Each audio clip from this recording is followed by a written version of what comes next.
right. Good evening. Good evening. Good evening. Welcome back. Happy Wednesday. Welcome back to the Real Precious. I appreciate you guys for being here.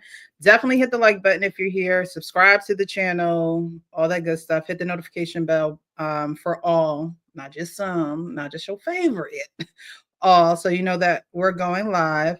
Tonight's going to be a good show. I feel good about this one. I feel good about this one. I feel good about every one of them. They're all good shows, especially when you have a panel like this. So I'm definitely looking forward to this conversation that we're going to have tonight. You guys know that I invite whoever to come on the panel, whoever to give your perspectives, as long as you're respectful. If you're not respectful, you're getting kicked out. You're getting the Sandman broom, and you out of here. But if you do have a perspective, you want to share your perspective, is definitely welcomed over here. Very mature conversation, real conversation, and hot conversation, honest, open, and transparent. So if that's what you're looking for, if that's what you want to embark in tonight on this Wednesday night, let's go. Let's do it. Okay. How is my panel doing this evening? Hold on, let me get my antibacterial wipes and sprays before I ask y'all this question, because y'all told me backstage I wasn't feeling too well. I ain't trying to catch it. How y'all doing? How y'all doing? Good, and yourself. Blessings to you all. Good. Blessings to Yeah, I'm good. Hope all y'all are well, getting better, and you looking nice. Let's do it. I appreciate you, Frank. Uncle Rick, how you doing, sir? I'm good. I'm good. Like I said, I'm with Frank. You know what I'm saying? I fought this thing off. I'm back and better. I just started feeling better this morning, but I'm good to go now. How I hope everybody else is doing well. I pray that everything is okay with y'all. So. Doing good, doing good. I'm glad y'all are getting better. I'm glad that's the most important part. Getting better, hydrating. Our Pain, how are you this evening? Our Pain. All right, we'll get Our Pain when he comes back. So thank you guys again for being here.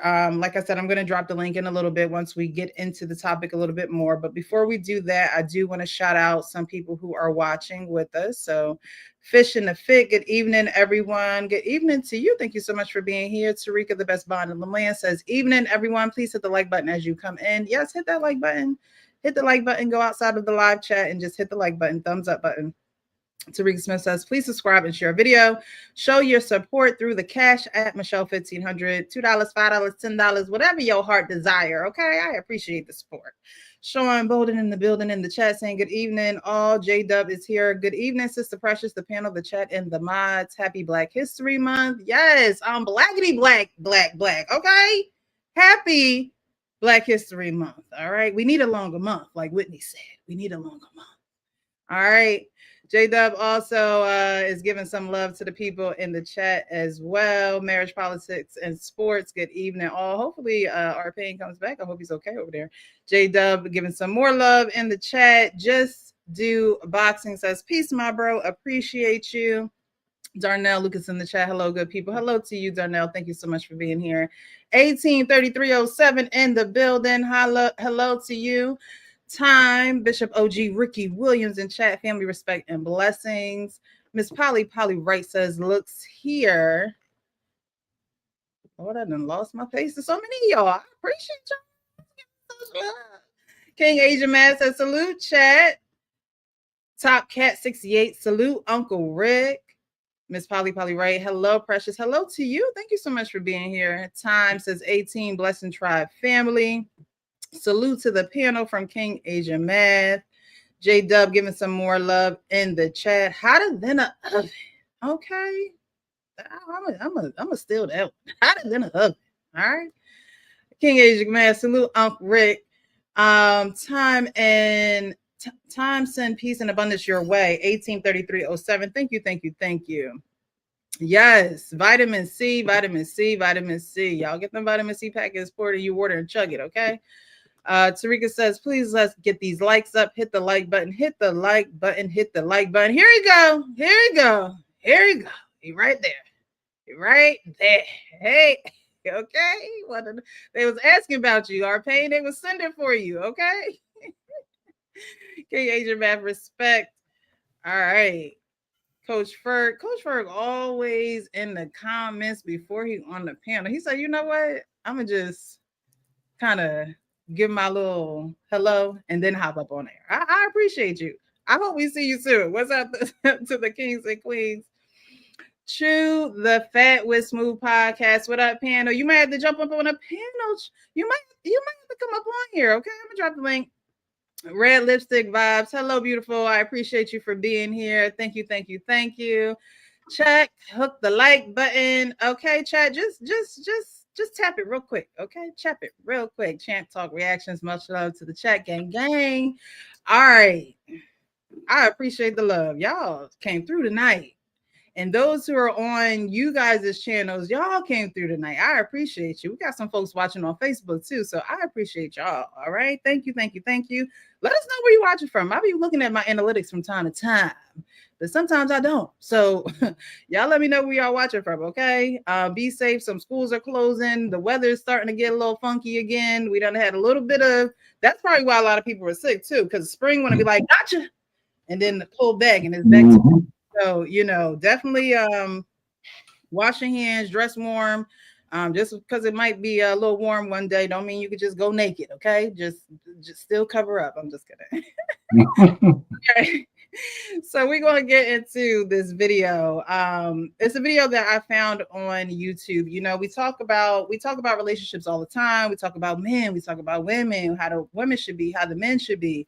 And we also talk about the young people coming up, and I've realized that there are younger people that watch the show. The analytics say it starts around like 32, but there is a percentage of younger people that do watch the show, and I do feel as though that we have a responsibility to show them or at least teach them, give them perspective and things of that nature of the right way to do things. And not necessarily the right way, but get them on the right track, right? A lot of people don't have people to guide them. They don't have mentors. They don't have people that they trust. They don't have people that they can talk to. And so, we do a little bit of that over here with guiding those who are looking for relationships, even those who have given up. I talked about it last show, that defeated mindset. It's just not becoming of an individual, whether it's a man or a woman. Saying, ain't no good out there. Ain't no good woman out there. Are they all trash? They all, like, when you go to extremes, that means there's probably something that you need to look at within yourself. Because to feel as though the world is not necessarily against you, but it's not for you either, is detrimental to your relational health in this world. It makes your mind go into places that are destructive and not productive, and we strive to be productive over here, and I think we do a good job at that, because our lives be like 5 hours long. Okay, I mean, and I think that work gets done. We've seen it time and time again. People come to that aha moment on the panel, right? And so this is the men's panel from the men's perspective, but women are definitely welcome to join, because we need your perspective as well.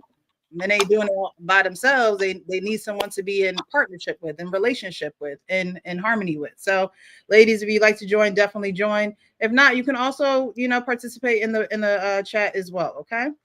So we're going to get into this video. And we're talking about how to determine if she is a good woman. Do men know a good woman when they see one? And are women identifying the traits that make them a good woman? Are they embodying these traits in order to be a good woman, in order to be a great catch, in order for a man to say, you know what, I'll invest my time, talent, and treasures there. So we're going to go through this video. We're going to stop a little bit because it is kind of long. But we're going to chop it up and talk about it from you guys' perspective. Again, I'm going to drop the chat. So if anyone drop the link in the chat, excuse me, if anyone would like to join, you can definitely do so. Okay. Now, this video is by our Shahrazad Ali. I know that a lot of you are familiar with who she is. And this comes from her teachings. As I said, this book demonstrates that we are not as different as we like to think that we are.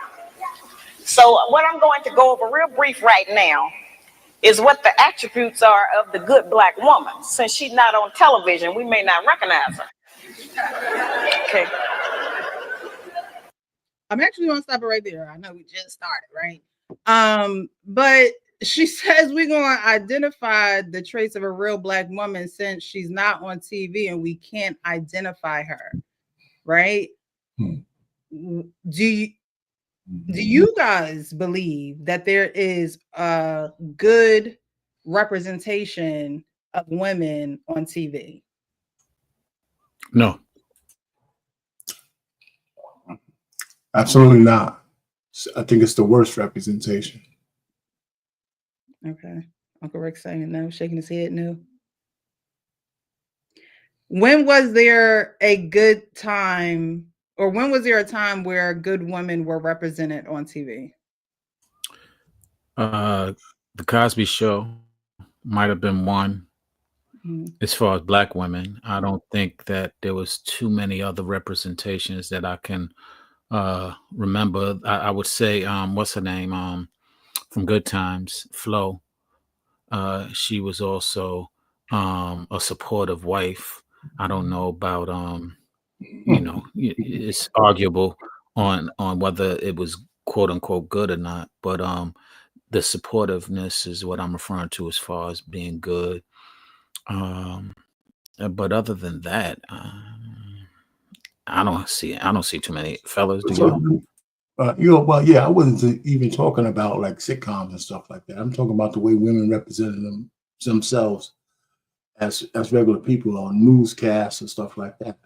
I mean, I think today women have been drunk with power, and you could tell by the way they come off. You know, if Jasmine Crockett is the cornerstone of the way a black woman is supposed to be, she's failing miserably. But back in the day, you had Shirley Chisholm, my day, and a lot of different kind of women, Shahrazad Ali, women who were respectful, and they knew they weren't pushovers. You know, you wouldn't look at them and say a man is bossing them around and all that horse shit that the women talk about today.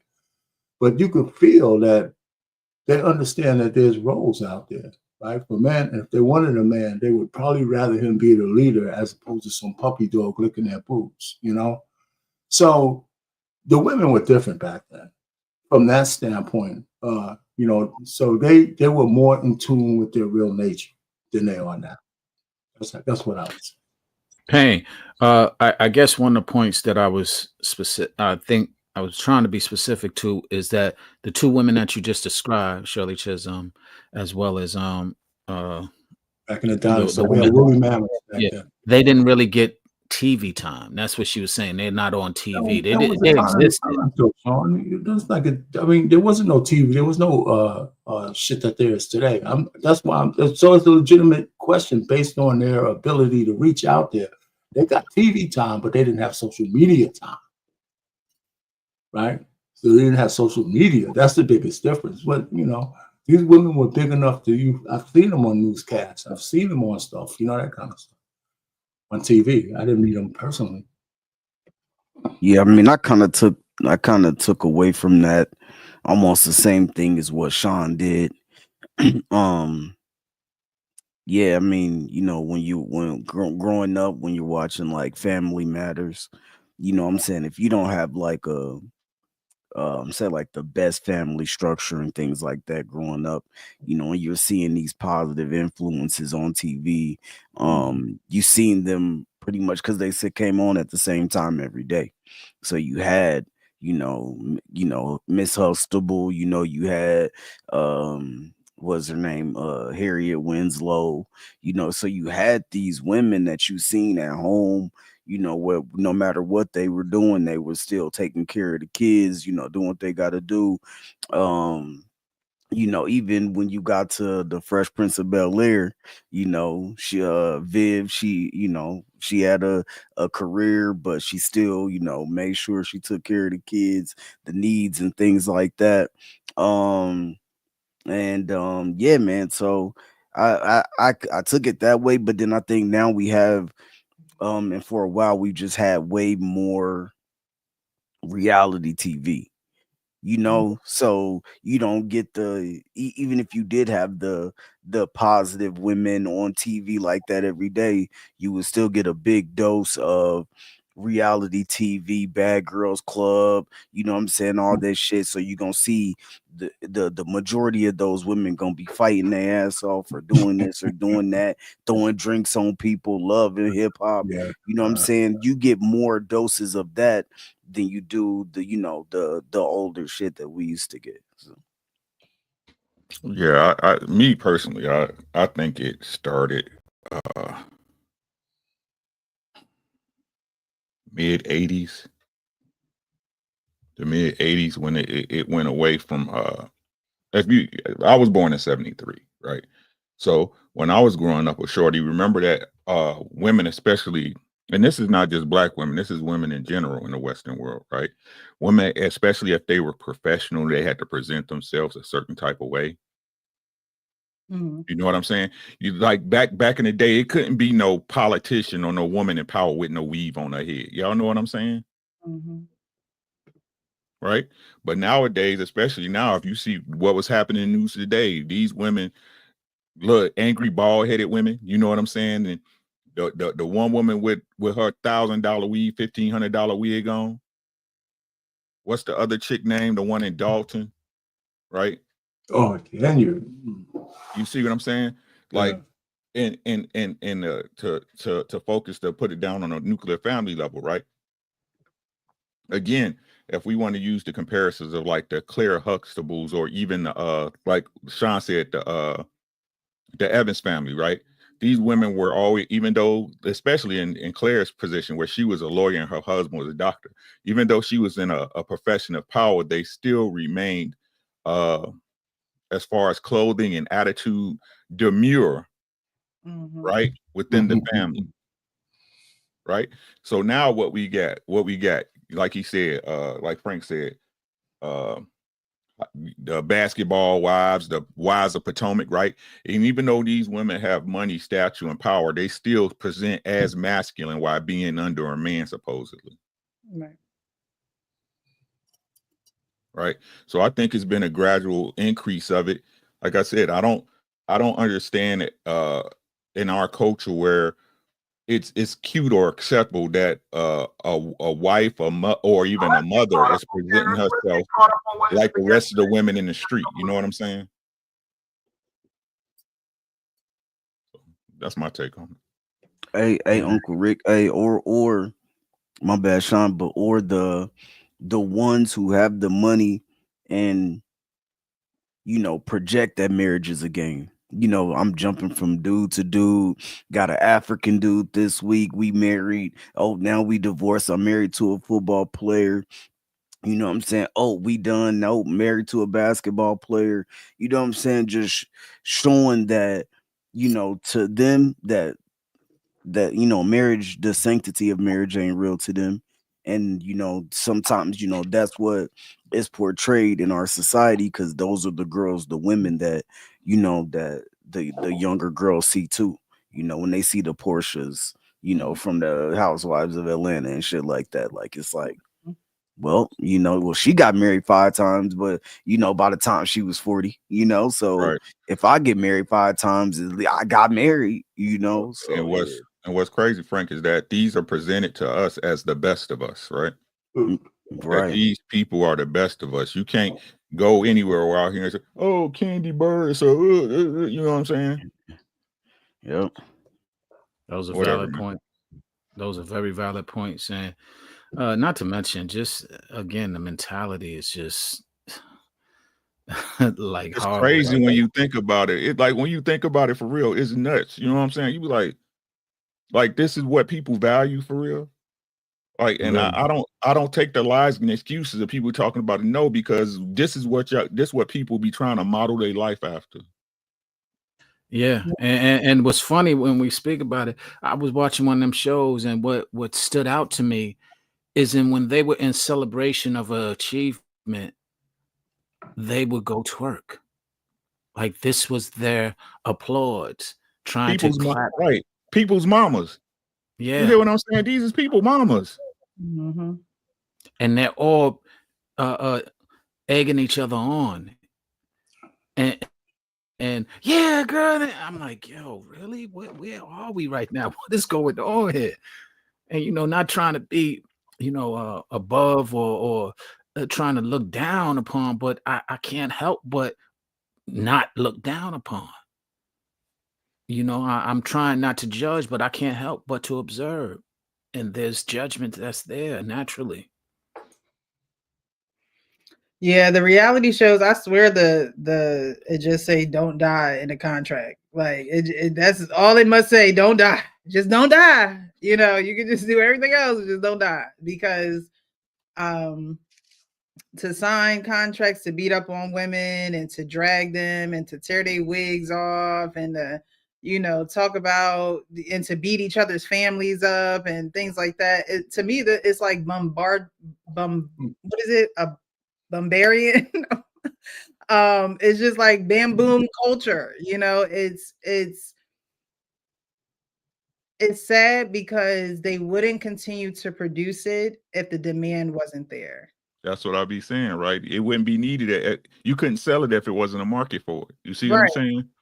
And I remember watching something about the guy that created the baddies, and in all ways but the way to pretty much say it, he was saying that I don't care what it do to the culture wants it, so I'm going to give it to the culture. And as much as women will say that they're not watching it, somebody watching it. Somebody is watching it, and the more you watch it, the more it gets in your psyche.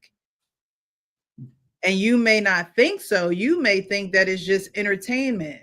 But when it starts reflecting little things that you're going through, now it's like, oh, I'm gonna handle my problems like, Candy did or Portia did, or like, you know what I mean? It's like, whoa. This is not real life here. They got cameras. What's interesting about what you just said? That is something that we need to identify a little bit more significantly, because they're saying that it's it is entertainment, but they're identifying as reality. Mm-hmm. And that in itself just lends to the point of this entertainment being looked at in almost a manipulative way, a deceptive way, because we all know it's entertainment, but it's being deemed reality, which is and reality TV. So this is now becoming our reality. This entertainment is now becoming our reality. Because me being in the entertainment business, I don't like to shun people on that entertainment, although that's not my audience. There's an audience for everything. But when we go to movies, they do worse and or similar things, and it's not as catastrophized as it is when it comes to reality TV, where in fact I think we need to not deem it or not claim it as reality TV. Might be a starting point, and understand it and identify it or recognize it as entertainment for those who like that entertainment. It should be called disastrous TV. Look though, it just sound better. When you say reality TV, people are thinking of shit happening in real time, the things happening in real time. Okay, like they're recording, and we know like these episodes sometimes be like recorded the week before, or 2 weeks, but it's like, oh, I'm like, I get to see it in real time. This is how she acted right then and there on the spot. You know what I'm saying? But if you just labeled as something else, that people are gonna be like, well, it's just a movie, just a movie, because if you think about it like a movie, you watch it once, sometimes maybe that be it. You know what I'm saying? Unless it's like a Friday or something like that, then you gonna watch it whenever, next Friday. You might watch around Christmas time. But reality TV, that joint come on like clockwork. Wednesday, 7 p.m. You there. You know what I'm saying? Your family there, your cousin there, you calling your uncle about it and your auntie about it. Like, you know what I'm saying? It's just, yeah, it's just there in pause in your face. You know what I'm saying?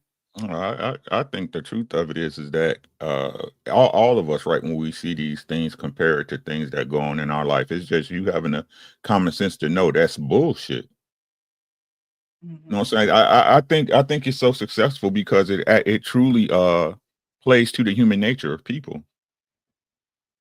You know what I mean? Most people can't. you don't want to be in a car crash, but you can't help but look when there's one in front of you. You know what I'm saying? That's true. Right. So like I said, I think these people understand communication better than anybody. I think they understand messaging better than anybody. I think they understand human nature better than anybody. That's why it works the way it does. Right. A lot of times you see yourself fall into them things and you don't even know it yet. You know what I'm saying? You look up, you spending all your time doing this one particular thing or this one particular task, and you don't know how you picked it up. It's just you got so used to doing it because it became a part of your habits and your systems. It's called programming. You know, Right. in music, radio does it all the time. And I use the example, like you just said, there's a song you can say, I hate that song, but you'll know the hook. You'll know exactly. You'll be singing it as you're saying you hate it because you're programmed to hear it so often. So I honestly believe it's a conscious effort. You know what I'm saying? You got to make a conscious effort to filter out the stuff that doesn't, isn't, like sis say, productive for you. So welcome, Trev Smooth. Is this your first time here? Yeah, outside of the chat, yeah. Shame on you. All right, I know. No, right, for real. That's why I said, you know what? I'm about to leave the country and like so it's like, yo, I'm packing and all of this is crazy, but I figured I'll pull up. I was like, damn, yo. Oh wait, you're about to leave the country? Yeah, really. Yeah. Where you headed? Oh Where you headed? I'm darn, it's on I'll put it in the back chat. I'm doing it's top secret. I'll put it in the back chat though, but it's top secret. I got a project I'm working on that I'm about to release, so it's gonna be crazy. I'm just gonna say Southeast Asia. I'll give you that. All right, but congrats, bro. I'm working on something. Appreciate it. So you're not becoming a passport, bro. Oh no. No. We're not. No, we're not doing that. But I think want to kind of weigh in on this joint a little bit. So I'll say this. One of the gentlemen here definitely just said it, that it was by design, right? I really think so. And what you were pertaining to as far as the music, that's called an earworm. So I played around with the music industry a little bit, and I wrote hooks for people and this and that. So what they do is they will just find something. If you can't repeat the hook by the second time it's playing, fail. So it's designed to stay in there, right? This repetitive nonsense, that's just what it is. They know how to hook people. There's people who are in the industry that are studying psychology and know how humans react, just like the people who are making foods. Most of these people who are selling things in a business, they consult with psychologists because they are absolutely, I heard the word programming. Kudos to whoever said it. Programming, that's real talk. That's exactly what is happening to us. We're being programmed. Somebody was smart enough to find out that we like to watch trash. We've seen it in the 90s with the Jerry Springer era, Geraldo, Martin Downey Jr. That kind of set things off. Then what was it? The Real World was like the first real one we saw with the young people that were just showing their ass on TV and going crazy. So that was a big deal. And at this point, we are addicted to it. This has become just like a drug to us. And they actually showed a good Jerry Springer special, whoever saw it on Netflix. Not the plug, but it's a good reference because they showed you that they really promote that violence. And I can't say that it's true. I don't want anybody coming after me. But I know people who were in like the wrestling world who told me that they would go to schools to recruit people to be on Jerry Springer to just fight. I went on a Maury show before, and I wasn't one of the dudes doing black flips. You're not the father, not that. I went to the audience, right? And I watched them. You could see a lot of things that are happening, and they are prepping people and priming them to make sure that they fight. They're like, wait, so what did they do to you? No. Aren't you angry that they did that? And they're even if you're on a stage, they're like, come on. You can see them on the side. You can't see it in the shot in the camera, but they're literally telling them to raise their voice and get more hyped and animated because it's all about the ratings. It's all about the ratings by any means necessary.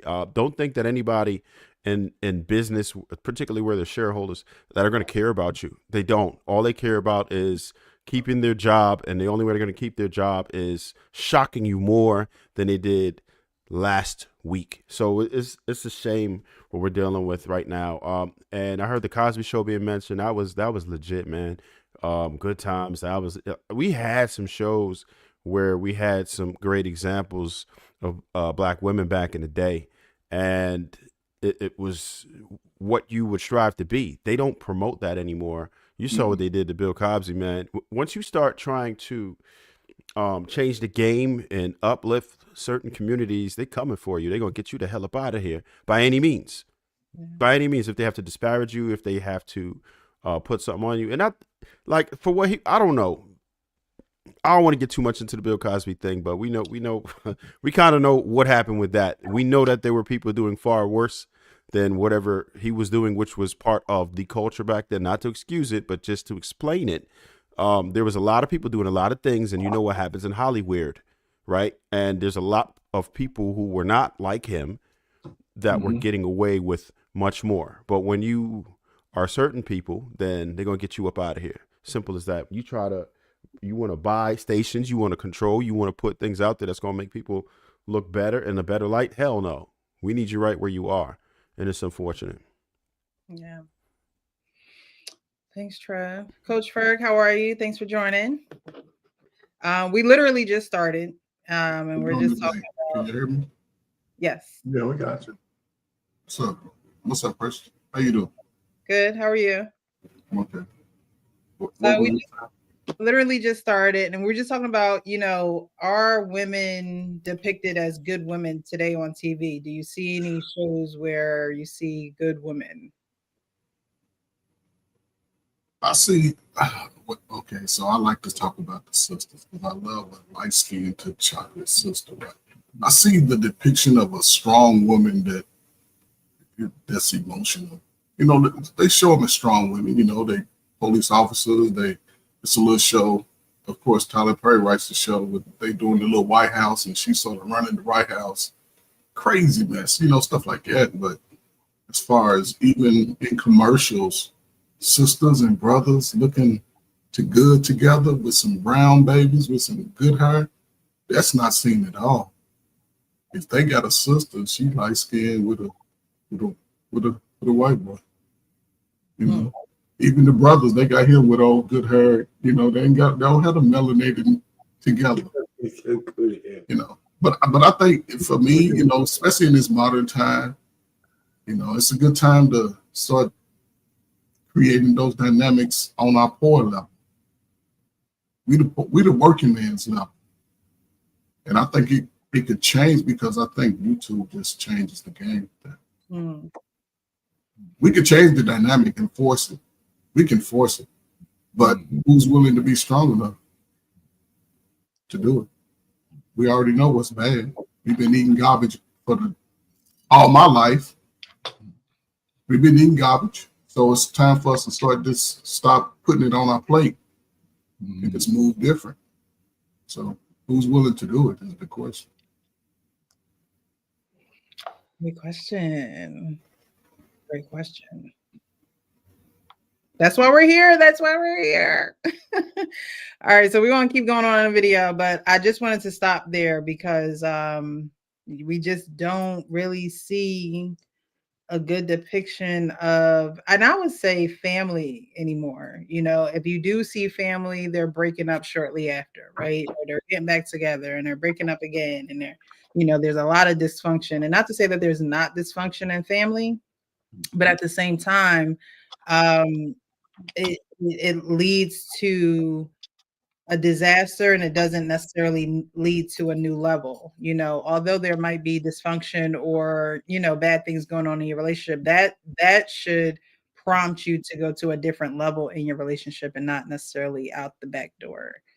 All right, so we're going to get back to the video.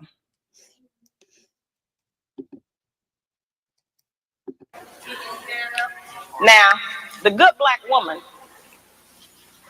has 7 attributes, and then I'm going to explain to you how to utilize those in your day-to-day life. The good Black woman has self-discipline, courteousness, cheerfulness, self-respect, intelligence, cleanliness, and love. Now, we've heard that terminology. It's like one of those where they tell you pull yourself up by your own bootstraps. What do that mean? You know, how can I make that functional in my day-to-day life to benefit me as a practice? It sounds like all theory. Where's the practicum? What do I do? The good black woman has self-discipline. That's self-control.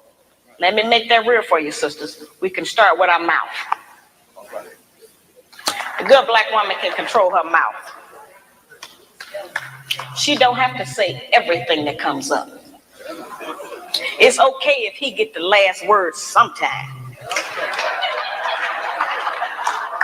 You know, she don't cuss in public.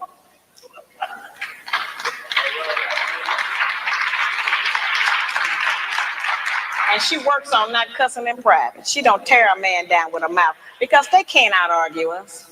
Can't nobody out-argue us. I have charged that we nag our men too much. We keep our men's head tied up so much with our petty grievances about our personal relationship that he don't have time to think and plan for our future. Because he got to deal with what's going to happen with us every day. You know, it's real odd. When the black man come home, he almost have to do a wind test or stick his toe in the door. He don't know what's late. He don't know who in there today. He knows it's a possibility that there's some kind of new monster that he didn't even know about yesterday. So, you know, we need to not make it like that. We need to not be so vicious with our mouth. You know, men are not petty like that. They're not going to out-argue us. And it has been proven that verbal abuse is just as harmful as physical abuse. I'm going to stop it there. Because self-discipline, one of the first attributes that a good woman can have, and she goes straight to women in their mouths, which can be a lethal weapon, right? And a lot of women don't understand that because maybe they weren't taught, maybe they didn't see their mother be a wife who respected her husband, who, you know, was there serving him, making sure that he had everything that he needed, but above all, just respecting him. And you have a lot of women like, oh, well, you can't tell me what to do. You can't tell me what to say. You can't, you know, I'm my own person. But I wanted to ask you guys, because we know that a lot of men are vulnerable because things get thrown in your face. It might end up on social media, child. I mean, with everything going on right now. I mean, you know, it might just end up someplace where you don't want it to end up. My question to you guys is, and we're going to flip it. How important is it for a woman to actually support you verbally rather than tear you down? What does that do for you? And I need you guys, again, y'all are always hot, honest, open, and transparent. But I need it to be honest, open, and transparent so women know the importance of actually doing more of that, shutting their mouths, listening to what you're saying, and actually implementing. And like she said, practicum, practice. How do you put it into practice? But what is the importance of using her mouth in a good way, speaking wise, when it comes to you? When it comes to you guys, I think there's levels to it, Precious. Okay. And here's the levels real quick. I'm gonna be real quick. It's two things. Either it's natural for the woman to be quiet with the man she's around, or it's a learned behavior, right? You'd rather it be natural, right? And the fact is, nowadays, it's harder to learn that from generation to generation because it's almost all gone. So in my case, my wife was, back in the dinosaur days, she was naturally deferred to me all the time. And I had to take great pains not to try to be a bully. Mm. You know what I'm saying? Because I understand that's not, she didn't like that kind of confrontation. So I never really tried to give it to her. Like I told you the story before, I had to learn not to curse when we talk to get, talk. Mm-hmm. So she was naturally that way. And I'm not so sure she got it from her mother, but, her mother deferred to her father a lot too. But she definitely got away a lot. But I think the other part is, if it's not natural to you, you got to learn it. But right now, there's not too many women around teaching that shit. not to other women. So they got to be willing to learn it as part of a relationship with an intentional man. And that's where I think that needs to come from. So those are the two levels that I know of. I'm sorry. That I think I've been approaching this wrong because it's like women don't understand unless they know what the benefit is in it for them, right? So let's give the benefit of how this would make your life better as a woman, right? Actually, if you're with a man that has your best interest at heart and you're able to control your mouth, you'll actually make him do more for you, right? It will actually inspire him to go above and beyond the old rigmarole, right? That because if y'all want the truth as black men, we expect y'all to give us lip. That's what we expect, right? So when we meet a woman who's quiet and can express herself with real communication, right? We're gonna slot you differently, right? That's where y'all power of inspiration comes in. Right?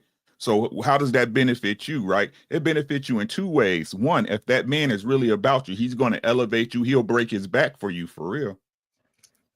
Right? And two, if a man's not for you and you're in your place as a female, it'll be easier for you to understand if this man is for you or not. Because if you present this to him, right? Look, I'm not back talking you. I'm not fighting you. And if he takes advantage of that, that lets you know what type of man he is, don't it? Yep. Yep. That's all I got on it. That's good. That was good and factual. Frank? My bad. That's funny. I bet I hit the wrong button.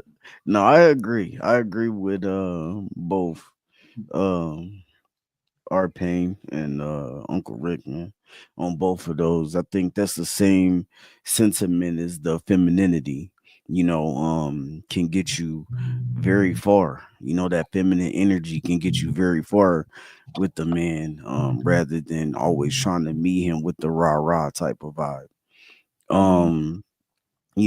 Come home every day and it's rah-rah this, rah-rah that. Shit, I'm likely to stay in the car for extra 30 minutes to an hour in the driveway. You know what I'm saying? But when I come home and I know that it's gonna be, a good environment for me, like I'm gonna want to come in the house and be with my wife and do things for her and do the things that I gotta do, for everybody in the crib that I have to do it for. But it's not even just like you don't want to do it for the kids, because it's not about that. It's just like, I know when I get home, like right now, I'm just like Shahrazad Ali said, like I gotta stick my foot in the door to be like, oh, what's gonna happen when I open this door? Like nah, like I don't want to live like that. So I agree with both. Okay.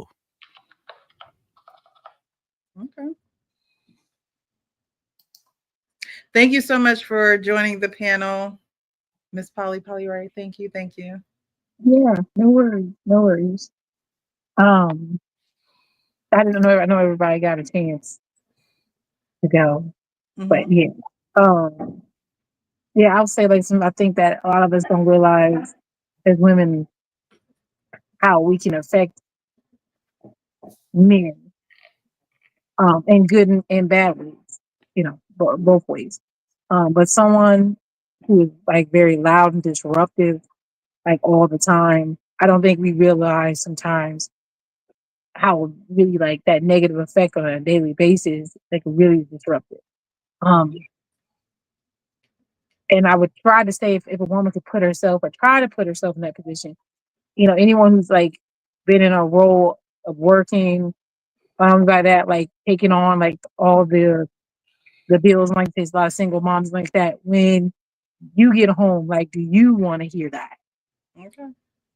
You have to be like, when I walk in the door, and sometimes you even do it with our own children. You say, when I walk in the door, like I'm about to get bombarded. Like I know what I'm getting ready for. You can feel it. So would you want the person that's supposed to be your partner in life, when you walk in the door, to be on that rah rah? And the answer would be no. Nobody wants to walk into that another level of stress. Hmm. So I think that a lot of women just don't recognize it as the other way around. And unfortunately, Black men are put on a pedestal that they're able to take that much bullshit. Mm. They're supposed to be strongest of all the men, even though we try to say that we don't respect them and everything. But when you view them, they're always going to be the biggest, toughest, wildest. There's a lot of pressure on them to be that stern, over the top, the strongest of the strongest. Nothing can break them down, and people treat them that way. Hmm. And for your own partner to treat you as if you're not even human, the person who cares about you, is ridiculous. So you walk in there thinking, I'm going to yell at him, but he can take it. You know, he's used to my BS. Like you said, they already in their mind, they're like, oh, you can take it. We already know women are going to be loud and rough with us because they think we're supposed to do that. We're the punching bag, and we're supposed to be okay with it, or we look weak. So I do think a lot of times we don't take in that they don't want to be like that all the time. And then when you put them like that, sometimes you'll hear people complain that they're so tough, they're so rough. But it's like they actually have to now hit that level sometimes of the persona that was put on them to even survive, because now you're told them they have to be that way. You treat them as such, and you expect them to be okay with it. And then when you want to be sad and be loved and hugged on, you don't understand why he don't know how to turn it off. Hmm. So I do think that, but I'll leave it at that for now. So thank you. Thank you. So- Thank you. So I think there's two qualities that men have to look for. In my opinion, top two. Right? There's two things that you must have out of a woman if you think you're going to have a long-term relationship with her. One is respect. Two is consideration. If this woman is not considerate, you can forget about it. If a woman is considerate, she would think about your perspective. When you come home, she's thinking of ways to make that house an oasis. Like what Frank was just talking about. It's like when you go home, wind test, no, we're not doing that. We're supposed to be excited to go home because, like, damn, this is my oasis. I'm getting home. I'm about to be greeted with kisses and hugs and probably, you know what I mean? A little bit of, you know what I mean? Like some food, whatever, you know what I mean? Like, just greet me with something good, right? So I can take my mind off of the hustle, the grind, and everything else that I'm dealing with on a daily basis. I want to go home. You want it to be your oasis, your sanctuary. You want it to be a positive experience. You don't want to go home and then have to continue to battle the world when you get there. That's just outrageous. And when that happens, men will just disconnect. They just go through the motions, and they'll be trapped. And a lot of men, they just stay in it because they are either scared as hell to lose half their fortune or the little bit they got, or they just understand duty, right? Maybe sometimes they have kids that they want to complete raising, Or they just Trev, Trev, they love her. Or Trev, they love her. That's true. That is true. That is a possibility. But we can't ignore the fact that there are a lot of men who just hate their wife, but just don't go because they're afraid to leave. This is real. This is real. And I'm sorry to say it, but I talk to too many men who actually hate their wife.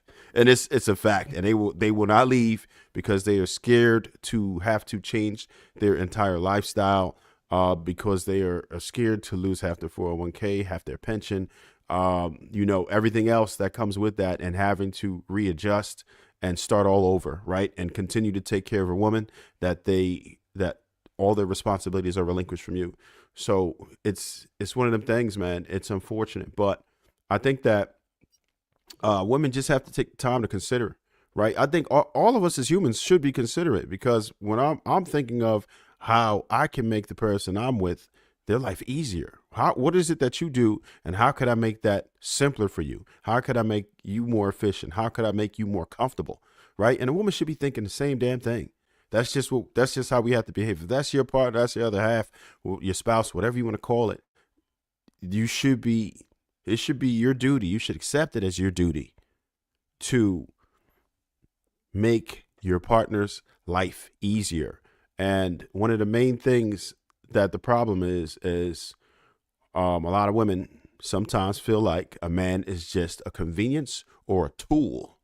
Sorry to say, they are something that's going to help them get to where they need to be, but they really don't care. They just maintain it just enough to keep it going. It's like a hoopty that you don't care about, right? You put gas in it. Are you changing the oil? Nope. Are you rotating tires? Nope. You riding your wires coming out the wheels, right? Your car stink. It's messy, and you don't care. Absolutely. To summarize what you just said, and you said it several times, it's Wait, that Sean, one word. Sean, before you go, I'm sorry. Just wanted to read the super chats really quick. We have Darrell Stewart Jr. $5 says, for the cause. We appreciate you. Thank you so much. 7 Ann says, for $4.99 says, I can show Ricky a text from my wife. What a loving woman sound like. If you want him to read it out loud, say I.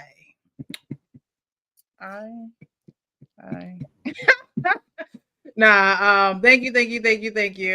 If you choose to read it, that's on you. But the guys right now, if you're just joining, are talking about the importance of women being self-disciplined with their mouth, how destructive it can be, the repercussions of not being able to be self-disciplined. Trev Smooth just said something so it definitely should hit home to those that don't understand why he's not talking to you. He will disconnect. It's simple.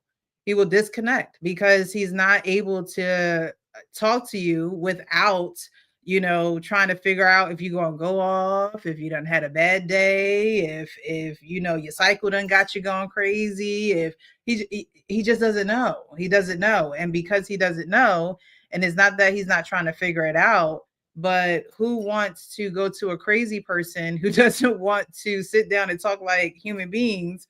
Who wants to go to someone who's not going to be rational? Who's going to go to someone who is not going to say, you know what, let's, both calm down. Let's have a conversation. Let's be grown about it. Let's be adult about it.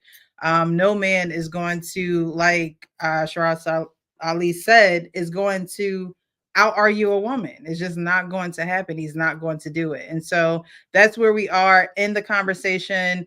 Big Ann 11, $10 says, what up, panel? Let's be honest. It's almost getting to the point that you have to have a prenup just to say hi to a mother today. Jeez.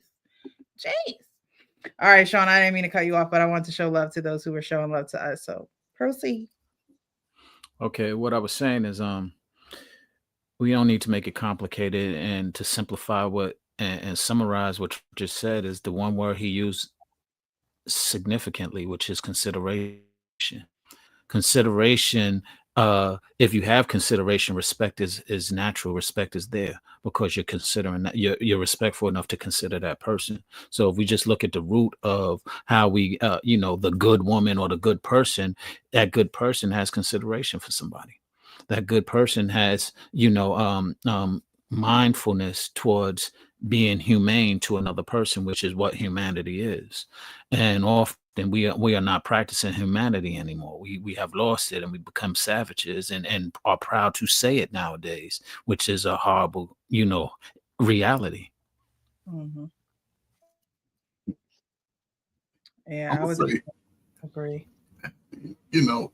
I look at the time in this video was made. She's fighting in the middle of feminism at the rise of it, and all of these women, who are grandmamas today, a lot of us have been born from these women and these people of this time, right?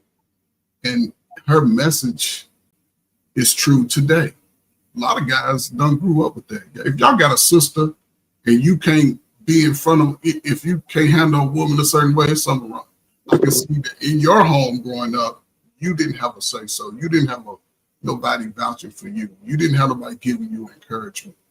This is not new. This has been going on for a long time. And those same women, those same sisters and cousins, they now grown like y'all. You know what I'm saying? So you're going to have to make a determination as a man. You already see what the issue is. Move different. You're going to have to do it. Move different. Explore the world. Get a skill set. So when you get 35, 45, I mean, and I don't want to say about the women, she done went through the worst, and no, man, stay ahead of it. It is what it is. You know what I'm saying? Women today, of course, they don't validate themselves, because you can go over a woman's house. You walk in the front door and see what they live in like. And you have to be strong enough at that time to say, I'm worth more than that, and walk away from that. You know, it's an easy C for me. You know, anytime I had sisters, so if I saw a woman that was fine and she was three people over and she was loud talking, I just didn't even say nothing to her. I just look at her, hey, how you doing? Keep it moving. You know what I'm saying? So you just got to be able to choose, especially today. Women, they showing y'all what they got and what they ain't got. It's out there. You ain't got to see what a body look like, what a monkey look like, what a breast look like, what a hair look like. Well, you don't know what that look like, but it's all out there. So now we can get ahead of the game, because the world is going to be ours, brothers. 21 to 41, it's your world. This is your time. And everybody, you know, so I don't know, man. The women, they gonna have to get it together, because it's gonna fall apart fast for the women. They don't see it though, because they so arguments and it's me, I'm this, and it's over. Coach Berg, you know, I like what you said. Somehow I think we need a panel for the non-select man. Okay, the guy who don't get none. He don't behave like the guy who gets play, right? He's not going to be, if he ever gets an opportunity that he coveted a woman for his whole life, and he got that one opportunity, I don't care how ratchet she is, he's not walking away. So I'm just trying to say, it's the intentionality of men that keeps the chaos in the sexual marketplace that the women own, right? That's just how I figured it out. If we're intentional to smash and the woman's intentional to smash, then we got a match. But the problem is, the trick is that women don't like this to tip their hand, even though they want to give you some. They want plausible deniability. If you want to have a relationship with a chick and she wants to have a relationship with you, I don't believe in boyfriend and girlfriends after a certain age. At best, you're going to be friends with benefits. At worst, you're going to get her pregnant, and you don't want to be with her, and you got another bitter-ass baby mama on your hands, right? And then if you want to get married, you need to be intentional about that as well, and see what the lady says. And her answer should determine what you do next. And so I'm convinced that a man's intentionality that he sticks with is what puts order to a woman's chaos. And that's what we need. And the reason why the sexual marketplace is so chaotic is that most men don't turn away shit they know that's not good for them. If that, you know what I'm saying? I always use my one thing, I'm gonna end it here. If you were with the woman you coveted and you were gonna have sex and you put on a condom like a responsible man, and she looked at you, said, what do you put that on for? If you want this, you got to take it off. Give me the percentage of men who are going to put his clothes on and leave. 10% on the outside. And I don't care how old the man is. Ime Udoka was almost a championship coach, and he still smashed. The president almost gave up the presidency. A king in the Bible got his best man killed so he could cover his wife. Men do all kinds of shit for the block. So I don't know. Samson, got his eyes plucked out. So I mean, listen, man. I don't know how we're gonna fix it, but I think men's intentionality is more important. I don't think we talk about it enough. I mean, guys will really stick to it. I think that'll tame the savage beast. I really do. And that's my first and only time I blame anything on men. I mean, the box does belong to the women, but we need to know. I got one for the women. Learn how to say no, even for the guys you want to have sex with. A good no every so often goes a long goddamn way.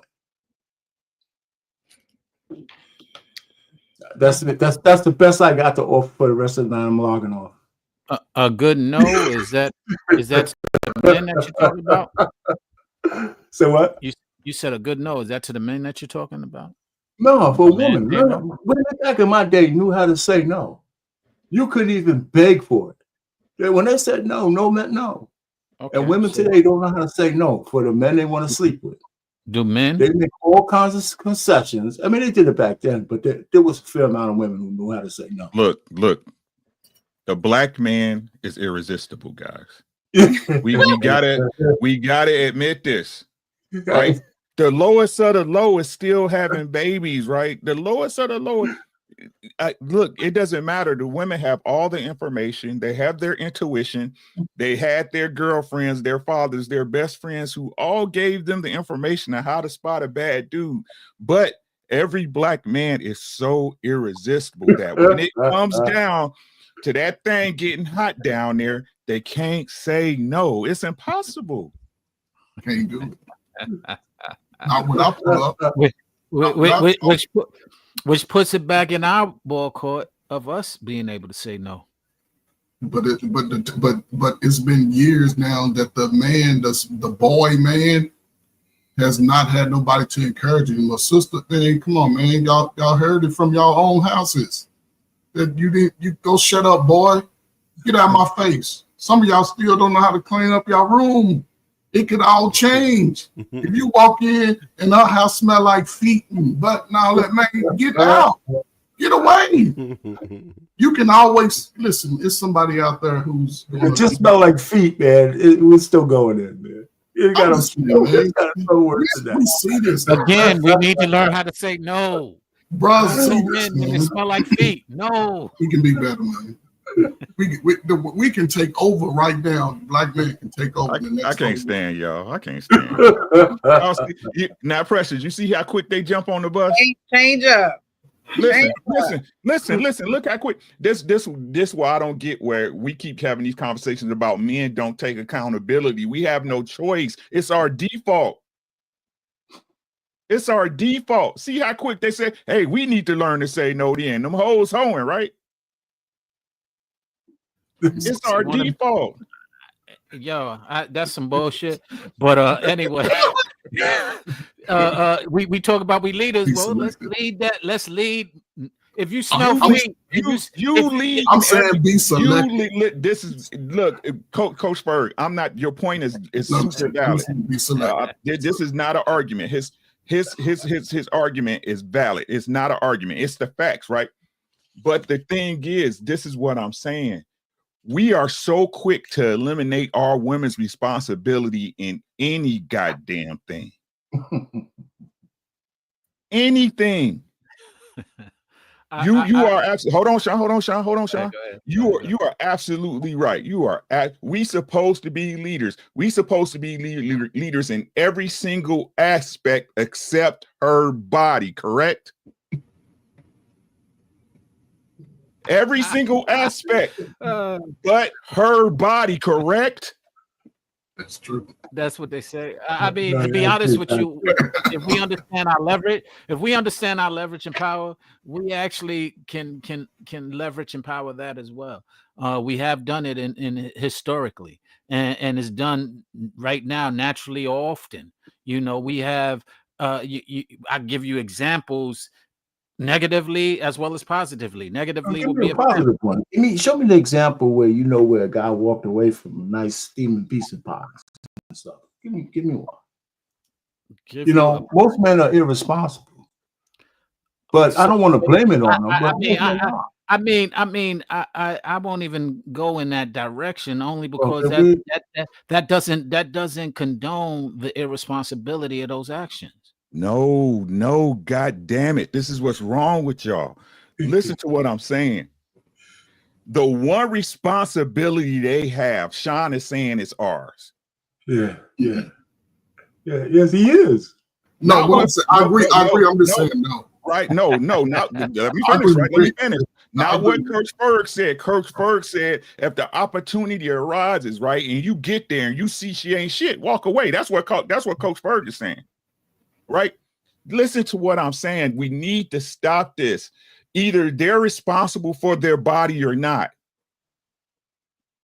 There's no, listen, and we can get back on track. There's no way around this. We need to stop this argument.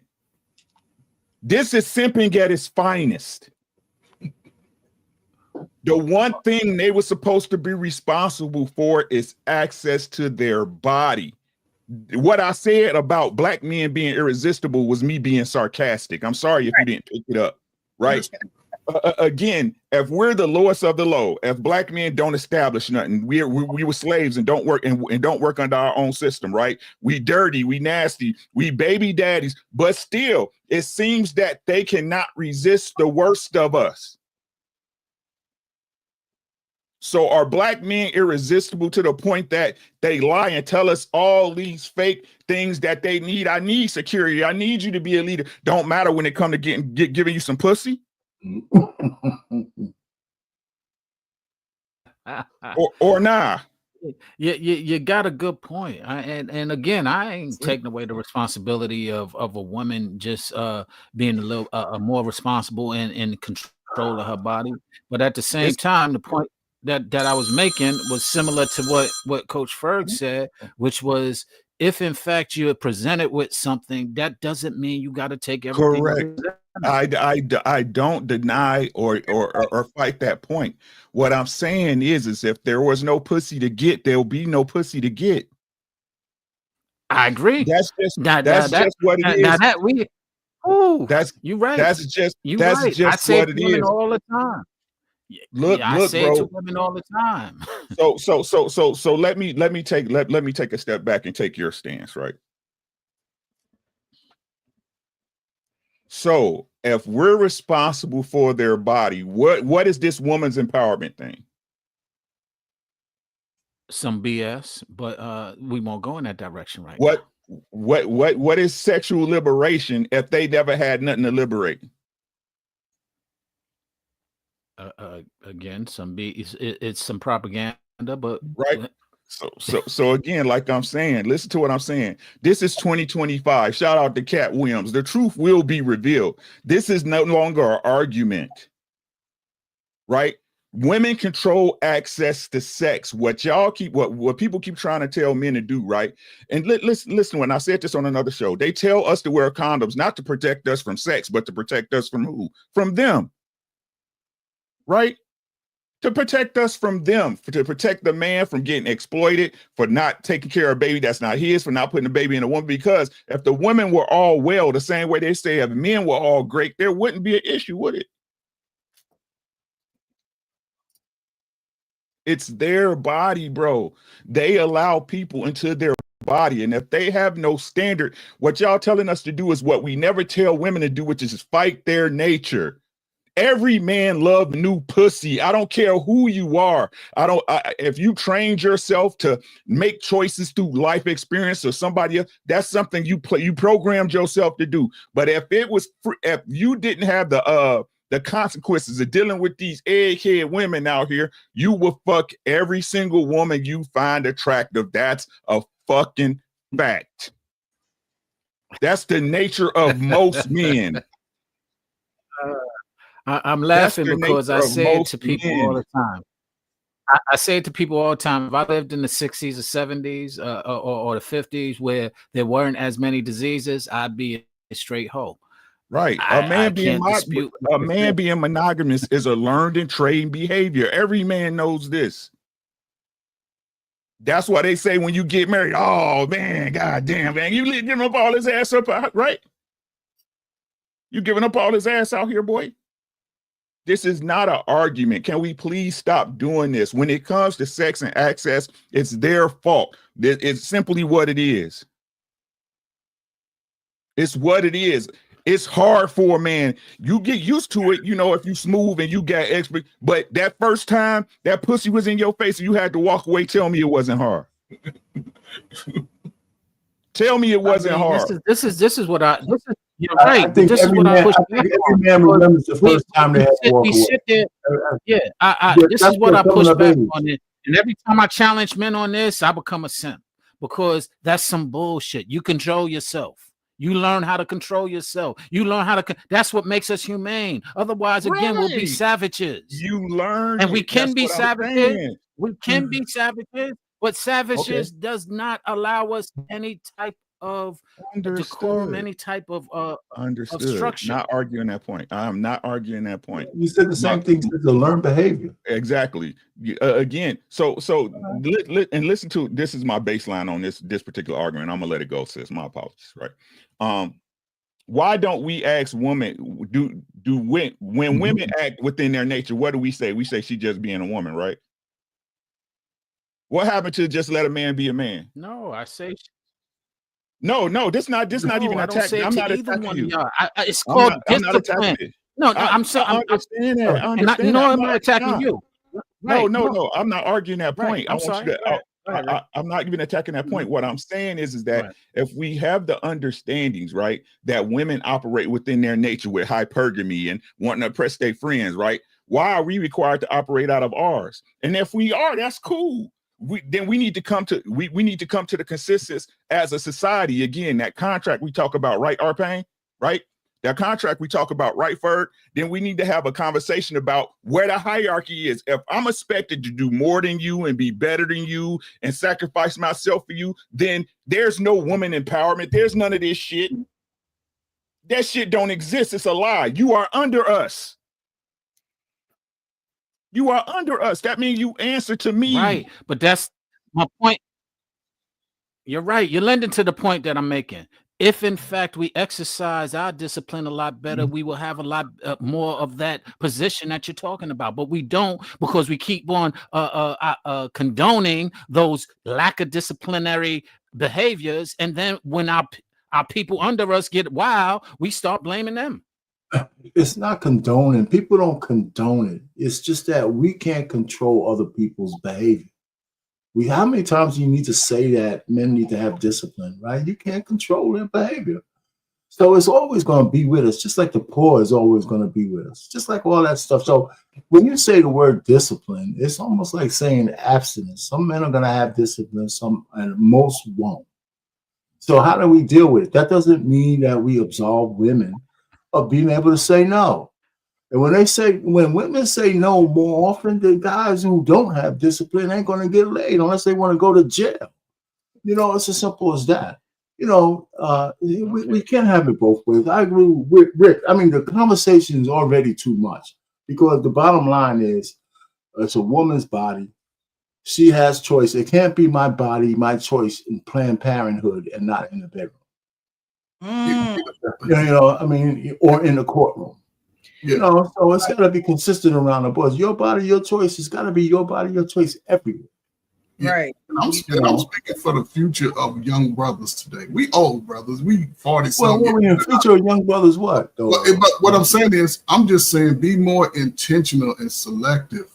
Because if we are desirable, in which I believe that I've always been desirable with her or without her light skin or dark skin, I believe all young brothers, I push that type of confidence in young brothers. Love yourself. You know, you tell them, Ferg, tell them, like Rick says, protect yourself at all times. Yes, but that's why I say protect yourself at all times. You know, be more selective, because you can go anywhere in any part of the country.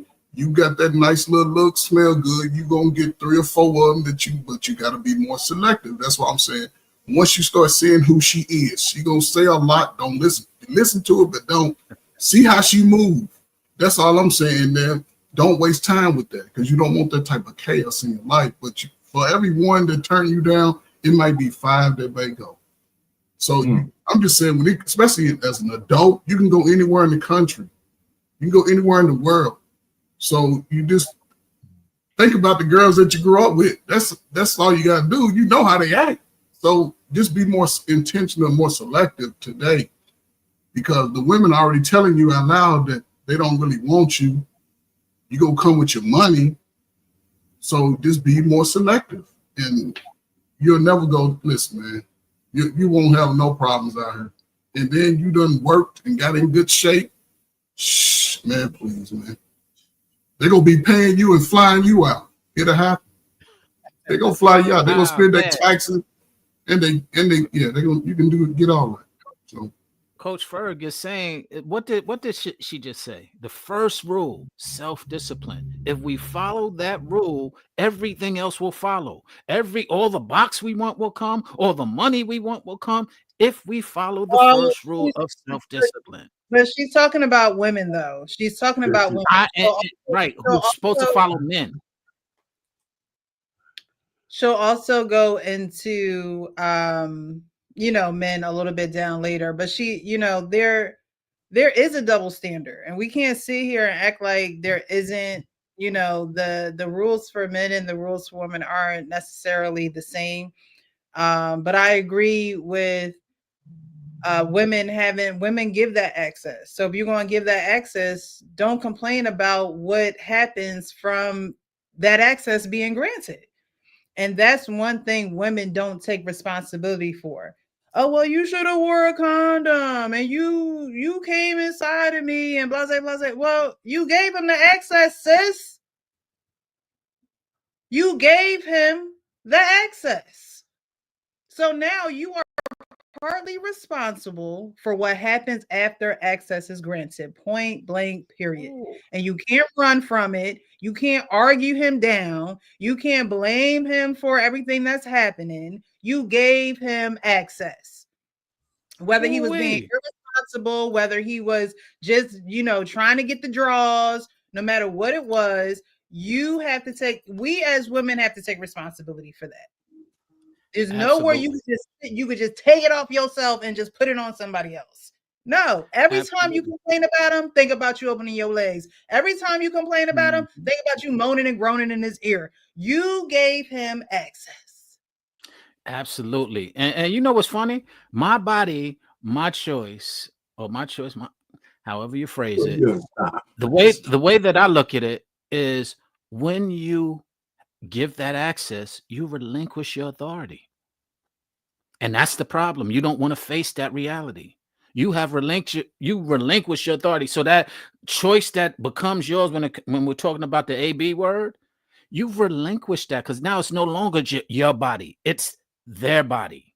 You have relinquished your body to somebody. And now there's another portion of it that needs to be considered and nobody's looking at it. Yeah, she still has a choice, Sean, to keep it or not keep it without your consent. That I agree, but that's the problem. I'm not disputing that. I'm thinking that we should make it a rule that when you relinquish your authority over your body, then it now is their body. But unfortunately, ain't nobody embracing that. But that's my point of view. Yeah, my bad. Sean right. Let's get back on track, sis. You right, Sean. My bad. Don't do that. Don't do that. Thank you, Harrison. Be quiet, Rick. Shut up, Rick. Shut up with that nonsense, Rick. So what's like? We got some more showers out now. Thank you, Harrison, for the Cash App. I appreciate you. Yeah, we're gonna keep going because that was only the first one, y'all. Okay, we got 6 more to go. All right. Please. Let's see.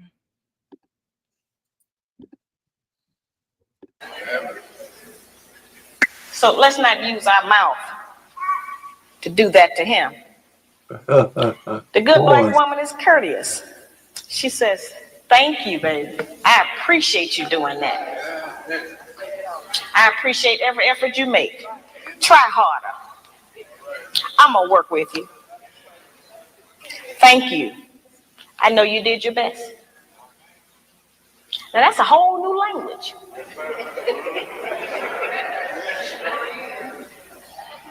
But just to say that during the course of the day, every day with the man that you're trying to be with or want to be with will make our life easier. We can't get it if we don't give it. We keep wanting them to give us and do something for us that we refuse to do and give to them. It don't work like that. The good black woman. So courteous, and we kind of touched on this, excuse me, so I'm not going to stay here long. And I believe Ricky was saying it. You want so much, but you can't even give, those words of encouragement. You can't give, you're doing well, and if you do see that there's room for improvement, yeah, you can do better, babe. But I see that you're definitely putting everything that you have into it now. Those are not words that Black women speak to Black men. Those are not words that they just freely give. And so that's why we have these shows, to let you know how important those words are, because if you could tear him down, you definitely can build him up. So when she says, hey, look, you're courteous, I appreciate you, thank you. How often do men hear that? How often do y'all hear that? How often do you hear someone say, I appreciate you, thank you so much? I try to say it as much as I can. I try to, let people in my life know that I appreciate you, because you don't have to do it. Women have to realize men don't got to do a damn thing for you. They don't have to do not one thing for you. I don't know. Maybe some people grew up with a silver spoon in their mouth. Maybe some people grew up with people spoiling them. I can't even get the word out because I don't even know what it means, child. I've never seen it. Okay, I can't even get the word out. Okay, maybe they grew up like that. I didn't have parents. I had parents that took great care of us. Parents that provided everything that we needed, but spoiled? No, we're not spoiled. Okay, but are we appreciative? Yes, because you don't have to do that. And especially in the seat that I'm coming from, being adopted, I realize no one has to do anything for me. It's a blessing when someone does something for me. So I've always had that mentality, just from where God has placed me.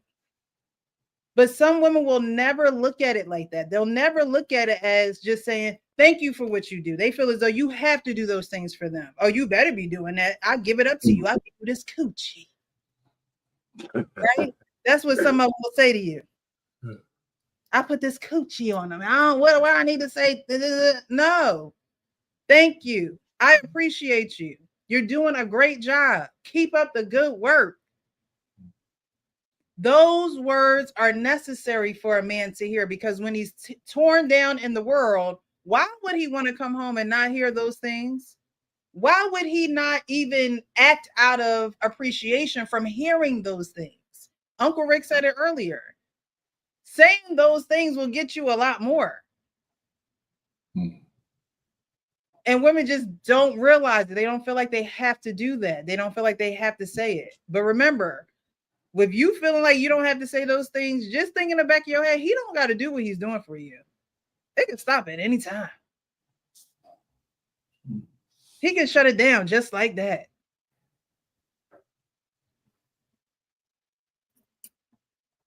So being courteous is something that goes a long way. Because men in general, not just even Black men in general just don't hear it. Believe me. I hear a lot of stories.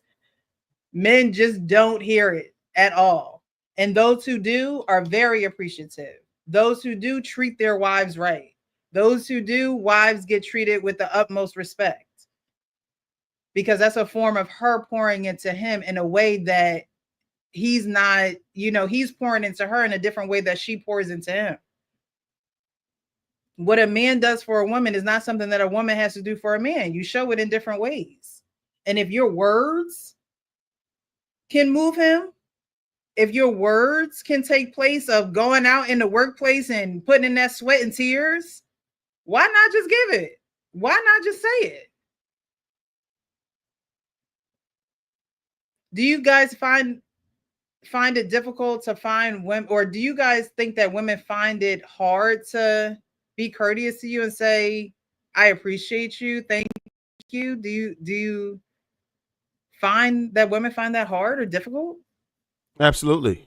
I mean, if you just take a look at how many of us are raised in a single parent household, right? If a young lady never witnessed a positive male figure in the household, then they won't see the value in them, right? And a lot of times when people are single, they're not with the father, then they will do everything in their power to disparage him, undermine him, everything that you can do. So when you have that, and then you have this now perversion of what feminism is, which will further demonize or just make men look like fools, imbeciles, whatever you could think about, in any type of way to disparage us or demonize us, then you don't really value men. And I think that's one of our major issues, is that men have lost their perceived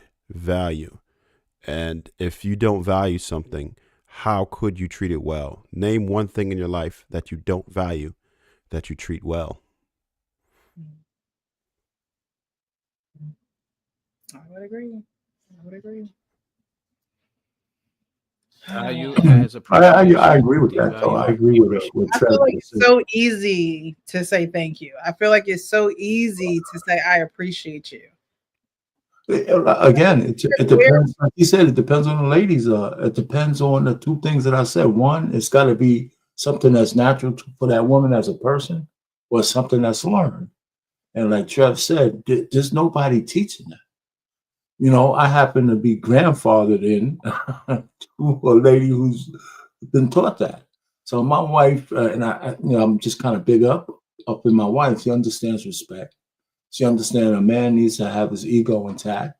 You want somebody. I mean, it's not forced either. She just understands how to just work around getting what she wants without trying to destroy me in the process.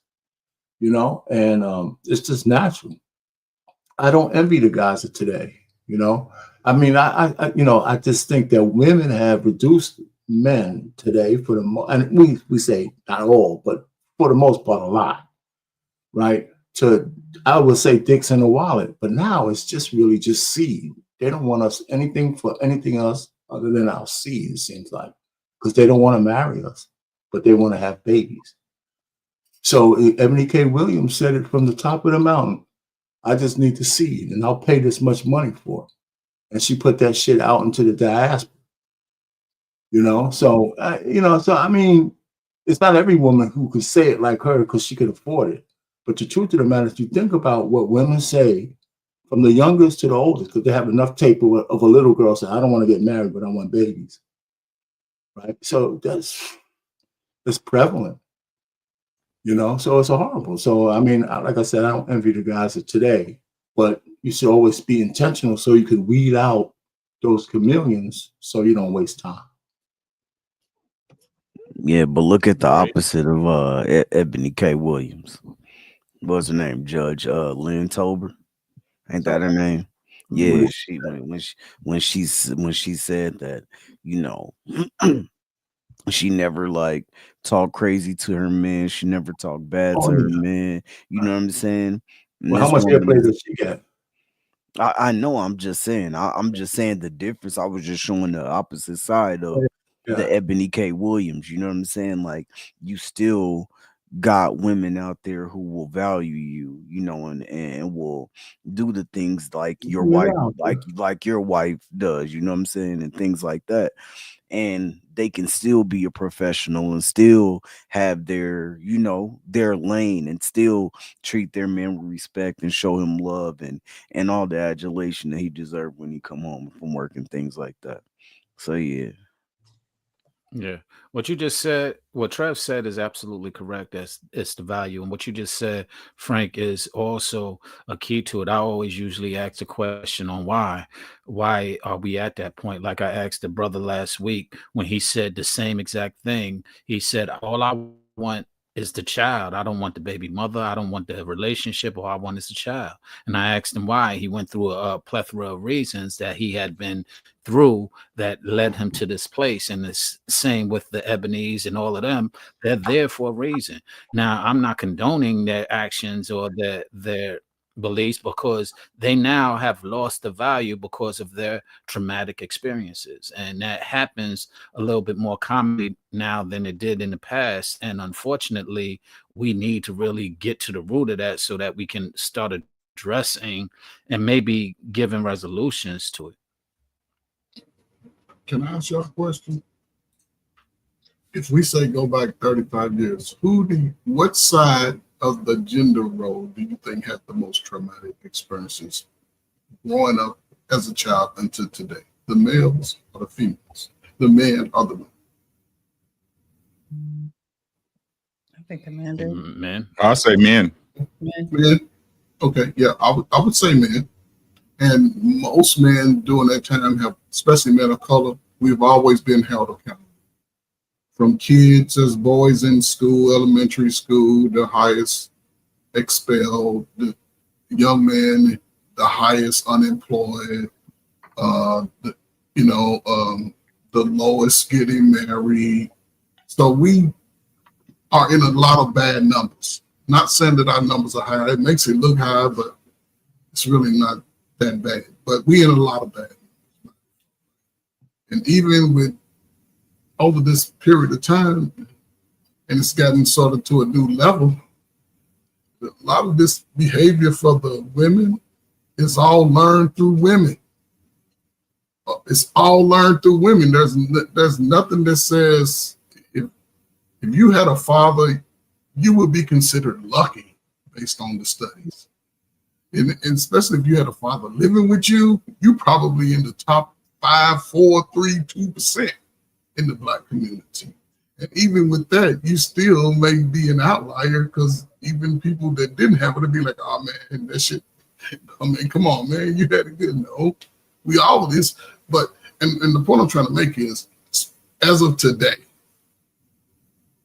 and brothers have already experienced this is not new to some. They've seen it in their own family. They've seen it coming out of their own house with their moms and sisters. They see the women that the family members were, which is crazy. This is the greatest time to get ahead of it. And I'm just saying, make sure you're selective today. And then guess what? Make them pay you for your seed. If they gonna just treat you like a just a set object, make them pay you for your seed. Make them pay you. Put it all in paperwork, write it down. And part of that is you must have 50% of the time with your son or your daughter. You get 50, you put them to sleep, you give them baths, you take them to the zoo, you do all that shit. And I guarantee your child could be better. And find somebody else who's under the same process with their child and match them up. Because you can't let your good child get out here with the people who still have a poor mindset. It ain't gonna be a good mix. You'll be mad. Find somebody. It has to start somewhere. But I think the brothers got the upper hand. Brothers, the world is going to come to y'all. So get in shape, save your money, change, buy you some cologne, do some little basic stuff. I'm telling you, all the women of the world are coming to see what you do. The sisters, they might be ass out. So, say it again. I mean, that's what I've been. This is why I emphasize and I challenge us brothers to be a little bit more responsible with our choices, intentional with our seeds, as because we do have the power. We always had the power. We just didn't recognize it. We didn't understand our worth and value. So therefore we just allow people to take advantage of it. But what is coming, as Coach Ferg just said, is that we are starting to recognize our value. We are starting to recognize our power, and our power is in our D, as we would say. It's always been our power. That's why when Rick said that sarcastically, I'm like, no, it ain't sarcastic. We are the gifts of, we are irresistible, but we don't understand it. We don't recognize it. We don't believe it. So that's why we don't receive it. All right, we're gonna get back. Woman has self-respect. She don't have to go out naked just to get the attention of a man.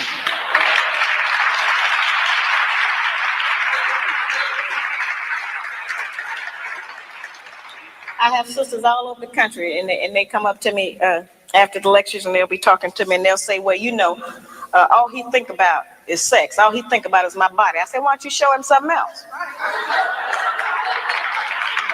And then here's the really good one. They'll come up and they'll have on a weave. They have on false eyelashes, another whole face, false fingernails, and all of that. And then they'll say, but I'm looking for a real man.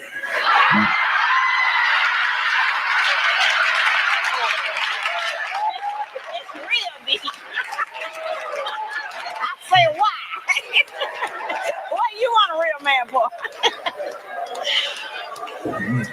The good black woman.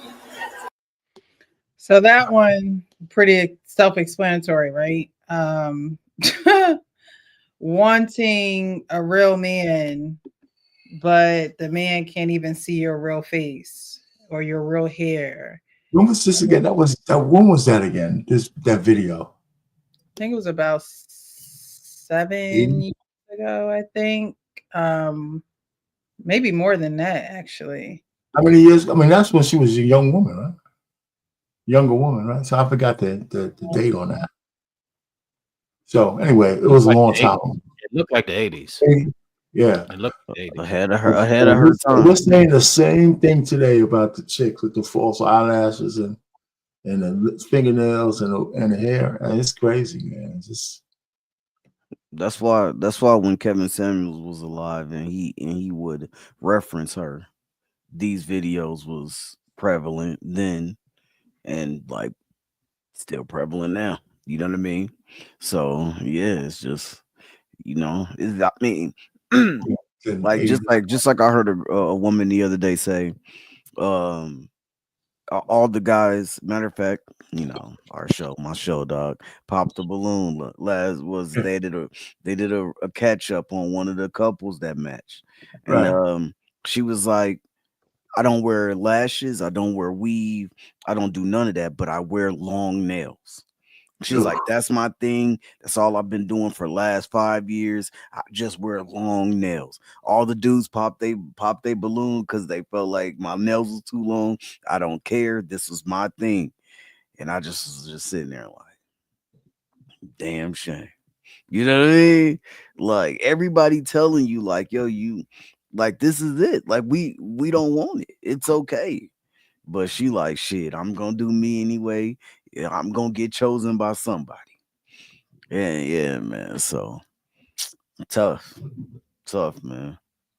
I don't know. I think, man, some of y'all might not like this take, but just like we tell women, you know, they say they want certain things out of men, but then they respond to something completely different.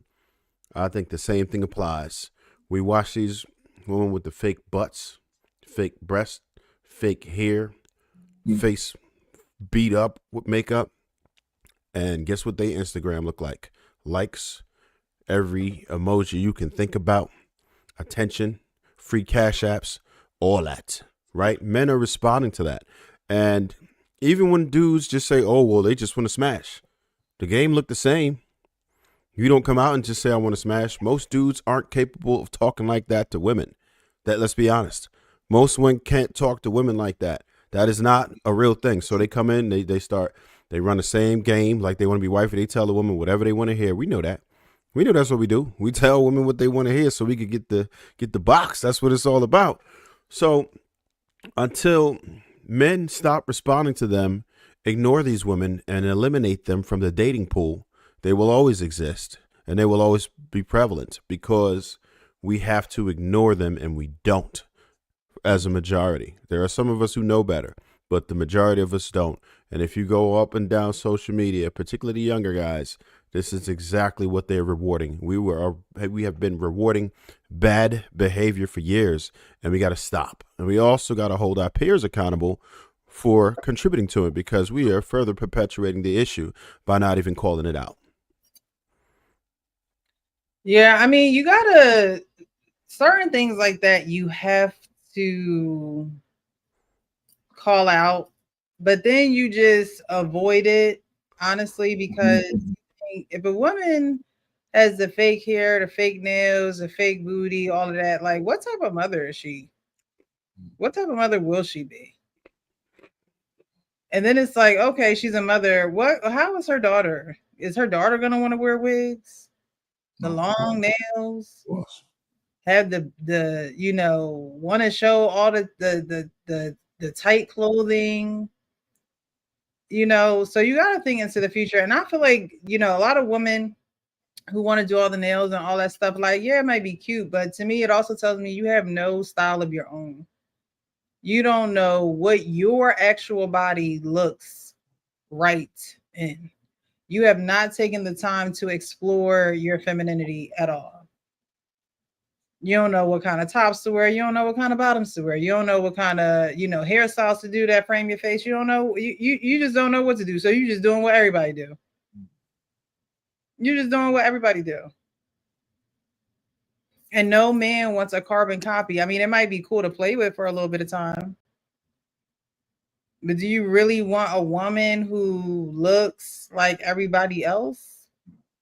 Like back in the day when you had the video vixens, like they was video vixens, right? They was in the videos, but they still was natural. The artists back in the day, Aaliyah, they still had their natural hair. You had TLC that had like you had the crazy, sexy, cool, like they still had their own type of style. One was a tomboy, one had the sexy look, one was fun, like you know what I mean. Nowadays, everybody just want to be looking like a Mattel Barbie and taking it over the top. Like you trying to look better than the Barbie. you try to have more plastic than Barbie. Look like ants. Yeah. Small ass waist, big ass booty, like an ant. like a colony of ants walking in the club, Trip. Like, what the hell is this? Anything that you put on to cling to that shape because it's out there. Like, you know what I mean? But when you have your natural body, you gotta do some research. You gotta figure out what looks good and what don't. What I tell women all the time, like, you can't just put on what's on the mannequin. Do you even know what your body style is? Do you know what it's called? Do you know the name of your body style? And from there, just talk to my sisters. And from there, research how to dress your body style. Right. Not just what you see on the mannequin, on Amazon, on Shein and Temu, which Trump shutting that down. I don't know if y'all gonna get your orders. But you can't just put on anything. This is part of your femininity and knowing who you are as a woman before the man. So everybody think that they're gonna get the body to get the man, and it's like, no, you having the self-confidence to explore yourself as a woman is going to get the man, because he's going to know that you're confident in your skin. You don't need all that other stuff. You don't need all that makeup to cover up your face. You don't need plastic surgery. You don't need all that stuff. You're confident with who you are. But I hear you. I didn't mean to cut you off. You're not finished. But what Trev said is kind of, it's true, right? We're in this psychosis, right? It's like I don't know I'm a Star Trek fan, right? This is a Kobayashi Maru. There's a no-win scenario here. You know what I'm saying? Because, even though both things are true, then how do you solve it? Part of a man's nature is to like women that are sexually attractive. And, as innocent, I think, as it is to like a picture, there's people who get mad at somebody liking a picture here and there, which is crazy to me.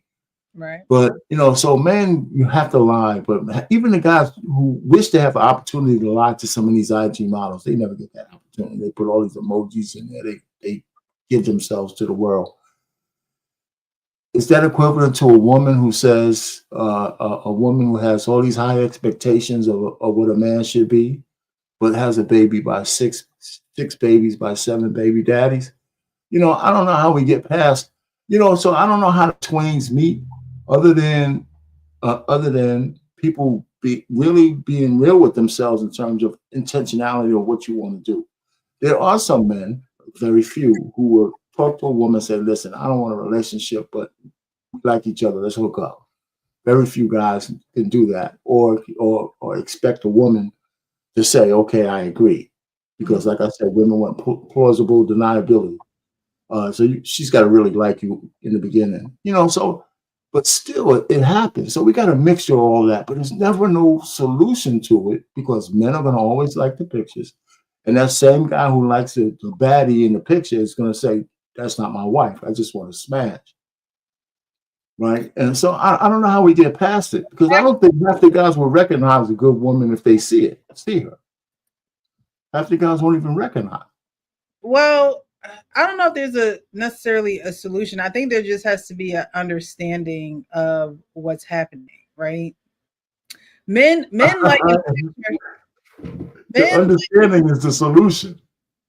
The right? Well, understanding yeah, is the solution. men liking to me to Yeah, me, men liking pictures shouldn't rub women a certain way, right? In a woman's head, if a man is liking a woman's picture, in a woman's head, it's like, oh, that's his type. That's what he likes. And he must like that, especially if you're in a relationship, right? If you're in a relationship with a man, liking, oh, that must be what he likes. And it's like, in my opinion, I think that you have the wrong understanding about men. Men are visual creatures, point blank, period. Right. So, right off the bat, I'm not even going to get mad at you liking a picture because your nature is to like things that are aesthetically pleasing to you. That's in your nature, right? It's in your nature to like aesthetically pleasing people, women, not people, women. Even if a guy is attractive or whatever, y'all not on no gay stuff, you'd be like, oh, I like your sneaks, or I like your, like, you're still going to acknowledge it. It's just going to be in a different way than you acknowledge a woman's beauty, right? So I don't think that women should feel a certain type of way if a man is liking a picture on Instagram. I mean, unless you done seen the girl's address in his GPS and he gone over to her house, why is that such a huge, pain point for women? I don't understand. But then again, as a woman, you have to be confident in who you are. Because if social media is social media, I don't know. I don't have that thinking process, so I don't even know how to. That same woman have a whole page full of dick pics in her phone. Huh? That same you know what I'm saying? What? So the women project all the time. So the women who are the most jealous, she got a whole cadre of dick pics in her phone that she's not telling her boyfriend she's jealous of. I mean, women project all kinds of shit on men, right? So the more she thinks you're cheating is because she's got a self-conscious tap. I think that's a lot of women. So Go ahead, I just wanted to say something real quick. I'm kind of having a problem with accepting this whole male's nature thing, right? Not everybody is dealing with that. Like so if we say, well, women are just 304s, like that's their nature. Nobody ever accepts that. They'd be like, stop that. You shouldn't be that. You can't do that. That's wrong. Fix it. I think we're doing ourselves a great disservice by saying that this is male's nature and this is what we're going to do, and just not accepting the fact that we should be disciplined. And if we're expected to be the leaders and we expect women to follow our lead, then we have to set the tempo. That's what we're supposed to do. So I think we have to set the tempo and say, nah, we eliminating these type of women. We're going to eliminate the women who doing too much, who got all this fake shit, get them out of here. And also the women who are over sexualized. If we don't reward them, then they don't exist. If we start rewarding virtuous women, they will prevail. When we say this, like it's male nature and everything, but us culturally are doing the worst. We are having the most sex statistically. We are dealing with the most consequences of sex statistically, right? So there's other cultures who can accept and believe that, okay, this ain't what we're going to do. We are going to be more responsible about what it is that we're doing.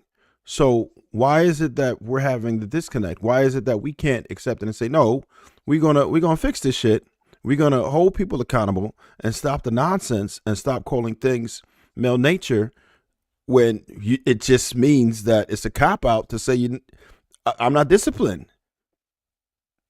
So I hear what you're saying, Trev, and I agree. Everyone should be disciplined, right? So if that's the case, and I know that a lot of social media is more than, Instagram baddies or whatever. I don't know. Is there like a whole sector full of Instagram baddies, or is there like Yeah. yes? But if we're gonna say what you're saying, right? That hold people accountable, this and that, then does it start with let's just get rid of social media? Because no one's gonna be keeping tabs on what you do on your personal time in your phone and things of that nature. So, holding yourself accountable is one thing, but if you're going to be the leader, does that mean, hey, look, I'm not going to be on social media because I don't even want to see it? Because you don't necessarily have to like a picture to like a picture. I mean, No. Well, guess what? Not everybody's social media Explorer page looks the same. There's some people who have no booty in their Explorer page, believe it or not. There are some people who just have politics. There are some people who just have nature or animals or scenery or art, right? If your shit look like that, that's because you did it. You did it. You're responsible for it because you was liking them, because you was looking at them too long. They know every single thing that you're doing with your phone, and they're going to feed you what you like. If you don't like booty, then booty's not going to be in your Explorer page. That's just what it is. You don't have to eliminate social media. You have to eliminate those types of women. When you see that come up on your page, flick past it. Don't interact with it. Don't stare at it or nothing. And I understand this.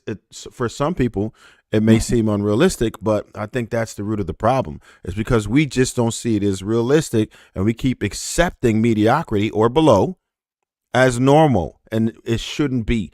And that's why we're losing, is because of the frame of mind that we own to say that we are supposed to be savages, and we don't have to be. And I understand it. And I can tell you, it ain't no holier than thou neither, because I did all types of goofy shit when I was younger, and I was into that. And I don't even want to talk about it, because y'all be like, damn, he shouldn't be talking for real. So I don't want y'all to get that idea for a second, because I ran the numbers up right back in the day.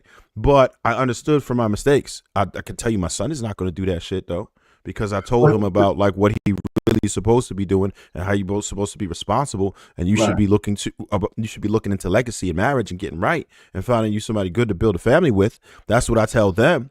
Right. I'm not going to sit here and say that I'm not guilty of it. We know. Listen, anybody who know me for real know I was on some garbage before, chilled out since, but I'm still gonna call out the issues. Well, and it's about pulling coats. Go ahead. Let me ask you a question on that point, though. Let's say I agree you're at the age where you're disciplined, but does that really change your nature, your discipline? The nature of a man is the nature of a man. How you act on it is the difference, right? Absolutely, your actions. So I think we get it kind of conflated. I don't want, because I agree with you, we need to be more disciplined, but we shouldn't attack the nature of a man. You just need to have that shit under control. Yeah, and what I'm saying is that we're chalking up everything that we're chalking up our actions to a man's nature, right? So it doesn't matter, right? How we're thinking. That's a mistake. Yeah. I don't know. It's a mistake from the standpoint of connecting them so solidly. Yeah, that's not the point I'm saying. What I'm saying is that society and the game as a whole has been switched to use our nature against us. Right? I'm not saying, and I listen to what I'm saying. I don't disagree with when we talk about being responsible and things of that nature. That's not what I'm saying. I agree with that wholeheartedly. What I'm saying is, in the game that's been presented, is that they're using women's nature as a plus, but use man nature as a deficit. Right? Everybody, the point you wear condoms is to protect you from a foolish woman. Right? Ain't that the point of condoms? So she don't burn you, so you don't have babies, things of that nature. We all know the game. I'm not saying that. What I'm saying is that, again, if we have these understandings that a man's nature is to be suppressed, like you said, when you was younger, you ran up numbers. Just now, you know better, correct? Absolutely. Right? So again, no matter what you say, and now that you know better, and you know to teach your son, you know to teach him the rules you know now, because you know what? Because he's Trev's son. You probably had him with a baddie. He's attractive, right? You know it's gonna be in his nature to be at them hoes. No, No, he's not even like that, and he's not going to be like that. And that's what I'm saying. I took special effort, and that's the thing. My parents didn't have these talks to me about like what's most important, about how to vet women, about relationships and all that. It was glossed over. It was surface level, and I didn't understand what it was. I learned from my peers, pretty much. I grew up in a major city. I grew up in Newark, New Jersey, and I saw what the Romans did, right? So I learned that way, just from my environment versus what I should have been paying attention to. So I think that we have to challenge ourselves as parents to make sure that our children are doing the right things. I mean, it's no secret that most of the young ladies who end up in these situations don't have fathers, and young men don't have fathers. If you are a father that is truly involved in your child's life, and you give them, you infuse that discipline into them, you have those one-on-one talks, and you explain to them what life is really about, and you have those tough conversations with them. And that's where it starts with. We're not telling anybody they need to fix the world. I'm going to do my part. I'm trying to do it on a large scale. Whatever I'm capable of, whatever talents or gifts I have, I'm going to use them. I can't expect every man to do that. I say hold yourself accountable. If you see your mans in them, people that could talk to, who you can talk to, who are reasonable, pull a coat, and that's it, right? Hold yourself accountable. Start there. Let's just start there. Hold yourself accountable. If it's people you trust to talk to and people who will listen to you when you pull a coat, talk to them too. That's all that I'm saying, because I want us to be in a better position. I hate to be at the bottom of anything. I want us to be excelling because we got it in us. If I know we had it in us, I wouldn't be so damn hard on us. I know we can excel. I know what we are capable of, and I know what we should be doing. And what I'm saying is that the other cultures, man, they see it as a reality. They don't. A lot of them are not out here just beasting and dealing with the same consequences that we are. Right. That's what the numbers suggest. So all I'm saying is that we can't eliminate nothing. Right. We know it's going to be some knuckleheads out here that's going to do it, but we can absolutely do things to mitigate the issue. I don't disagree with that. But here's the equalizer to me, and I said all the time. So salute to you, brother, with your son, because I have a 21-year-old son, right? And not to be relevant, but I was in my prime time of when I was priming outside. I would compare my numbers to anybody, rich or poor. But as I got older and I understood, like, okay, and working with young men, you have to move a little bit differently than you did. I'm not saying that you don't have to sort of completely not do anything, but you have to be more selective today. And you have to be more intentional, because I've heard guys talk about how they have to be intentional in the time of their life, but today the women are actually yelling out loud what it is that you got to do, what it is that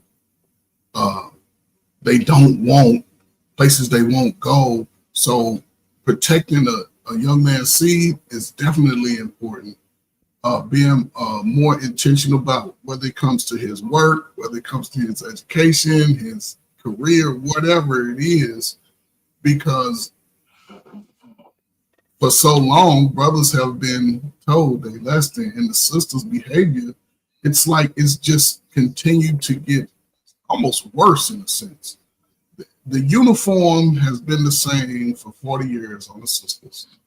Weaves, wigs, breasts out, cheeks out, legs out, whether they're going to church, whether they're going to the supermarket, wherever they go, they're going to display. Now, me, as far as pictures, brothers, listen, you ain't got to like no pictures. Just go outside and see the real thing. You can look at the picture, just make a photographic memory in your mind. You ain't got to touch that because they already let you know who they are. You can meet those same women outside. So you just have to be more intentional, though. That's all I'm saying. Listen, I'm not going to tell no man turn down no cheeks.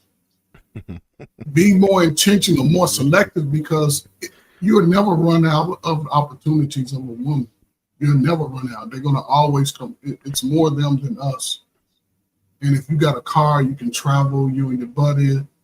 You know what I'm saying? You can pull up in a new city, man, and just be, I don't know, man, just the women. I said, it's my last thing. Listen, women have been showing you who they are. The world is your time. That's all I'm going to keep saying. You have to take advantage of it. You would thank me 5, 10 years down the road. You have to do it now.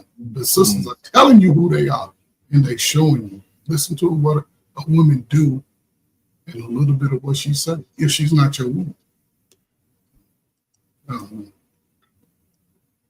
brother's great flip the script. So self-discipline is definitely important. I don't know. I just don't think that social media is a real place. Likes is real likes, but there are people in the world who takes those likes as real likes. Like, so you would have to know where the mentality is. You know what I mean? And again, we're identifying a good woman. So we're gonna keep on with the video. Sean, welcome back. Thank you. I just came to give him some support.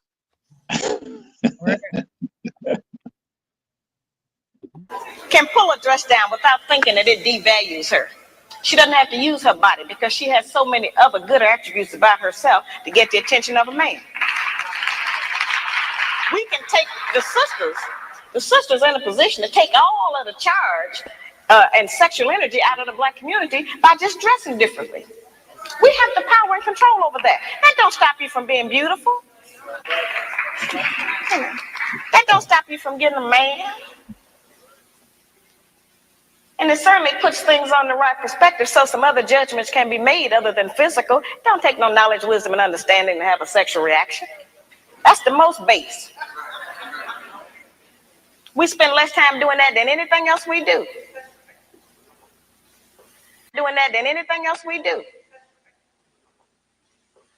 So, that doesn't always have to be the forefront issue. We know we are capable of that. The good Black woman has intelligence, meaning that she knows how to behave properly in the streets. She's not in the wrong place. Some of our women don't know what else to do other than go to the bar. They need some activities.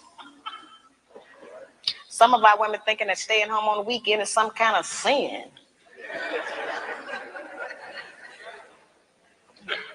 Some of our women think that if they don't have a new outfit to wear every day, that they go self-destruct. We have a lot of just that kind of nonsense going. Every time we buy new outfits and clothes or whatever, all we're doing is sending money out of our community. We don't own no clothing stores. If the white man closed the shoe factory, we'd all be here barefooted tonight. We don't own no shoe factories. Very base things that we don't own that we put our money into and demand we have to have them. A lot of times our men look at us and know that he ain't never going to be able to make enough money to give us all of the things we say we want. And don't no man want to be with no woman who he constantly got to deny her the things that she says she wants. That represents failure to him, to have to always, not be able to provide us with what we ask for. One of the ways we can do that is to start being satisfied with less.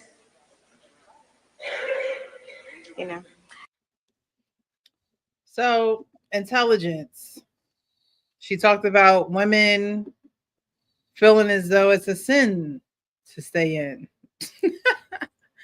How women always want to have that new outfit, gotta be out in the street, gotta be on the scene.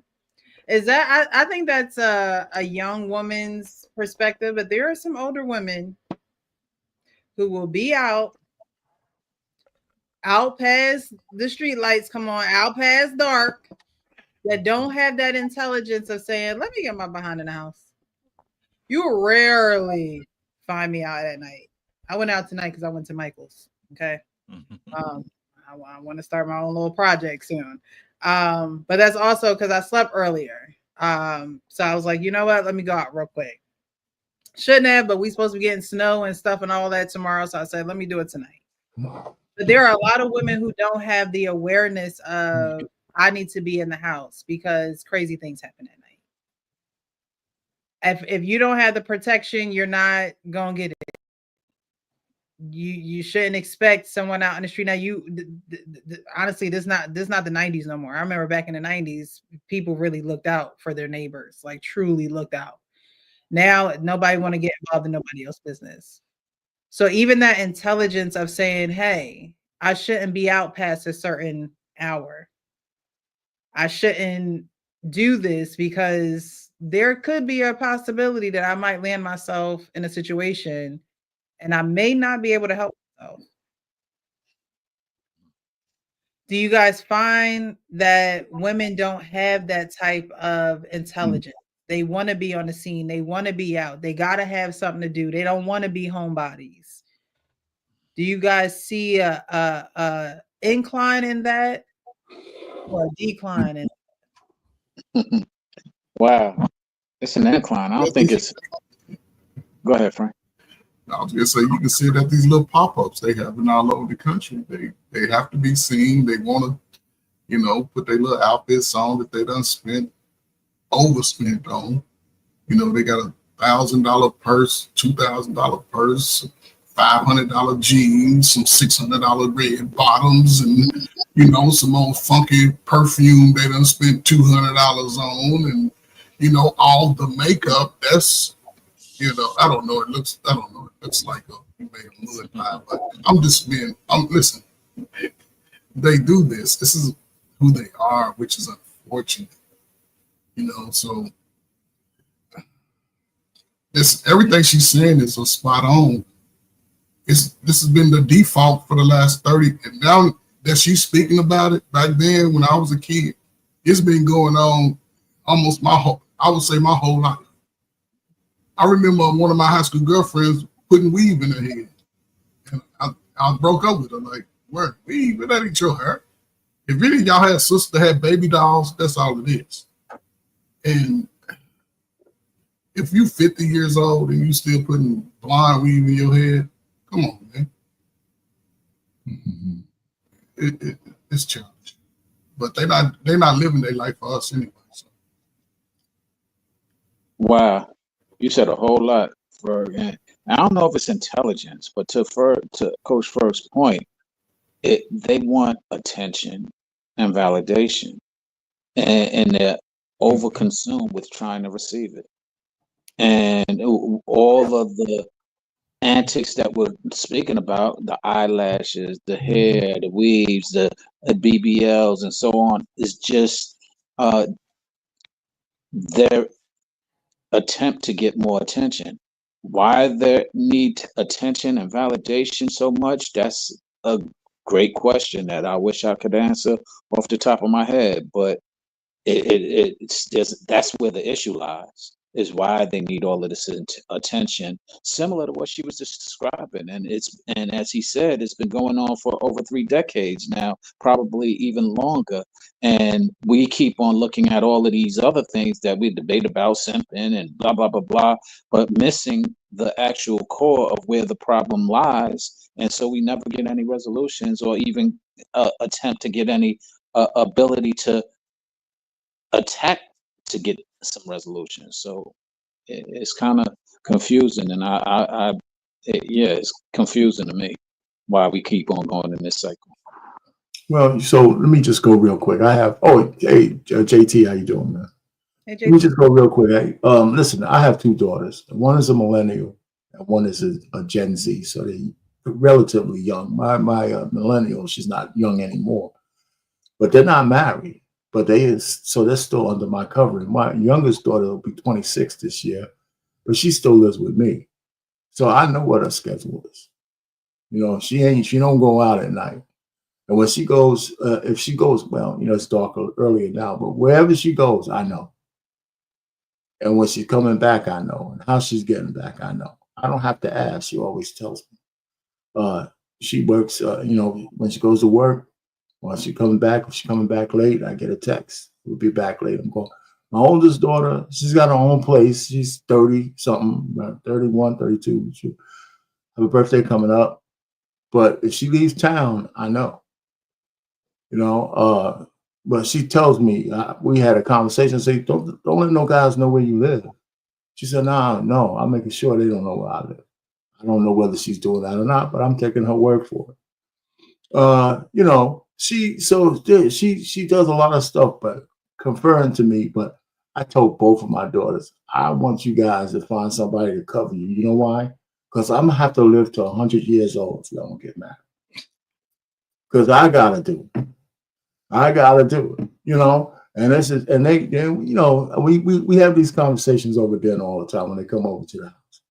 But So part of protection is not worrying about physically having a fight. It's to protect women from their own natural instincts of doing shit they shouldn't be doing. Like they had that one lady who got scared from the guy in her neighborhood because she's out jogging with her kids at night, and she saw a black man, and she got real scared. It became a big brouhaha. The point is, what the hell are you doing out running in the neighborhood at night with half the buildings not abandoned, they're in construction? So it's all kinds of places for somebody to snatch your ass up and take you in. Well, I don't know who her husband was, but my wife wouldn't be out jogging at night with my kids. That kind of stuff. So it's not just, protecting them from the bad guys, protecting women from themselves, because they're going to do shit unless you say, hey, don't do shit. Yeah. Anyway, I'll land it there. Even if they're intelligent, by the way. I just wanted to speak on it from the attention aspect, man. What up, JT? What's up, brother? What up, man? What's up, everybody? I mean, I know the What's up, bro? attention is like currency these days, man. So anytime that somebody can get some attention, some likes, some, they can feel good about themselves. Like, oh, okay, that picture was fire. Okay, bet. Like, hold up, let me get this one out there. Pop, pop, pop. Like, you know what I'm saying? And how many women got 3 pictures on IGs and they swear that they're IG model? You know what I'm saying? It's literally the currency for them. You know what I'm saying? Oh, well, now, I got 2,500 likes on this. I got 25,000 likes on that. Now, hold up. Let me get my my TikTok going.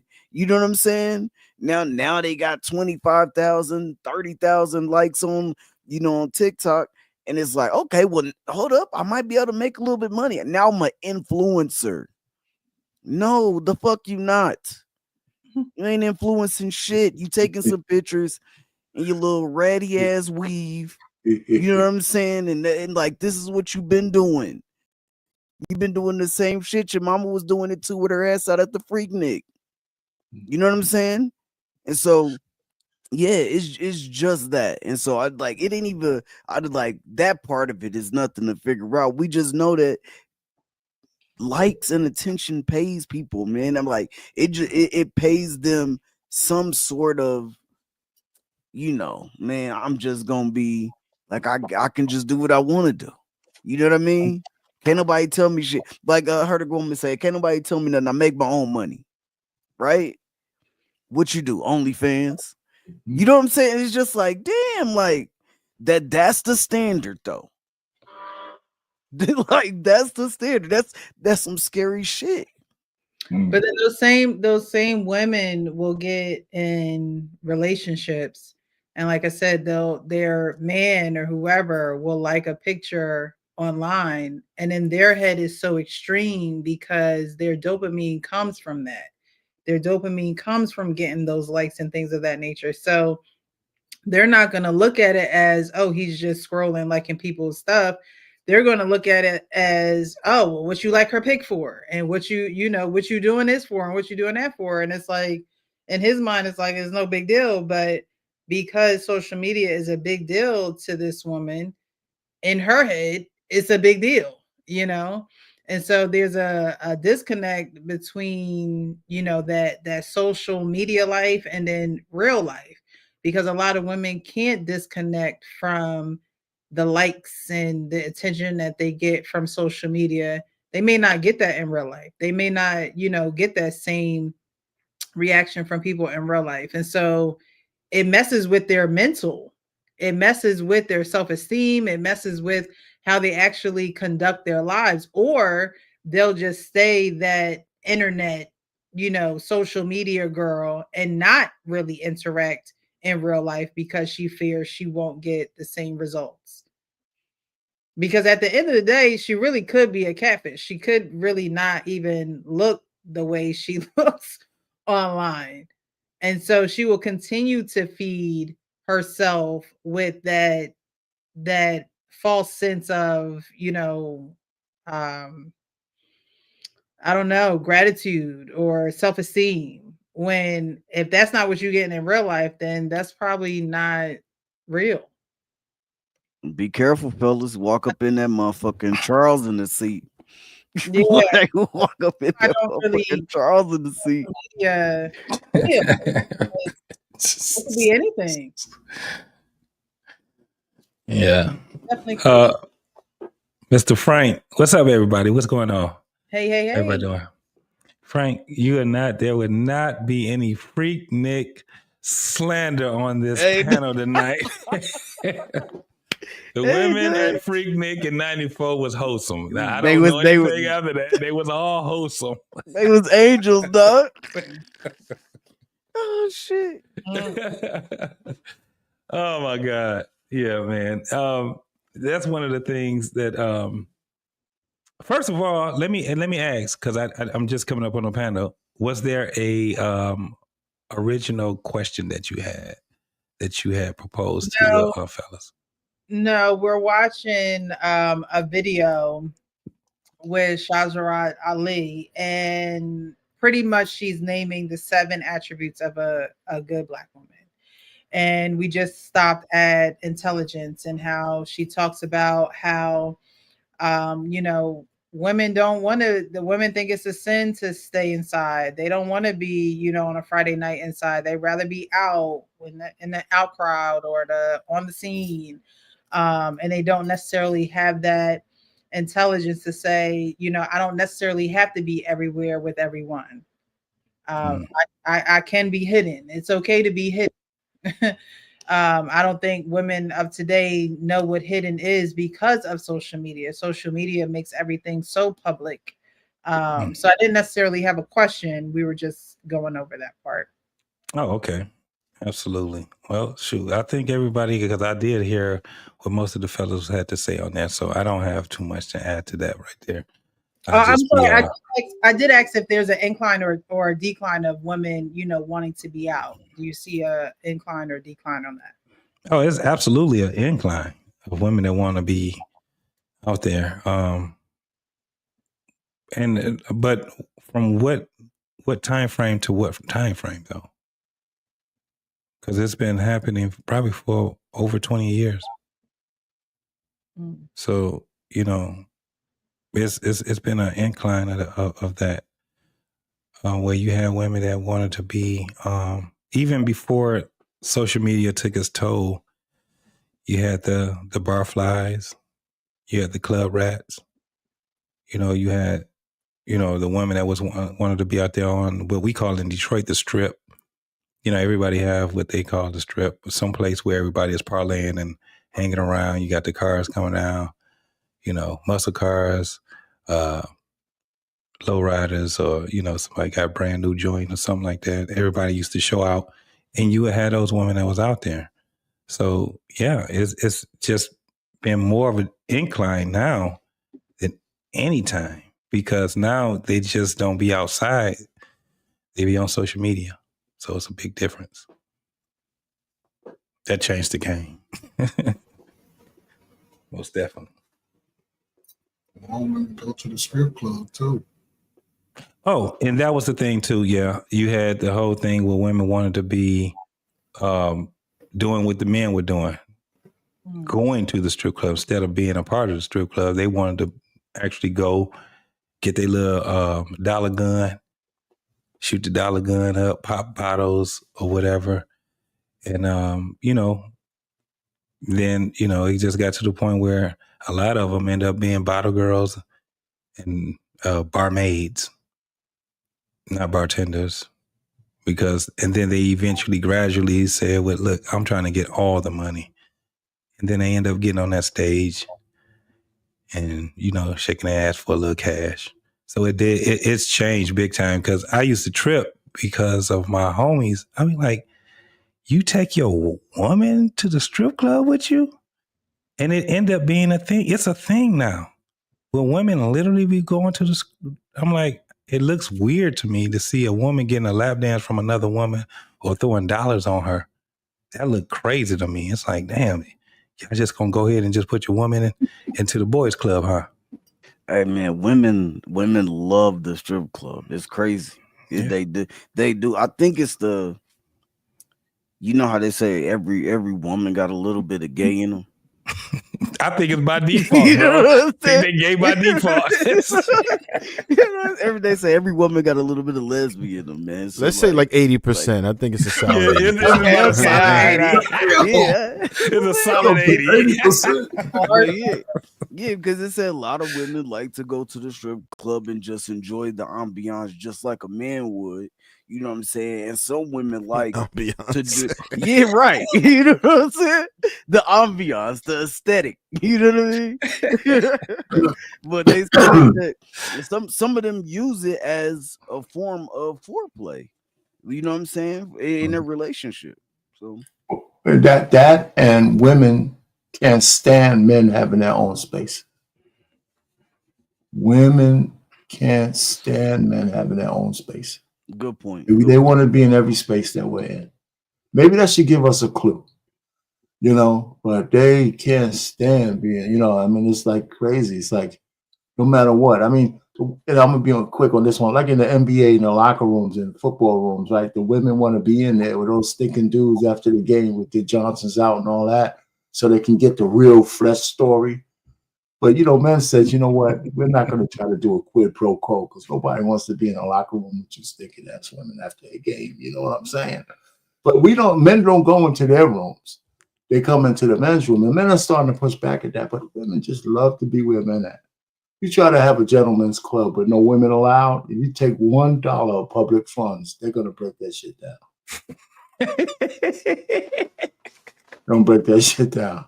They want to know what we're doing at all times. At all times. Can't be having fun without me.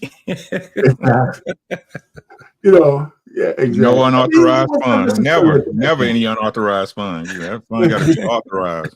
You know, but the one true thing is women change the conversation when men are around. You know, I used to go out to lunch with the fellas, and we had some girls, some ladies that used to go with us. And every so often I had to tell the fellas, listen, why don't we just go by ourselves so we can have a conversation? Because once the women are there, it changes the dynamic of almost everything you do. And I'm not saying it's bad, but you got to be in the mood for that shit. Right. You know, that's all I'm saying. Oh, I definitely think it increased. I think it'd be a lot to say otherwise, right? Black men, stop validating this stuff. If it wasn't for y'all validating this stuff, it wouldn't even happen. You know what I'm saying? If it wasn't for y'all liking booties and titties, man, this shit wouldn't even be going on, bro. You know what I'm saying? The white men don't like all women supposedly, so it's all y'all, man. Y'all need to get it together, bro.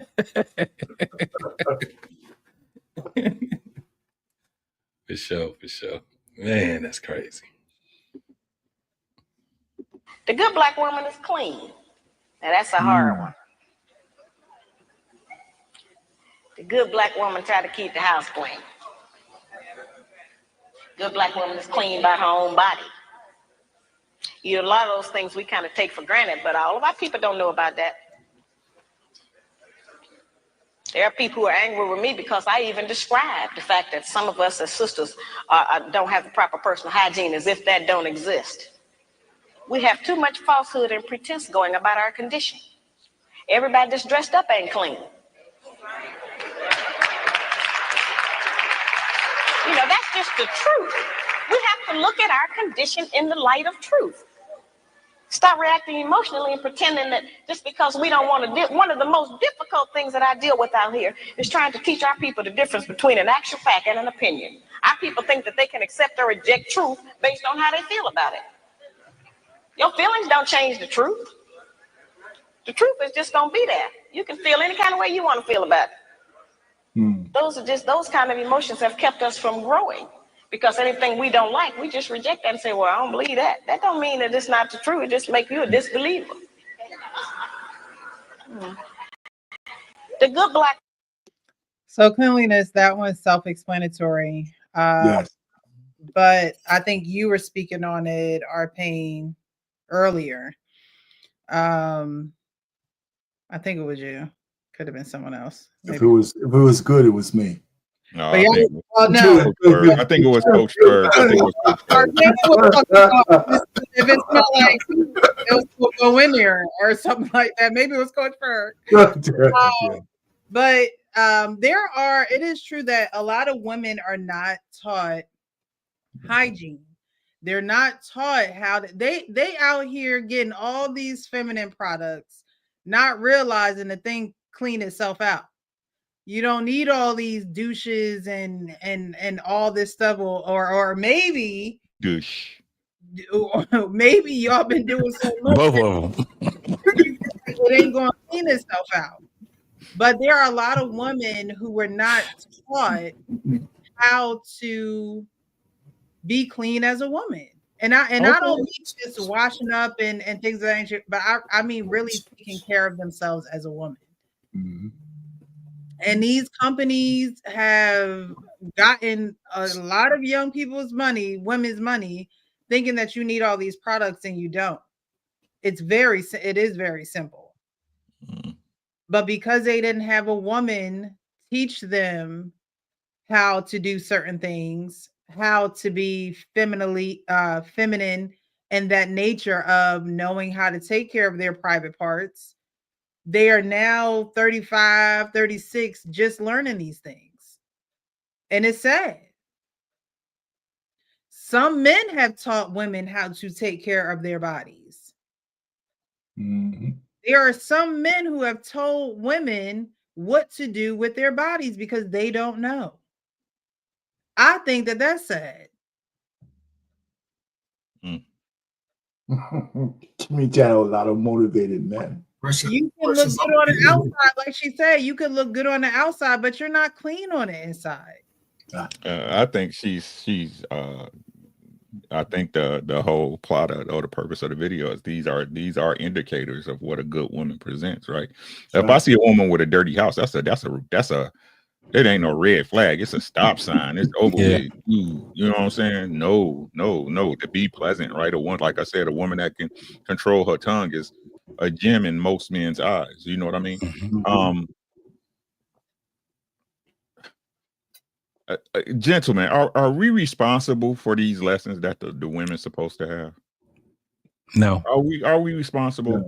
No, absolutely not. I'm asking seriously. I'm asking seriously, right? Because I think that's what it sounds like. The argument is that we were supposed to be the ones that imbue these into women because it's not their mama teaching them. Even though the mama is the one, when the child is successful, everybody praises, but when the child is bad, it's the daddy's fault. Of course. Yeah, I'm asking these questions, right? A single mother, a woman could be a single mother and destroy the family, but the impact of her happiness is greater than the impact of the father not being on being at the family. That's what they say, right? I wish somebody pick a goddamn lie. That's all I keep asking y'all. Could we pick a lie? What is the woman responsible for? This is all these conversational. My shit is circular because it's true. Y'all can keep hating it and come at it different ways. I don't care. What is the black woman responsible for in the community? The reason why they get pregnant is us because we should manage our dicks, right? We should be disciplined. If the child's come out fouled and fucked up, it's because absent is abuse. You're not there. But if that child became an NFL star or an NBA star with the dad not there, the mother would get full credit, would she not? No doubt. LeBron, he said that, didn't he? Didn't he say, thank God my daddy wasn't there or some shit like that? If he wasn't there, I would have, I thank my father for not being there. Right. I'm just asking these questions, right? Because like I said, if these are the standards that, and listen to what I'm saying, y'all. I'm cool with it either way. As a man, you should be cool with it either way. But how are we call ourselves operating in leadership when you don't know which way is up? Somebody explain that to me. How you a leader and you don't know what you leading? Your personnel lies to you every day. You don't know what they on. Make this make sense to me. Every man know, most men, I can't say every because nobody's, we it's never any of us, right? Most people or most men, grimy or good, right, know a wife when they see one. Is that fair? Is that fair? Because the definition, the definition of a good woman was the woman that stood by you through everything. Facts. Mm-hmm. She held me down. Right now, the good woman is the one that when she's not happy, she leaves for her happy and her sanity. Right? Mm. Would y'all pick a lie? This woman ain't missed once. She ain't missed once. I swear. If I'd have got at her if I knew where she was at, I'd have got at her. That woman is beautiful. That's a beautiful woman. Beauty ain't about no looks. We're only responsible for what we're responsible for as men. And I say again, ad nauseum, our generation, we had nothing but it put in our ear about what a better man you should be than your fathers and your grandfathers. That was our mantra, our motto. Don't you go to jail. Stay away from these drugs. Take care of your kids, right? Mm-hmm. Don't be like your daddy, right, JT? Yep. Somebody's lying. I'm sick of y'all. Someone is lying. Please pick one. All right, we're going to get through this. We're almost done. Woman practices non-possessive loving. Now, y'all know that's a hard one. Now, envy is wanting what someone else has. And jealousy, of course, is just selfishness. Non-possessive loving is not an easy one for us to practice. And, of course, I have a lot of sisters and some brothers who are in disagreement with me saying that. But the actual fact is that our men are outnumbered about 5 to 1. And nature is going to require that the men take responsibility for more than one woman and her children. Most of our men have children by more than one woman anyway. So I don't know why that was such a surprise, allegedly, when I said that. The black man has not been waiting on me to tell him he could have more than one woman. You know, I'm in agreement with the rest of y'all. I don't think he should do that, but I feel like you did. There are some things perhaps about the nature of our man that we have been given some definitions about that are not true. There are some things he can do that we call him a dog. We do not have the same capabilities as a man. I am not talking about fornication and adultery. That's something else. I'm talking about actual responsibility of fatherhood and husbandhood of another family. That's quite different from fornication and adultery. We don't have the same capabilities of them. That's right. A man can have 2 homes, 2 sets of in-laws. He can eat dinner at 2 houses, 2 sets of children, 2 garages, 2 separate sets of friends attached to that woman. He can have all of that. We can't do that. We can't cook dinner at 2 houses. We can't sleep with one man 4 nights a week and another one 3. Ain't no man gonna agree with that. We can't have one set of children we leave in one place and go and stay in another place and take care of another set. It doesn't work for us. Now, that does not mean that we can't have sex with more than one man. That's not what I'm talking about. I'm talking about just taking responsibility for your children. Now, certainly every man can't take financial responsibility for all of his children. He can do something. But a man who is spending time with a child is going to do something for it. Because then they'll find out what we have since we've been taking care of them by ourselves. You don't like to always say, no, I can't do it. No, I ain't got it. So the children will make you get it up. You spend some time with it. You know, that's an important thing. The effectiveness of the principles that I just described, their usefulness has not diminished just because modern opinion has changed about them. There is not a black man in this room who does not still enjoy it if his woman bake him a cake. Well, our young daughters are being raised and taught that that's old style and that's out of fashion. We are not making those rules. Somebody else is, and they're imposing them on us and making us think that we have to qualify under them.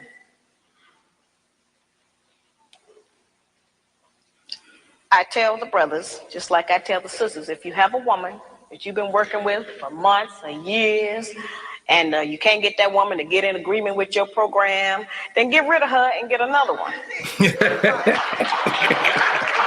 And I tell the sisters the same thing. If you're with a man you can't agree with, don't make his life miserable. Get with a man you can agree with. But we spend too much time living in hell with each other. We spend too much time tearing each other down, trying to make the other person do different or function different. If you want somebody to change, first change yourself. All right. That was pretty much the end. Damn. But she said a word there. She said a word. I love that woman, man. I love that woman to this day. Word. You know, like we were saying earlier, men and women are created equal. The things that men can do, women can't do. However, in today's society, women will beg to differ. Oh, I could do what a man can do. I make money like a man. And the concept of baking a man a cake is so far-fetched for these women. You had that girl, what is it, Cooking with Kaya? Cooking with Kaya. Cooking with Kaya. Right? So you had Cooking with Kaya, and you had all these women who were so mad at her. Got her kicked off TikTok. For cooking. Like, yeah, she, you know, she may have did a little bit too much with the twerking and all that. That was That wasn't too much. That was just right. No, it was, I mean, someday, maybe one day, she's gonna want to be married, or a man gonna find her interesting. Like, I just don't need every man to see my behind. Like, you know, I just don't need, like, I hear you. It's not necessary. Okay, certain things aren't necessary. However, her concept was cooking, and she went so bold as to say, "Look, I'll do it for him. If you ain't gonna do it, I'll do it." Okay, because there is a saying: "What one won't do, another will."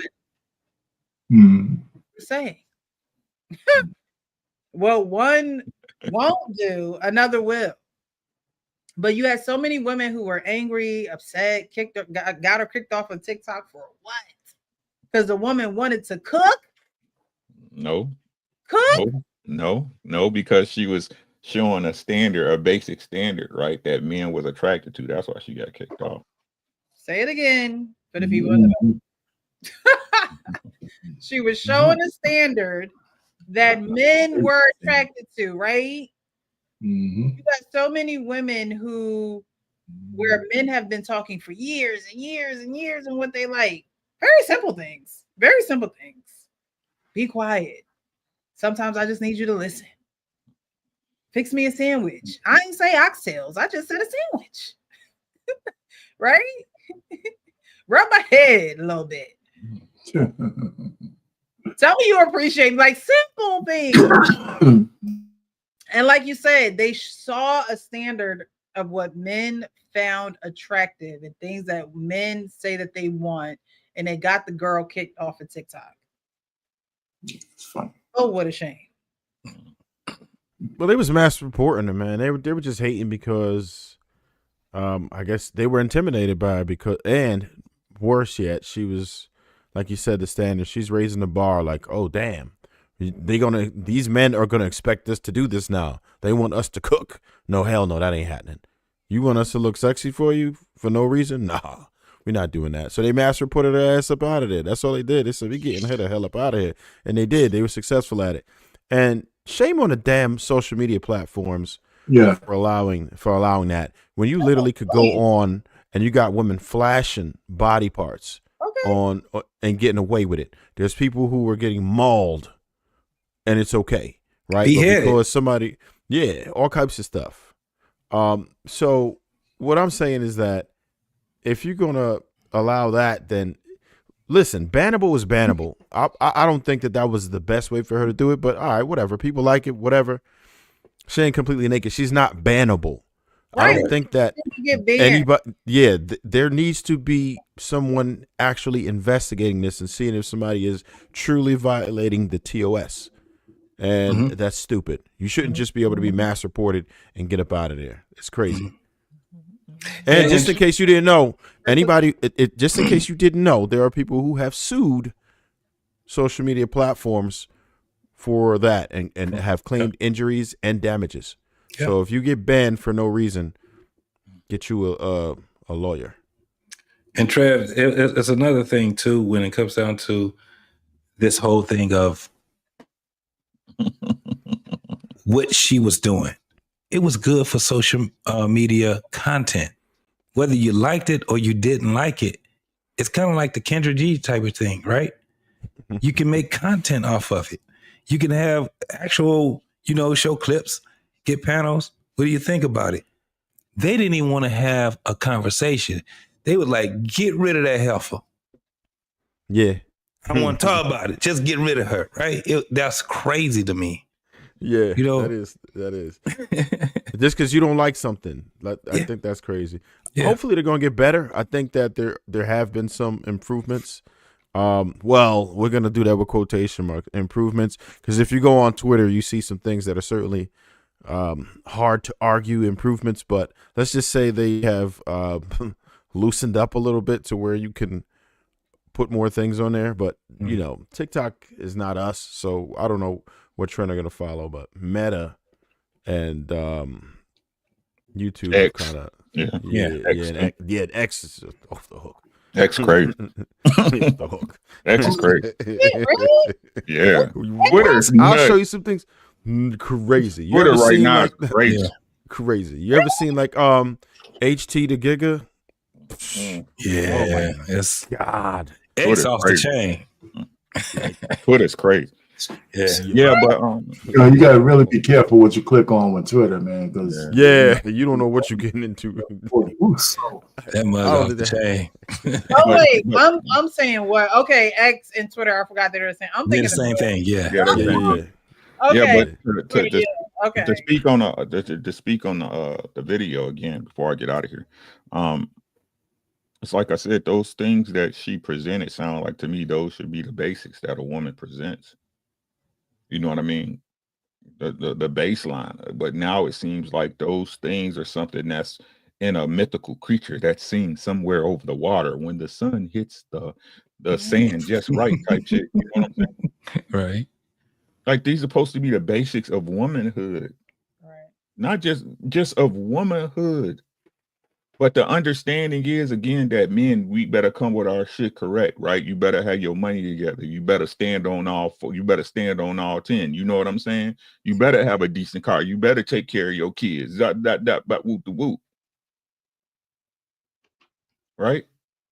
It's funny that they could present all these things when they planning to get out. Those attributes are all the attributes they have when they planning to slide out the dome after they did some foul shit, ain't it? That's some crazy shit. Like I keep telling y'all, the game don't change, only the players. Everybody knows. I'm sick of y'all playing stupid. We all too grown to be acting like you don't know how you supposed to act in a relationship. Mm-hmm. Y'all too old for that shit. Y'all too old, like y'all still in high school and shit. Oh, and Johnny's acting up and we're going to the football game later type shit. That's how y'all be acting. I shouldn't say y'all. I'm trying to get away from that. That's how people be acting because I don't want nobody to feel attacked. I understand it. I know how to speak, Rick. Right. let them tell it. I got my wife in the basement and shit. Oh my God. You know what I'm saying? We know better than that, Rick. We know better than that. So like I'm saying, bro, I'm just tired of the lies. I keep trying to tell y'all, I am the most average man I know. I am the most average man I know. And I know I can only speak from my perspective, right? I had shout out to Trev, shout out to Coach Ferg, you know what I'm saying? Come on, man. Pain, shit, y'all. Frank, I know my nigga, you know what I'm saying? Y'all know how it is, you know what I'm saying? When you're a young person. Right? But when you buckle the fuck down, we buckle the fuck down. Y'all understand what I'm saying? Yeah. So Sure. I'm sick of this goddamn. That's why she fucked with you, because you was him. Come on, like stop. You know what I'm saying? Let's stop this shit. Like, we as men don't know what's popping, bro. Stop, man. Y'all know these women is out of pocket. If it was us, I tell y'all it was us, bro. Y'all know these women is out of pocket, right? So I'm gonna leave y'all with this, and I got to get off because I got to work in the morning, right? I'm broke, right? So when you think about this video you just showed, right? Remember how they say back in the day, right? Supposedly back in the day, right? You should have a house, a car, and be able to take care of them, right? That shit ain't changed for a man. It ain't changed a bit, right? For any woman, look, especially if it's within a social circle, because me and you is two totally different things. You know what I'm saying? You could lie to the outside. Me and you is two totally different things if you my girl, right? Right. But the basics that this woman present don't even come with a woman, right? That's the DLC. That's the downloadable content. It don't even come with her no more. So much so, we sit up here as men and say, hey, if we get 80% of that, we cool. Shout out to my boy Hamp. If I owed you $100 and I gave you 80, would that be okay? Right. No, you want your $100. You want your 100. Yep. What's so different? What's so different? That now the husband quota has been jacked up to the point that you got to do exponential shit for her to just act like a lady. But y'all got it though. Y'all have a great night. I love y'all. Be safe. All right, Rick, slick. Yep. So the self-discipline, courteous, cheerfulness, self-respect, intelligence, cleanliness, and love. Those are the 7 attributes that a woman should obtain. It's simple, you know, and I think that in today's society, women make it a lot harder than it has to be because they are, I always say, dead fish going down the pond. You know another thing, Precious. A lot of women don't know because a lot of men don't tell them when they reject them. They just go ghost, right? A lot of dudes. Women don't know because men don't tell. They don't tell them exactly what it is. Okay. Because they go ghost. A lot of women will sit back and think that they cooking with oil. Mm-hmm. And then they say, all of a sudden, he was acting a different way, but then all of a sudden, he just left. No, that man was sitting there listening to he was like, this is what I got to possess. And a lot of these dudes would get it. Now let them tell it. He got the box and dipped. Nah, he still stuck around for a minute. Then he found out where your qualities was. And he was just like, nigga, I can't deal with this. He saw the exit and he dipped up out. He ghosted the hell out of your ass. We used to call it spinning. Why you ain't coming around? Why I ain't seeing you? Well, I've been working a lot. You know what I'm saying? I had some stuff going on I got to take care of, blah, blah, blah, blase, spleen, whatever, right? We call it a spin.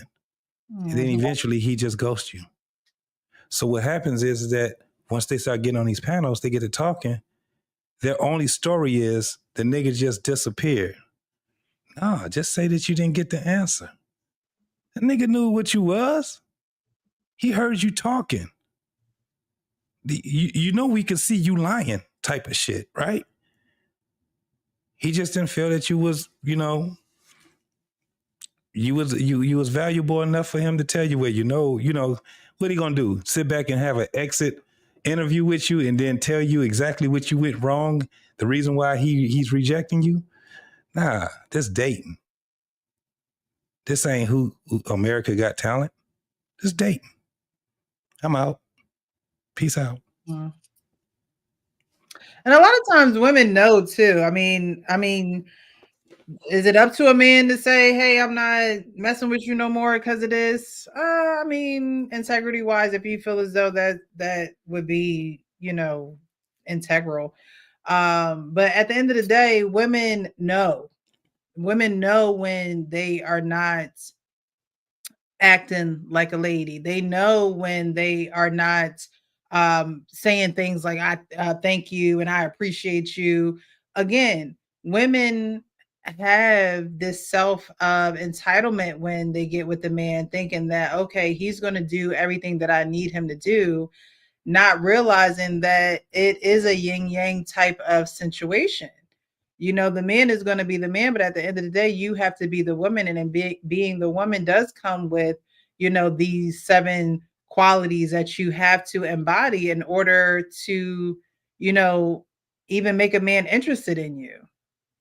A man is not going to be around long if he never hears any praises from you, if he never hears you say thank you or, I appreciate you, if you always trying to go out and you can't enjoy a chill night in.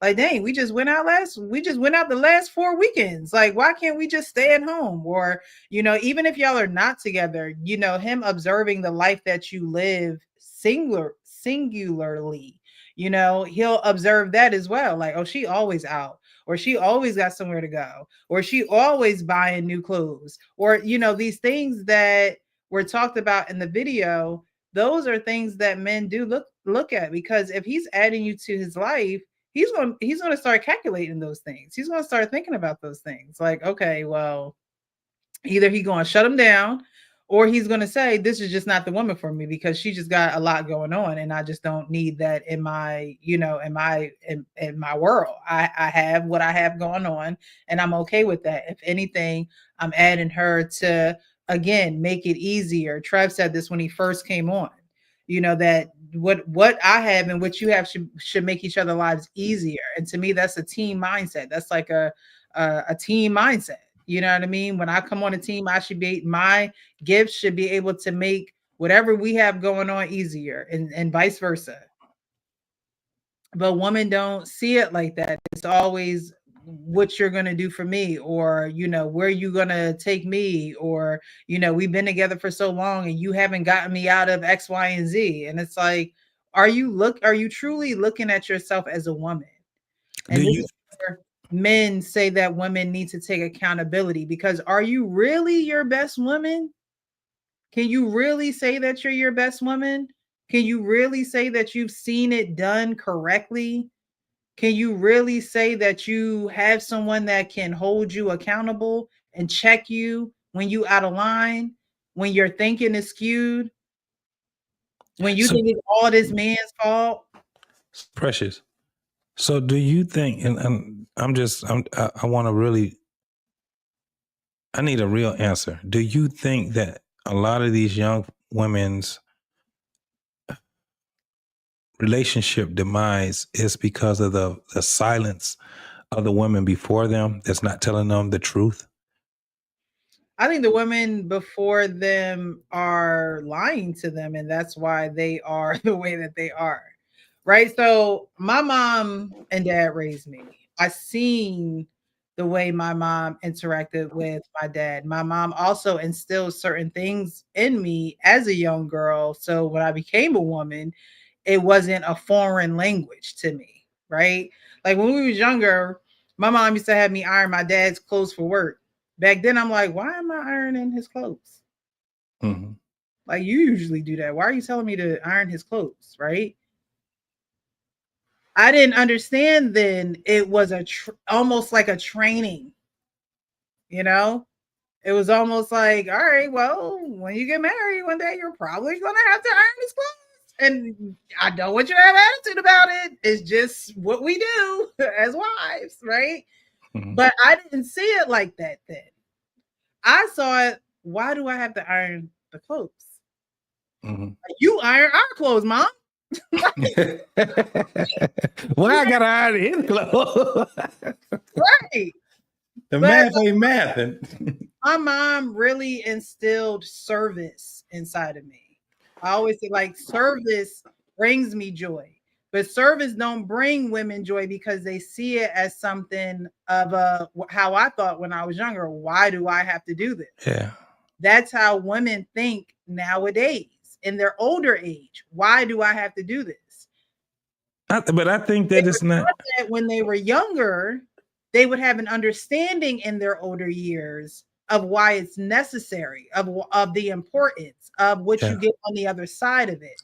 See, my mom ironed my dad's clothes, but my dad also brought home a check and took care of the household. Right. So all she got to do is iron his damn clothes. She going to iron the clothes. If all she got to do is cook, she going to cook. If all she got to do is get his tray together so he can go upstairs and chill after a long day at work, that's what she's going to do. And your mind, and nowadays women think that's a lot, but it's really not. It's really not, because guess what? You're doing it for yourself if you don't have a man. You're doing it for your kids if you have children. You're doing those things and you don't question it. So why, when a man come in the picture, it's something that you question? It's something that's just so hard to fathom that should be done. So is it? This is the thing. I know, and this probably be my anecdotal observation, but I've known many of women during the time that I was dating that were rejected. I very seldom ever hear any woman on these platforms or any woman tell another woman how she got rejected. That's why I was just talking about the ghosting and all these different things, because it was a time where dudes was like, I'm just not dealing with her. You've seen women pop up on guys. Where you been? Why you ain't called? I've been out here calling your phone. You ain't answered the phone. Now they were chasing men down, trying to get an answer on why the dude ain't dealing with them no more. I knew that they were in droves at one time. I've yet to have heard any woman, at least my age, to sit back and give that story. Now, I've heard many stories of dudes being rejected, dudes not being able to get with the girl that they wanted when they was in high school because she was getting with the older dude that had the car and all that stuff. But you never hear those stories from those women. I think my personal opinion is that was detrimental to the next generation. So you're saying you never heard of stories of women being rejected by men? Not the way that I hear it with men. And it was a lot of women that was being rejected by men, but their rejection was something different. Like our rejection was more initial, right? Hey, how you doing? My name is James. But I can't, that. Our rejection is kind of like we probably already hit it. We probably already done went on 1 or 2 dates with you. And then we found out who you were. And we was like, I ain't really fucking with it no more. And we just ghost you. You don't hear those women. They would say something, but they would never go in detail. They've never had the story where they had that part right there. Probably because they realized it was something within them, and they're not going to be honest and say, oh, he rejected me because, I'm not showing these qualities, or he's not calling me back because I yelled in his face a couple of days ago and, or a week ago, and he told me not to do it again and I did it again. They're not going to be honest and say that's probably the case. They're not going to be honest and say, okay, I'm not necessarily measuring up. So I think it was last week where I played that clip of the pop the balloon of that man, and the women were like, oh no, you got on ankle pants, and you got, you're my type, but you're fine, but those are the women that realize that yes, this man might be attracted to them, but they're probably not going to live up to the standard of woman that he really is requiring in a wife. So they're eliminating themselves already, right? They're eliminating themselves as being his woman, going on a show where really the only thing you're trying to get out of it really instantaneously is just a date. I mean, it doesn't mean you got to spend your life with these people that are on Pop the Balloon. You might come across your husband or your wife, but really it's, can I go on a date with this person? Can I see myself outside with this person? Yeah. But these people are so enthralled with what's going on in their brain that they can't even get over pants that don't touch the ground. You know what I mean? And it's because they know that there's something going on within them, inside of them, that they have not fixed, they're not working on, they're not changing it for nobody. And that's a problem. They're going to stay as status quo, and they're not going to get better. They're not going to improve. They probably have daughters. They don't care how they're going to raise their daughters the same exact way. Yeah. Because they refuse to look within. A healed woman would have been like, you know what, let's go on a date. I'll try. I'll give you a try. Why am I rejecting you? I don't even know that, but because your pants aren't in the floor. Like, really? Like, let's at least go on a date. Let's see how we interact with one another. Let's at least, give it a try. If we're not compatible, if we don't work out, okay, cool. I'll move on. It is what it is. It's life. But these women who reject men off the strength of, pants and clothes fitting a certain type of way and things of that nature, those are women who say, I am who I am and I don't want to improve or change. And so anything that's not to my liking, I'm going to reject. I'm going to, before we get into this rigmarole of you ghosting me. Would you think that is I'll get you before you get me type of thing? That's why I was just saying that when it comes down to, like, with women, a lot of women, they don't realize until after they rolled it over in their head what they've said or done where that man rejected them. For instance, you would have women, especially like now, you would have women that sit back and they'd tell a dude, I love giving head, or I'm a nympho, right? And you ain't never slept with this dude. You're advertising your whoreness to this guy. Does that mean he won't sleep with you? No, of course he's going to sleep with you. But guess what happens after he sleep with you? He's going to ghost you.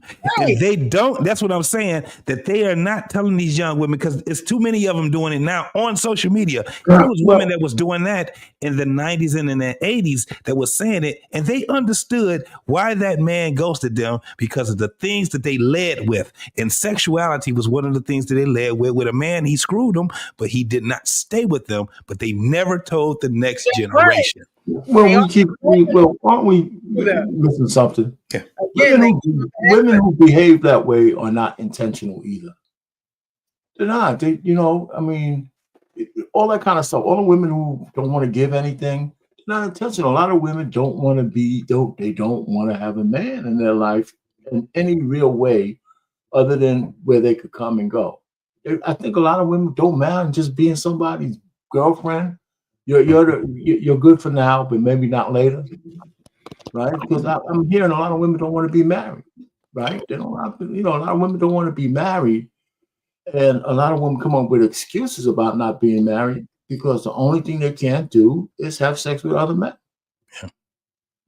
Yeah. Because you could do anything else in a marriage. You could do anything. You can get a PhD. You can go to work. You could do all that kind of stuff.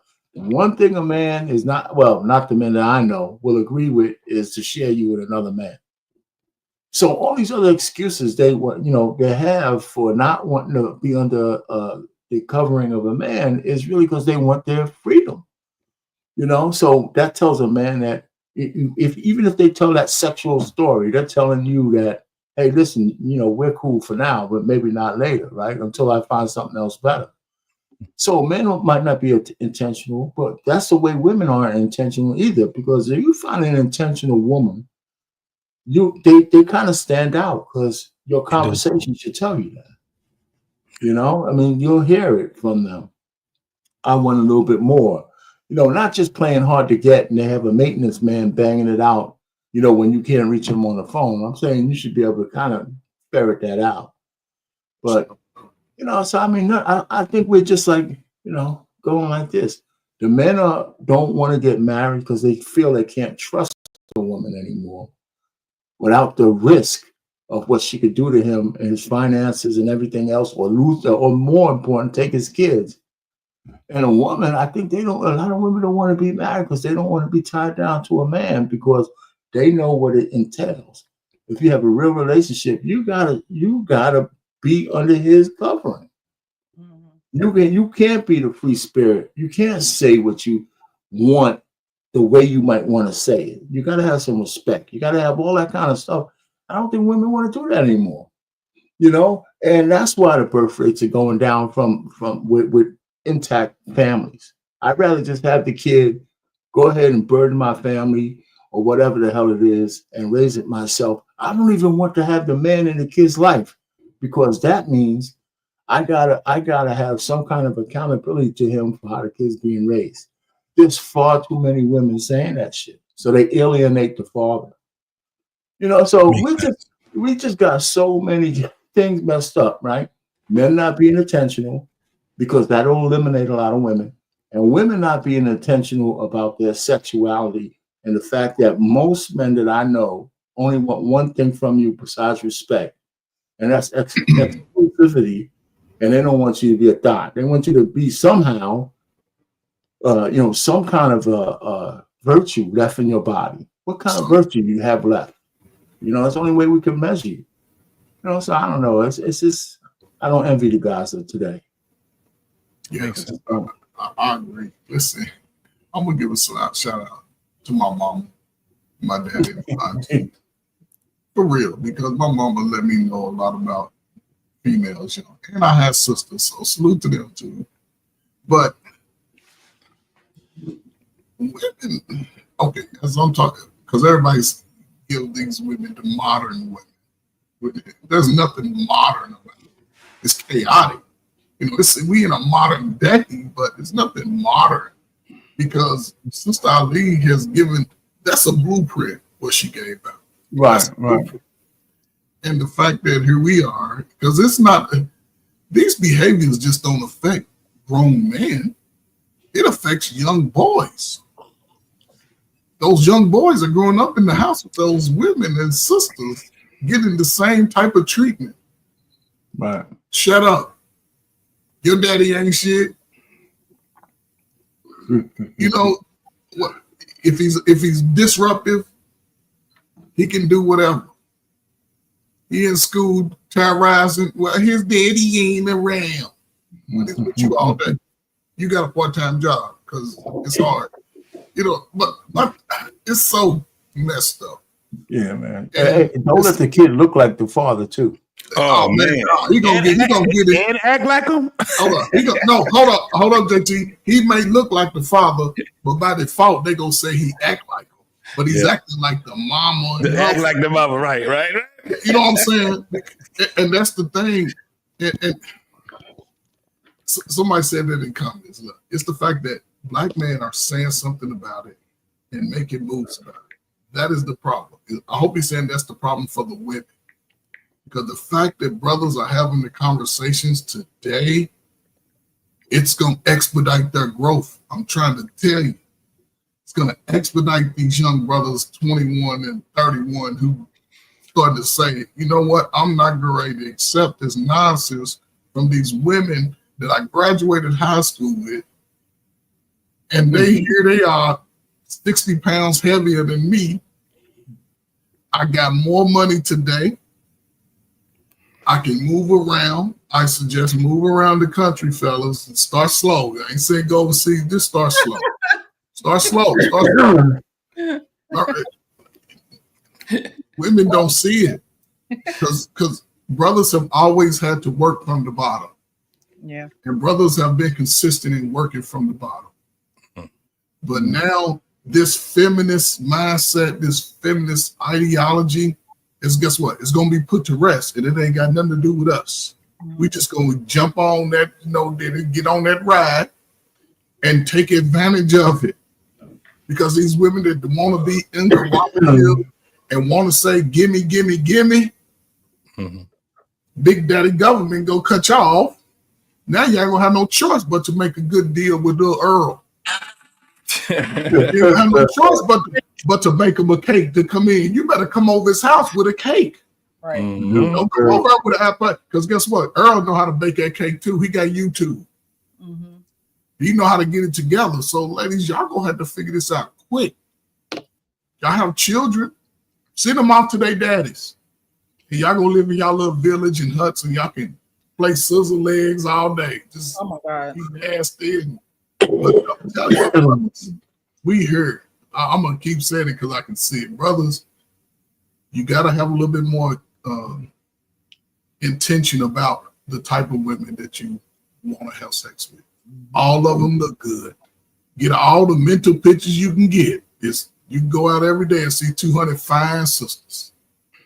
And choose the ones you may talk to, the ones that accept your approach, see where it goes. She start talking out of line crazy, move around, get away. If she ain't coming with a Halloween candy and offering you none, just be a little more disciplined. And if you decide to go choose, and if you want a son or a daughter, make her pay for you. She'll do it. She'll do it. Because she's going to see you as a man when you got your money, you got your everything together. And they like that. They like that high profile look and attention. They want to be, everybody want to be Beyonce and Jay-Z. Everybody want that. Did you call it Beyonce? Beyonce and Jay-Z, because Beyonce has been the queen of the youth. But I don't know. You know, it's like everybody said, we can have conversations about this type of stuff every day. Brothers, listen, if you want to know what a good woman is, find a woman that's opposite of your sister. If you don't know what type of woman is good in your life, find a woman that's opposite of your sisters, your cousin, maybe mama, maybe aunties. Hopefully your mama wasn't ratchet. Find a woman opposite. She don't have to be the loudest one in the room. You know, all women start off at 5s. Everybody. Is she cooperative? 6. Is she smart? 7. Can she cook? 8. Is she sexually attractive? 9. And you can throw your own 10 in there, but make sure she can do stuff. You know, don't put everybody, you know. I don't know, man. I don't know. A woman that can, literally, a woman that can cook for me. Let me tell you, when I eat something that's good, I hum and dance. I hum and dance. If I got a woman that can actually do those things, and this is the craziest thing, Precious, I can cook. Okay. I'm a beast with it. So if she's doing that and she knows that I can cook, and the food that she make, and she's gonna make exactly what it is that I want. You dig what I'm saying? And when she do it, she gonna sit there and look at me. What do they do? They look at you. They see with your, you know. And once I get to humming, I get to dancing, doing my happy dance. This is it right here. They understand it, and it's gonna be like clockwork. And they like doing it. They love to get that outcome from their man. You know what I'm saying? They don't want to be cooking for their man like they cook for their kids. They want to cook for their man like they cook for their man. Damn the big piece of chicken. I'm giving you the good piece of chicken. It's good. Is it good, baby? They're going to sit there and look at you. And if they feed it to, no, taste this. Before they make your plate, taste this right here. And they give you that look. That's the thing that we want. That's the synergy that we want. We want a woman. That's the number. That's the one to make her a 10 right there, Coach Ferg. Does she have the ability to make that synergy between not just you and her, but you, her, and everything else that goes around? Because guess what? One of the things that I look at a woman too, who is she to her family? Yeah. Who is she to her sisters and brothers and cousins? And how when she come in the room, everybody, the room lights up. You dig what I'm saying? Oh, it's time to get started now. You know what I'm saying? When you got people that like your woman, it's something different. Because they're gonna look at you and be like, let me see what he about. Let me see why she's around him. It tells the story, and it brings a synergy again with the family. Because guess what happened? The men in the family gonna come around you. Hey, what's up, bro? They're gonna try to figure out what you about. And then once they like you, guess what it end up doing? It makes her even more want to be around you and want you to be around her family. It probably makes her relationship with her other family members better. You don't know. All you got to do is just do what you're doing. That's how you pretty much know. That's how you pretty much know if that woman is a woman for you, or if that's a woman that you really like, because she exudes so much more than just being your damn woman. That's why when we be hearing these conversations about relationships and stuff like that, people get exhausted because you having the same panel saying the same thing, right? That's why it's really good to have people that's married, newlyweds, people that's probably been married for 10 years, people that's been married for 20 some years, and they can give, what they see in each other. One of the things that I definitely like to see, and shout out to my people, he said and she said, is because that's a married couple that comes on and they're happily, bringing out their what they go through in their family, right? And then they express how they enjoy being in each other's company and things like that. I don't care what nobody say. That right there, even when people probably were at odds with each other, when you see something like that, you like, damn, we need to be like that, babe. You know what I'm saying? That's the dopest thing in the world. So yeah. That reminds me of, I haven't seen Lady Di. What's a lady and her husband? She's pregnant and she's having a girl. Yeah, man. Yep. How many kids they got? Like 12? Okay, that's why you haven't seen her. And at number 7? They said it. She was on there. She said, James, she was like, James told me I had to take a break. And she told why took the break, and she was talking about that. But I think it's a big family. I know that. Their first girl. So they had nothing but boys until then? Yeah, man. That girl is going to be that special. Yes. That's special. I got a bunch of older brothers. Yes. They're gonna have to take great pains for her not to be spoiled, because it's gonna happen. Yeah, but she's gonna be protected, and she has great parents, that are going to cover her. You know what, the word spoiled is bad. She's gonna be doted on. She's gonna be doted on. She's gonna be, and that's a good thing, Yeah, she gonna be spoiled. She got grandparents. Yeah, but grandparents. Oh, yeah, so. That guy that come in her life when she gets older, he gonna be a special dude. Yeah, he's gonna have to be. He got no choice. He got no choice. Yeah, well, good for her. Good for that family, man. That was the thing, yeah. And shout out to them. Absolutely, shout out to them. Another great couple in the space. Me and Lady Di hit it off right away. Right. Oh, she's nice, man. She's nice. Yeah. And it's I think that a lot of women just make things over complicated because of their anxiety, because of their lack of leadership, because of their they haven't seen it. And so in their minds, they feel like they have to be a lot more than what they really have to be. And I think that, like we were talking about, there's going to come a day where you're going to have to shut up or put up, right? I mean, at the end of the day, they're saying by a certain time, there are going to be no more marriage. There is going to be no more having that family unit and husband and wife coming together to bear children and grow them up in a fruitful environment.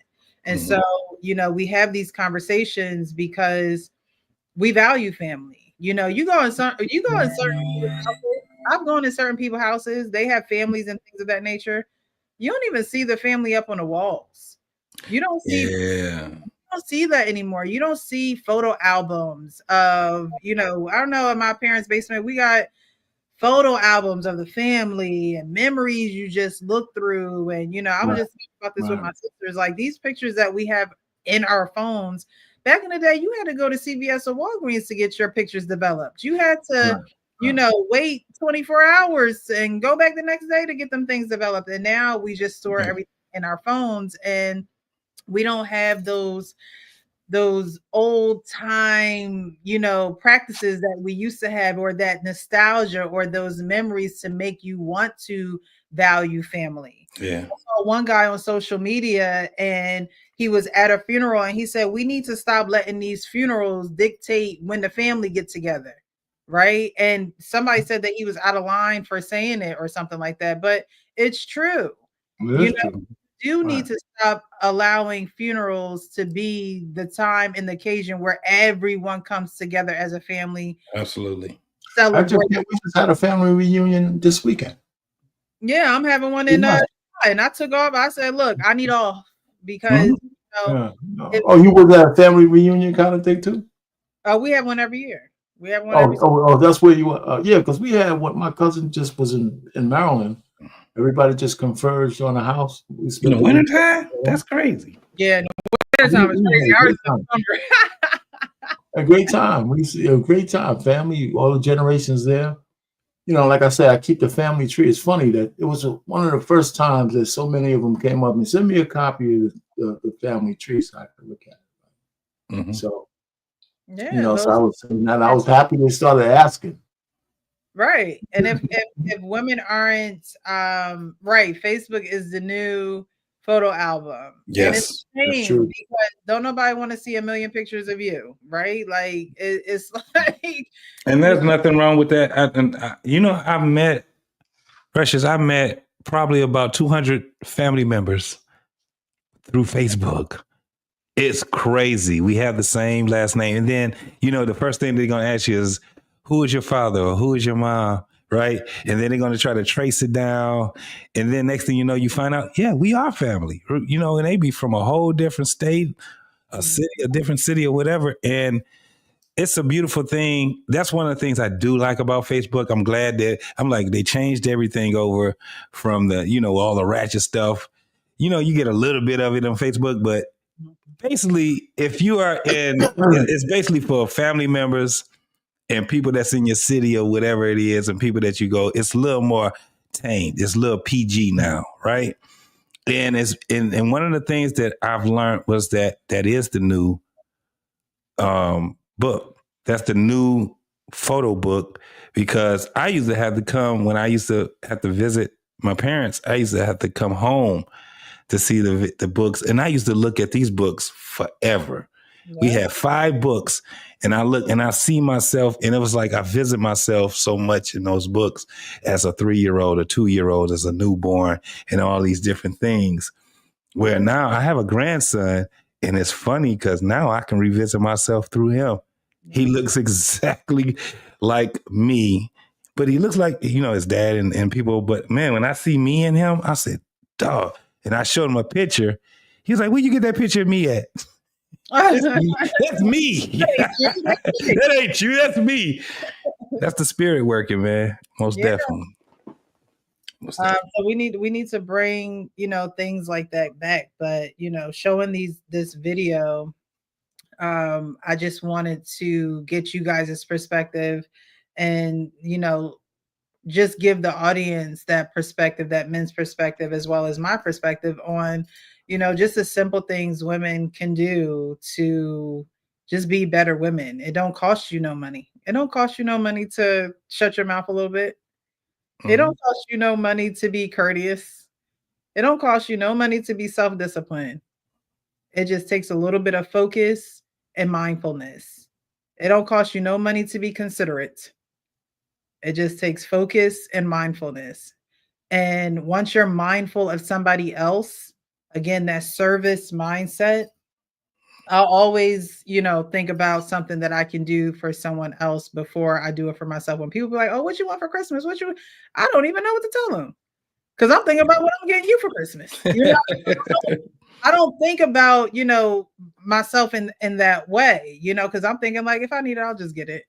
But I'm thinking about, okay, what can I get you? What's going to put a smile on your face? What's going to make you happy? And that goes for men or a female, But I have sisters, and we have these conversations. And JT, you were talking about, who is she to her family and things of that nature. My siblings call me Dr. Philchild because they know. Mm-hmm. You call here, you're gonna get, you're gonna get the real. I'm not gonna sugarcoat it. I love you enough to tell you the truth. Yeah. I love you enough to tell you when there are things that you don't see within yourself that you need improvement on. Mhm. I have sisters that are mothers. So it's like, okay, you need to do it for you, but you need to do it for your kids too. What's the scripture? I was a child, I thought as a child. Mhm. But then at some point you gotta put away them childish things. At some point you gotta put away the childish things. Mhm. Because it's not going to yield you the same result as what it did when you were a child. Now Yeah. those childish things are going to get you charges. Now those childish things are going to get you out here looking crazy because you should have matured from that. Yeah. And everything is a process, like y'all were talking about earlier. Yeah, I was a guy, I ran up the numbers, blah, blah, blah, blah, but then I matured. And now I feel sorry for the men out here, right? You feel sorry for who you used to be. But you grow up and you see those things are not working for you anymore. And so to the ladies who are like, I don't know why he doesn't want to talk, and I don't know why there's distance now, and I don't know. Stop focusing on him. Mhm. My advice, my genuine, heartfelt advice that I have just had to give out to someone, stop focusing on him. What can you do to make yourself better? Because with or without him, you still got to go to sleep at night and look yourself in the mirror. Mhm. And you have to tell yourself that you are not perfect. You have to know that you're not perfect. So list your imperfections, list the things that you need to work on, list the things that you need help in, the areas that you need help in. And it's okay to be less than perfect in those areas. Because a man don't want you to be perfect. He wants you to be working on yourself actively, daily. Daily. It's a daily thing. There is no I've reached it. It's a daily practice. And I think that women think, oh, once I get the hair, once I get the nails, once I get the booty, once I get everything else, all these other things are going to be added. And that's just not true. Because the thing that needs work don't even take those additives. Mhm. So I wanted to play one more video because we talked about, what a good woman is and the attributes, the 7 attributes of a good woman. And she said a good Black woman, but I think any woman, if she, embodies those attributes, she will be a good woman. I don't think, and it's necessarily a Black or white, Chinese, whatever type of thing. But because, our culture most likely would stay in our culture to marry. She focuses on that, in which we definitely appreciate that. But I played that video. The second video I do want to play is of a man talking about how he did have a good woman, and then he ain't having no more. Woman who you put your head on her shoulder and she comforts you will be the one. And you know what sucks too? I had her and I lost her. I had her in that season of me just going with the flow. I knew where you was going, and like literally my eyes are getting red. And I said, I'm not going to cry on this man's show. I had her. She wanted it. I couldn't give it because I've never seen a vulnerable man before. I've never seen a man lead with vulnerability, lead with that level of like, I'm going to trust you with my weakness. I've always seen the great men in my life, my fathers, lead with strength. Yeah. But never lead with, I'm going to rest my head on your shoulder. Because I did that one day accidentally on her, and she lifted up her hand and rubbed my head. And when she rubbed my head, I immediately jumped up. Because my manhood was like, no, she's supposed to be on yours. And I was like, I've never done this. Let me get up. But then when I matured, when I evolved, I was like, I'm tired of always being strong. I'm tired of always having to act like I got it together and I have every single answer. And I broke down in therapy and realized I'm not that strong. I am strong, but I ain't that strong to where I could do it all by myself. right, that's where the video stops. Mhm. So we talk about a good woman, and I can't say that there are no good women out there. But what about the man who has a good woman and is not prepared or is not ready for her and then loses her? Have you guys experienced that, or know guys who have experienced a man who has a good woman, but excuse me, he hasn't been prepped in life to actually be able to take on a good woman and receive, you know, the tenderness that she has to give, and he's just not ready. He's playing the go along to get along game. He's playing the I don't want to commit game. He's playing the I'ma just be out here and do my thing, or have go on a million dates, instead of saying, you know what, this is a good woman and I need to lock her down. I think you can only go anecdotal with that. Anecdotal. I mean, how could you know if the guy's good for somebody else? You can only go through your own experience. I think. I mean, you could have opinions about other people. The only thing I didn't like about what the guy was saying is I don't know why, you know, men. I don't know what the vulnerability. You know, I got to cry on your shoulder to see if you're a good woman kind of thing. I think that's bullshit, man. I don't. You know, I'm trying to feel the connection on why he got scared because he got vulnerable with her and then what kind of shit was he on? He got to worry about that. I'm not even that tough. I'm not. I've never even thought that. I gotta sit down and gotta be all goddamn weepy and shit for my wife to get into my, you know, where's it coming from? You know, I mean, my wife knows my secrets, but I don't feel vulnerable. But she doesn't. Listen, I know I had to go through a procedure once, right? And yeah, it was tough. I didn't want to go. I didn't want to do it. And my wife was more like, I said, okay, I got the appointment. She knows what we had to do to get the appointment. So I get on the phone with her. She was at work. I said, well, you know, maybe we could. She said, no. Your ass is going to that goddamn procedure, and that, you know, that's, you know, none of that. She wouldn't even let me go. I mean, I wasn't going to go weepy, but she wouldn't even let me like kind of second guess. No. After all the shit we've been doing, you're going, and that's it. Yeah, okay. You know, but my thing is, I mean, on the typical thing, I know guys say you got to be vulnerable, you got to let them know what's going on. Okay. But I think when I see these guys, he lost his girlfriend because he didn't know how to weep on her shoulder. What the hell is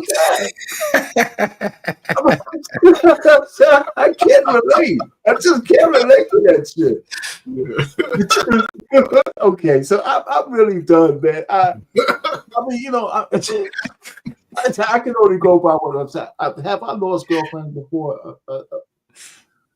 Yeah, I've had a girlfriend. We broke up. It was more mutual than anything, not the right time, and all that kind of stuff. I feel I'm unique from a lot of guys. I didn't have a million girls. I'm gonna land on this one. But every girl I had any kind of info, I'm gonna say every, probably 99%, 95 to 99%. I actually liked the girls I fooled around with. Yep.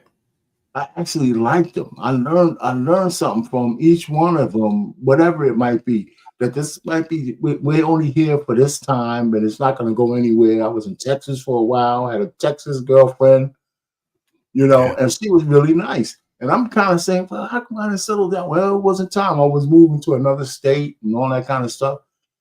But, you know, but when I seen him, I just can't get over what he's talking about. I can't relate at all. Okay, I'm gonna have to do it.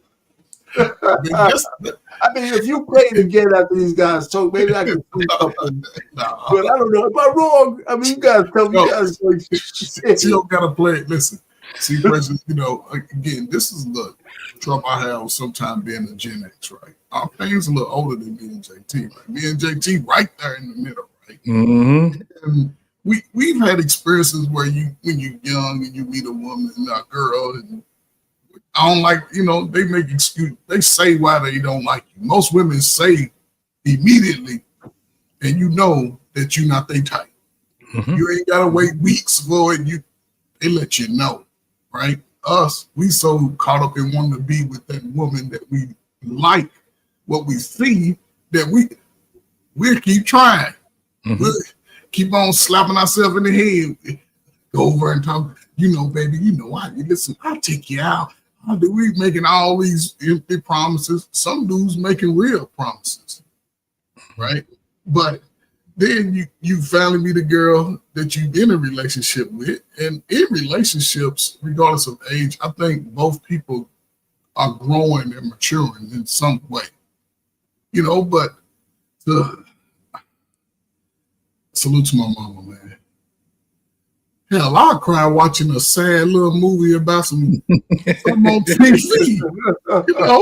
My wife does it. I'm watching a little movie, I'm like, over teary-eyed. And my wife should just laugh at me, and I've seen it. But I've never gotten to a space where a woman has seen me in a vulnerable state. And I don't know if he didn't feel worthy. I'm going to just pull back because of that. I don't know. To me, it's just, I look like I pay. Like, how do you even go that far in thinking about that in a relationship? It's like, it's to me, sometimes we talk ourselves out of what's best for us. Yeah. Just out of fear of the unknown. Fear of the unknown. And if I believe that my wife has my back 100%, Right. hell, if I twist my ankle, she might see it. A loved one pass, she gonna see those type of moments. Even with my wife, I'm not gonna be like, yeah, man, my wife was crying, man. How she gonna cry, man, because she lost her mom? Yeah. How she gonna leave me? I just don't understand it, because we all, if you in tune with your husband, wife, girlfriend, boyfriend, there's moments both parties are going to be vulnerable. Yeah. Yeah, I agree with that, but it's just personal. I mean, I don't know what my wife would look like if she came upstairs, in the bedroom. I'm over there boo-hoo whining and crying and shit. Yeah, it's not. We gonna fight that shit. That's the thing. We fight it. She might be scared of, whoa, shit, man, the sky is falling somewhere. What's going on? What's going on? Right. So that's the thing. Like with me, shit. When I cried, that shit making a cameo appearance. That's serious. It's some real shit that's going down. You know what I'm saying? It's not. I'm not doing it. It's not. It would definitely ruin the way that she sees you if you just out here crying about some shit. You know what I'm saying? It got to be some real shit that's going on. You know what I'm saying? And normally it's going to be the loss of a loved one. It's going to be, some things like that. You are not. It takes a long time. And I'm just saying, and like, again, you talking about Boomers the Next right here. I don't cry if I gash myself, right? Cut myself. If I break a bone, you're not going to see me crying. It's just not going to happen. You'll see me doing, that's all you're going to get from me, right? Now, when I'm starting to, because it's also the same thing of me losing control, because that's what crying actually is for us, is that we lost control. It's something that's just going to go. It's the same thing as we hollering and acting like a child or children or something like that. It's the same fucking thing. So when it comes down to the whole thing of crying, and it's not actually vulnerability. It's way deeper than vulnerability, because like I said, it's a loss of a loved one.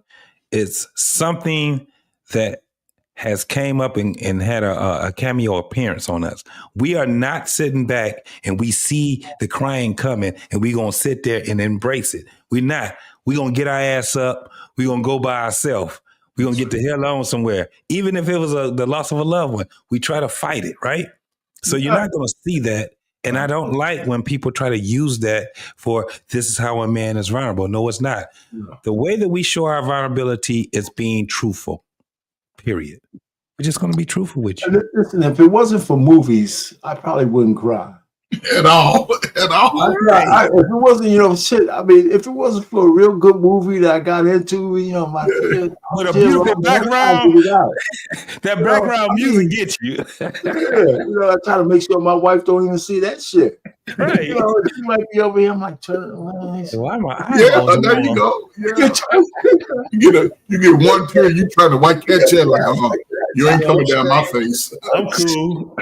There's too much dust in the room. Some dust in the room. I got allergies. See, like you ain't never had allergies. Well, I just got it this year. Well, y'all saying that a movie will evoke tears, but like real life, a good movie, yeah. I can probably get you Harry Potter. We're not gonna be Lenny Williams. That is a song. outside of the vulnerability and showing that and that your woman being privy to that, there are men who do miss out on good women because of what? That's the perspective that I want from you guys. What would be the reason a man would miss out on good women? They take her for granted. When they take a woman for granted, I think that's the number one reason why a man don't lose a good woman. Taking her for granted. Mm-hmm. And not appreciating the things she gives to you and being slow on the uptick. And so I think that's more than the vulnerability. You take her for granted and she's trying and you just trying to, she's got to pull you in and you don't maybe there's a vulnerability of being close to a woman that way if you're not ready. But it doesn't necessarily have to involve crying. It just means that you aren't ready for what she's trying to lay down.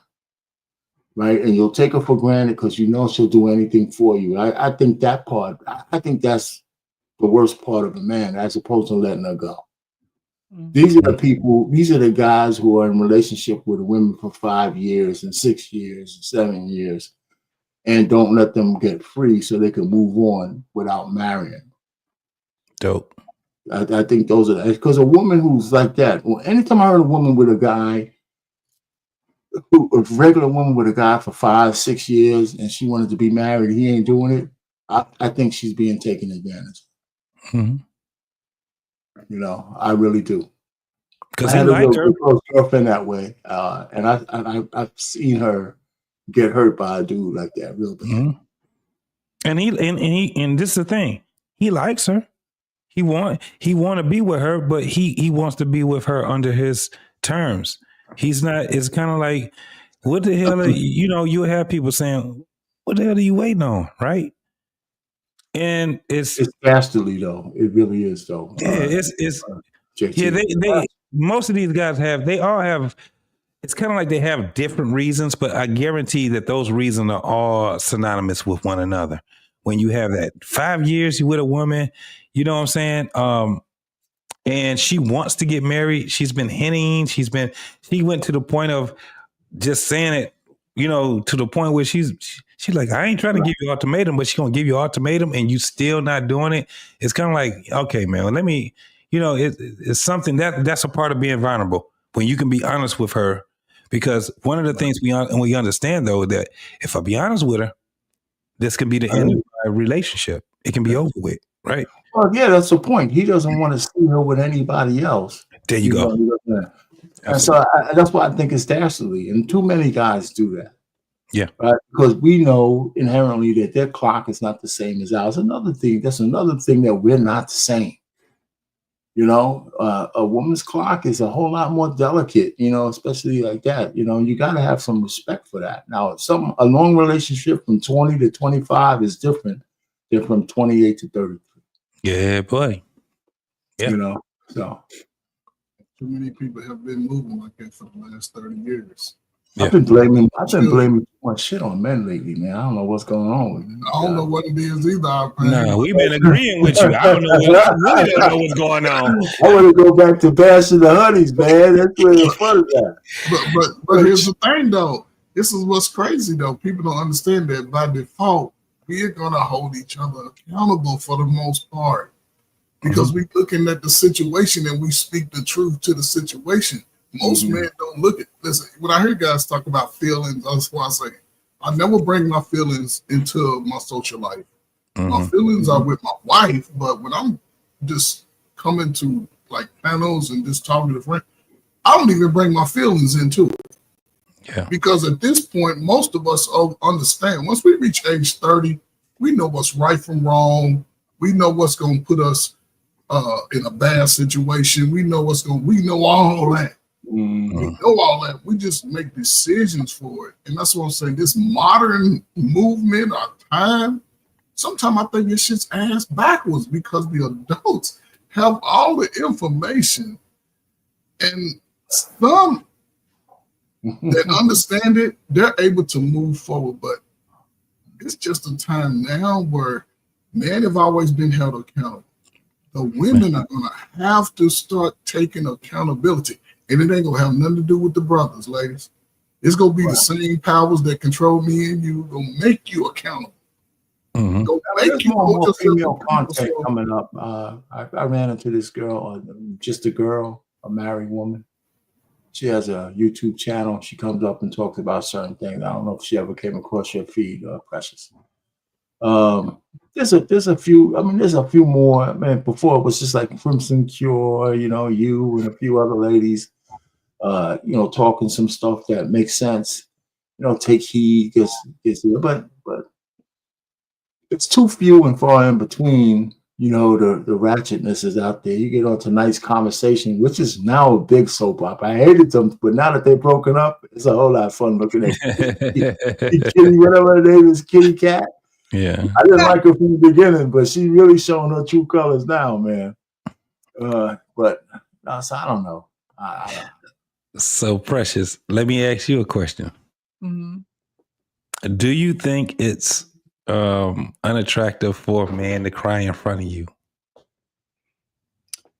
So I'm not one of those women who thinks it's unattractive for a man to cry in front of me.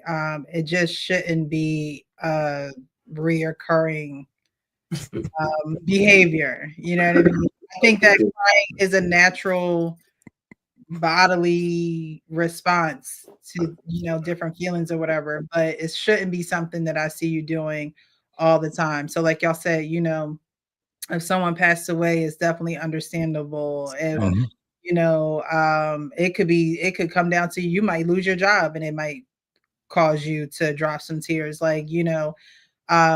things like that. I'm definitely a lot more understanding, but I wouldn't understand. To me, if it was something that was happening all the time, I would think, okay, like, is he having a midlife crisis? Does he need to, talk to, really need a professional? Because we as women do expect you guys to hold it together. However, we are nurturers. A lot of us are nurturers by nature. So, I used to play basketball with this girl, and I remember she said that a guy had cried in front of her, and she just shut down. She didn't know what to do. She was like, "What is wrong?" Was he begging, or was he, did he like her? That's a different kind of tear altogether. They were dealing with one another. But it wouldn't, like I said, it wouldn't be something where I'm like, oh my God, what is wrong with him? Unless it's something that's occurring a lot and all the time. Then I'll be like, I tell you what, I maybe it's because what my frat brother said to me. I think a man's tears is like the opposite of a woman's tears. A woman's tears, you got somehow you'll have some kind of whatever that word is, you'll feel for it. A man tears just make another man disgusted. Look at you. Crying for.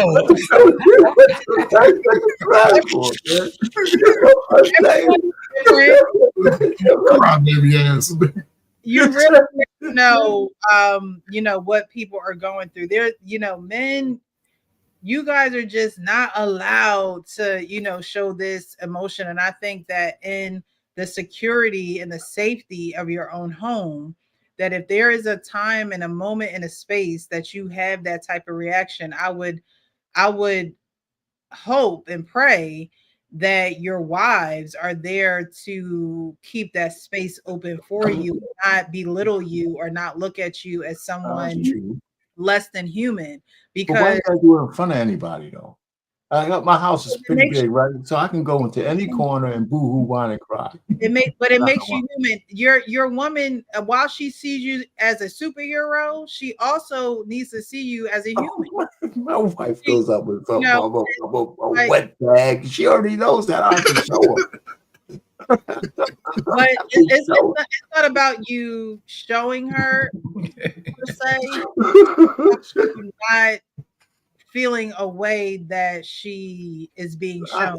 I do hear what you're saying. I mean, I do hear what you're saying. Feel less of a man because you are showing this emotion to someone that vowed to love and care for you through sickness and health, like that do good and bad, worse and put, like, you know what I mean? Like that shouldn't be something that makes you feel less than a man. Like I said, now if it happens a lot, then something is up. Like it should raise her brow for concern. Because then it's like, okay, you don't know how to necessarily express yourself and get it back together. I think that sometimes when men can't get it together and they can't do certain things women would like them to do a certain way, women get frustrated with that. But you do have to let a man be a man and figure his stuff out. You know? No doubt. You got to let him figure it out as a man. But if you're crying throughout doing that all the time, then I would think there's something really, really wrong. And it's drying up. It's gonna dry up. No, it's dry up. There's nothing that I would feel like I'm in a position that there's nothing that I can do only but to support you. But I would say to you, like, you know, maybe where's your mentor? Where's your bros? Like, where are the people that's going? Yeah, we got to get you fixed. Get you back. It's going all over the place, man. Machismo, yeah, because there are some men who are more sensitive than others. There really are. There I know that. That are more sensitive than others, and you know they reserve that space to show their women that emotion, and as they should. But it happening too much, your woman's gonna start to look at you like, all right, now get it together. Because I don't know what to do. Now we're on equal ground, so I don't even want to. I'm thinking about a guy crying after he has sex with his girl. You know, it was the most beautiful thing in the world. I'm so glad you gave me something You never get that again in your life. I never loved that you would give it to me. It's over. You know, I waited so long for this right here. You're not gonna cry again, are you? It was so velvety. That's crazy, man. But see, listen, man, it's a no. Hold those chairs back as low as you can and shit forever. Because she don't know what to do with that shit. She gonna be like, what I do with this right here? So it does come from, like you were saying, holding it together, right? It's crazy because even like with my father, right? There's probably 3 times I've ever seen my father cry. And it was all 3 times was the loss of someone, right? That was all 3 times was. And other than that, I ain't never saw that.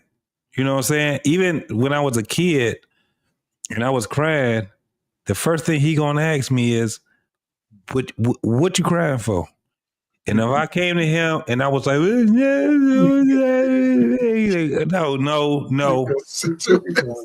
know, it was kind of like that wine and stuff is not right. So he had corrected. I've never seen. I can't really say that I've seen my father cry. I've never seen my father cry. But that doesn't mean that my mom hasn't seen my father cry. Oh yeah, that's true. Pretty sure that she could probably only count on one hand how many times she's probably seen him cry too. So I'm sure. you know, it. Have you heard, Precious? Have you heard those songs that they used to listen to? There's no way that they wasn't crying. They was listening to those songs. Let's straighten it out. Now in a moment, if he's going through something, She didn't see them cry before. Plus, trust me. Yeah. So, it's just, but, I know that my mom probably reserves that space for my dad because she knows everything that he has gone through and is going through. Things that I don't know, So, like I said, it's fine for a woman to hold that space, but it's also unbecoming of a man to always be in that space. Like, you know what I mean? It's a little bit like, all right, now what's happening? How can we make this better? How can we, move forward? Because, women see men as men, and you cry a little bit too much. Now you're crossing over to the female territory, and now we don't feel safe. Now we don't feel, secure. Now we don't feel like you can conquer the world like we see you doing. So, there's a healthy balance there. Our cup, it comes to a point where our cup just overflows, because I've seen some strong, big men that I've never, and I looked up to.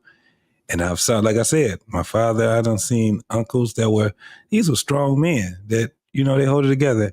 And so when you do see them cry, it's not a beautiful thing to see. You got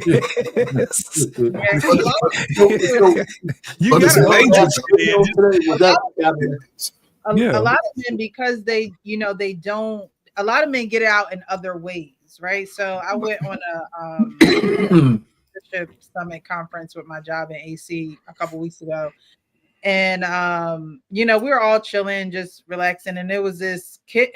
I consider him a kid because I don't even think he's like 21 yet, right? And so we're all talking, we're talking, and he's talking about this girl that he's interested in.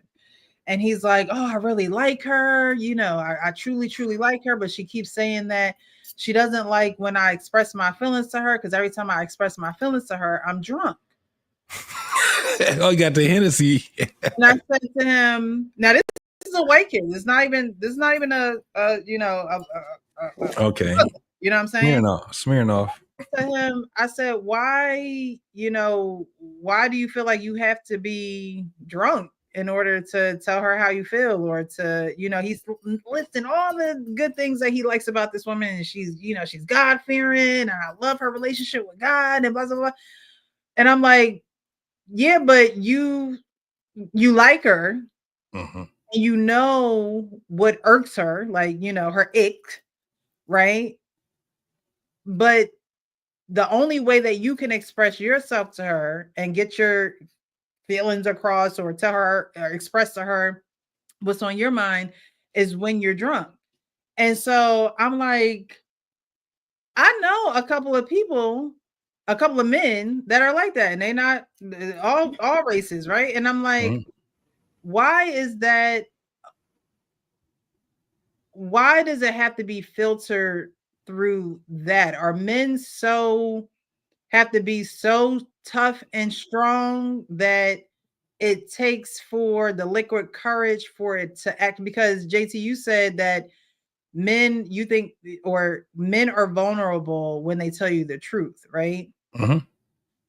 And there are a lot of men who can't tell you the truth sober because they want what they want, right? They're trying to get what they want. And if they told you the truth, maybe they might lose you. But yet you take the time to tell the truth, or you don't even take the time. The liquor runs through you and says, look, we're going to tell the truth. Right? And that's when the truth comes out, but you're under the influence. And God knows what else can happen. Like, I'm learning your truth, but God knows what else can happen because you're under the influence. Now you're taking the time to be open, honest, open, and transparent when you're under the influence. Why? This is just a side question, and we're going to do final thoughts and get out of here, because this is something that just came up recently. But why is that the outlet? Like, why can't you soberly say what's on your mind? Like, why can't this kid soberly tell this girl how he feels and things of that nature? Is that like a cover up, somewhere where you feel safe in the alcohol. And so it's like, all right, I'm a drink, and I know when I drink, I'll be a little bit more loose, or, you know, a little bit more open to say what's on my mind, as opposed to, because guess what? I worked with him. I had to go to another location, and he worked at that location. Totally different person. I'm like, damn, what was the dude that was spilling his guts when we was at the leadership summit, and now we're working, and you would have never known that that was him saying all those things. So why do men need that buffer? Like, you know what I mean? Like, why can't liquid courage? That's why they call it liquid courage, right? Liquid courage.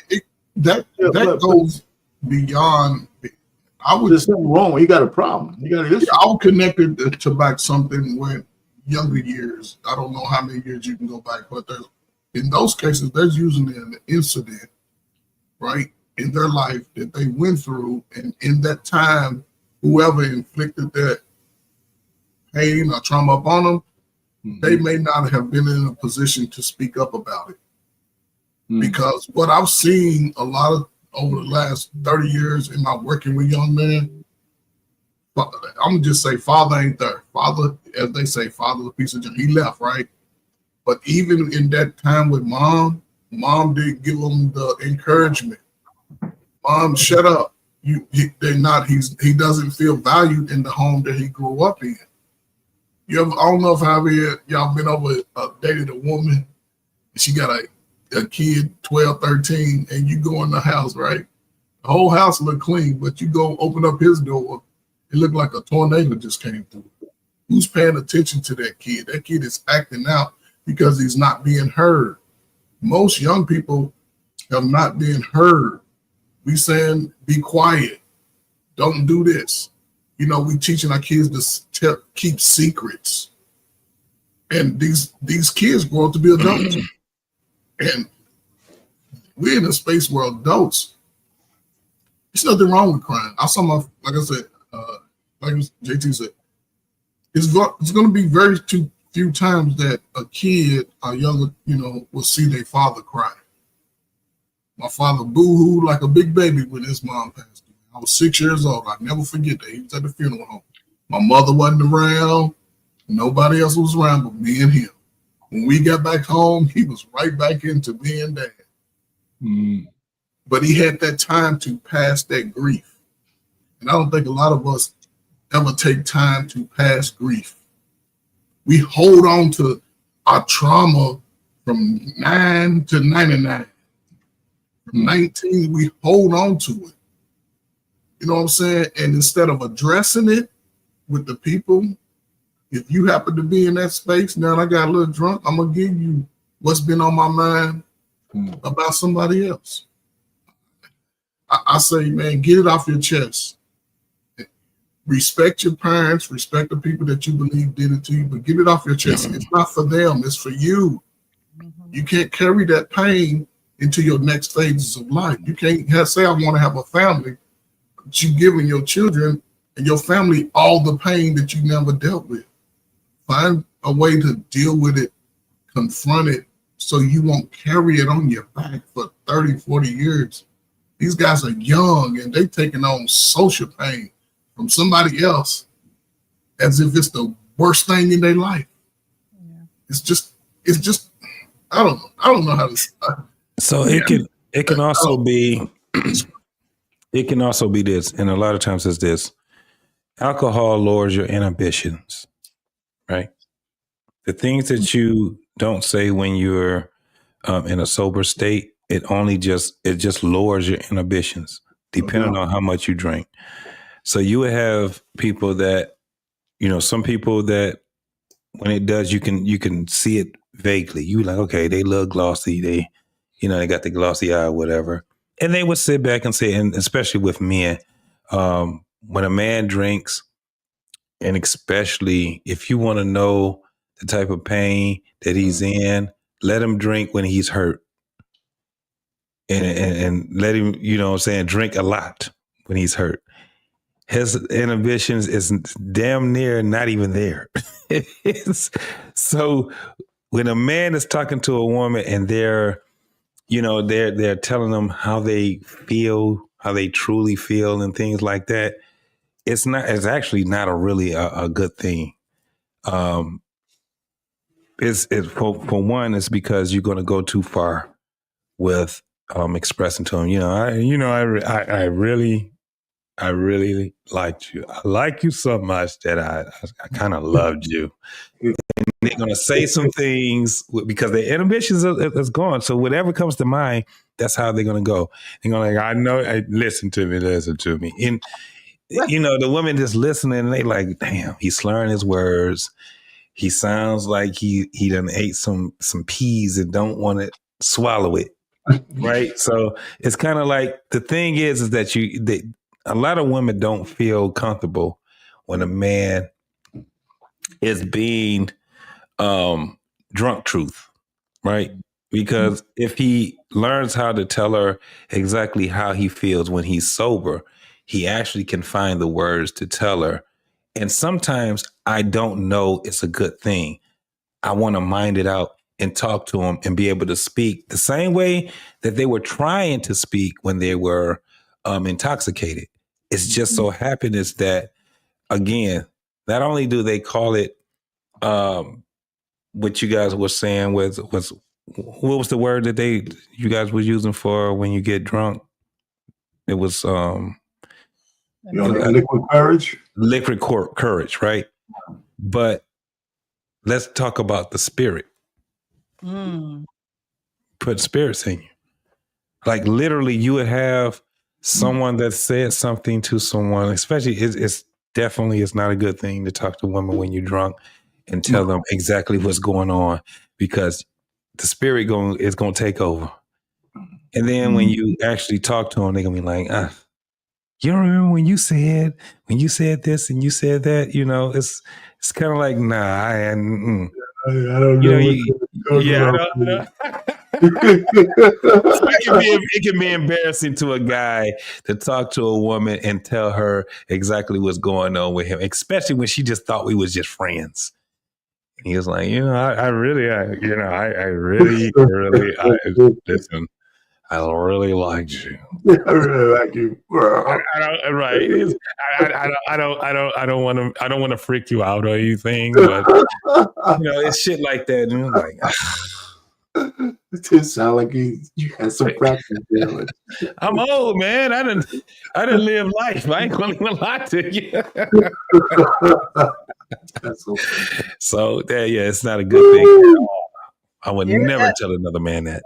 That could be one of the things, because one of the things that allows a man to miss out on a good woman, because he was just saying how much of a good woman she is and how she doesn't like that he does it, but he wasn't saying like, I got to stop this. I'm working on it. I don't need to talk to her when I'm, drunk, and it's almost like it was a normal occurrence. And it's like, okay, well, maybe you need some help.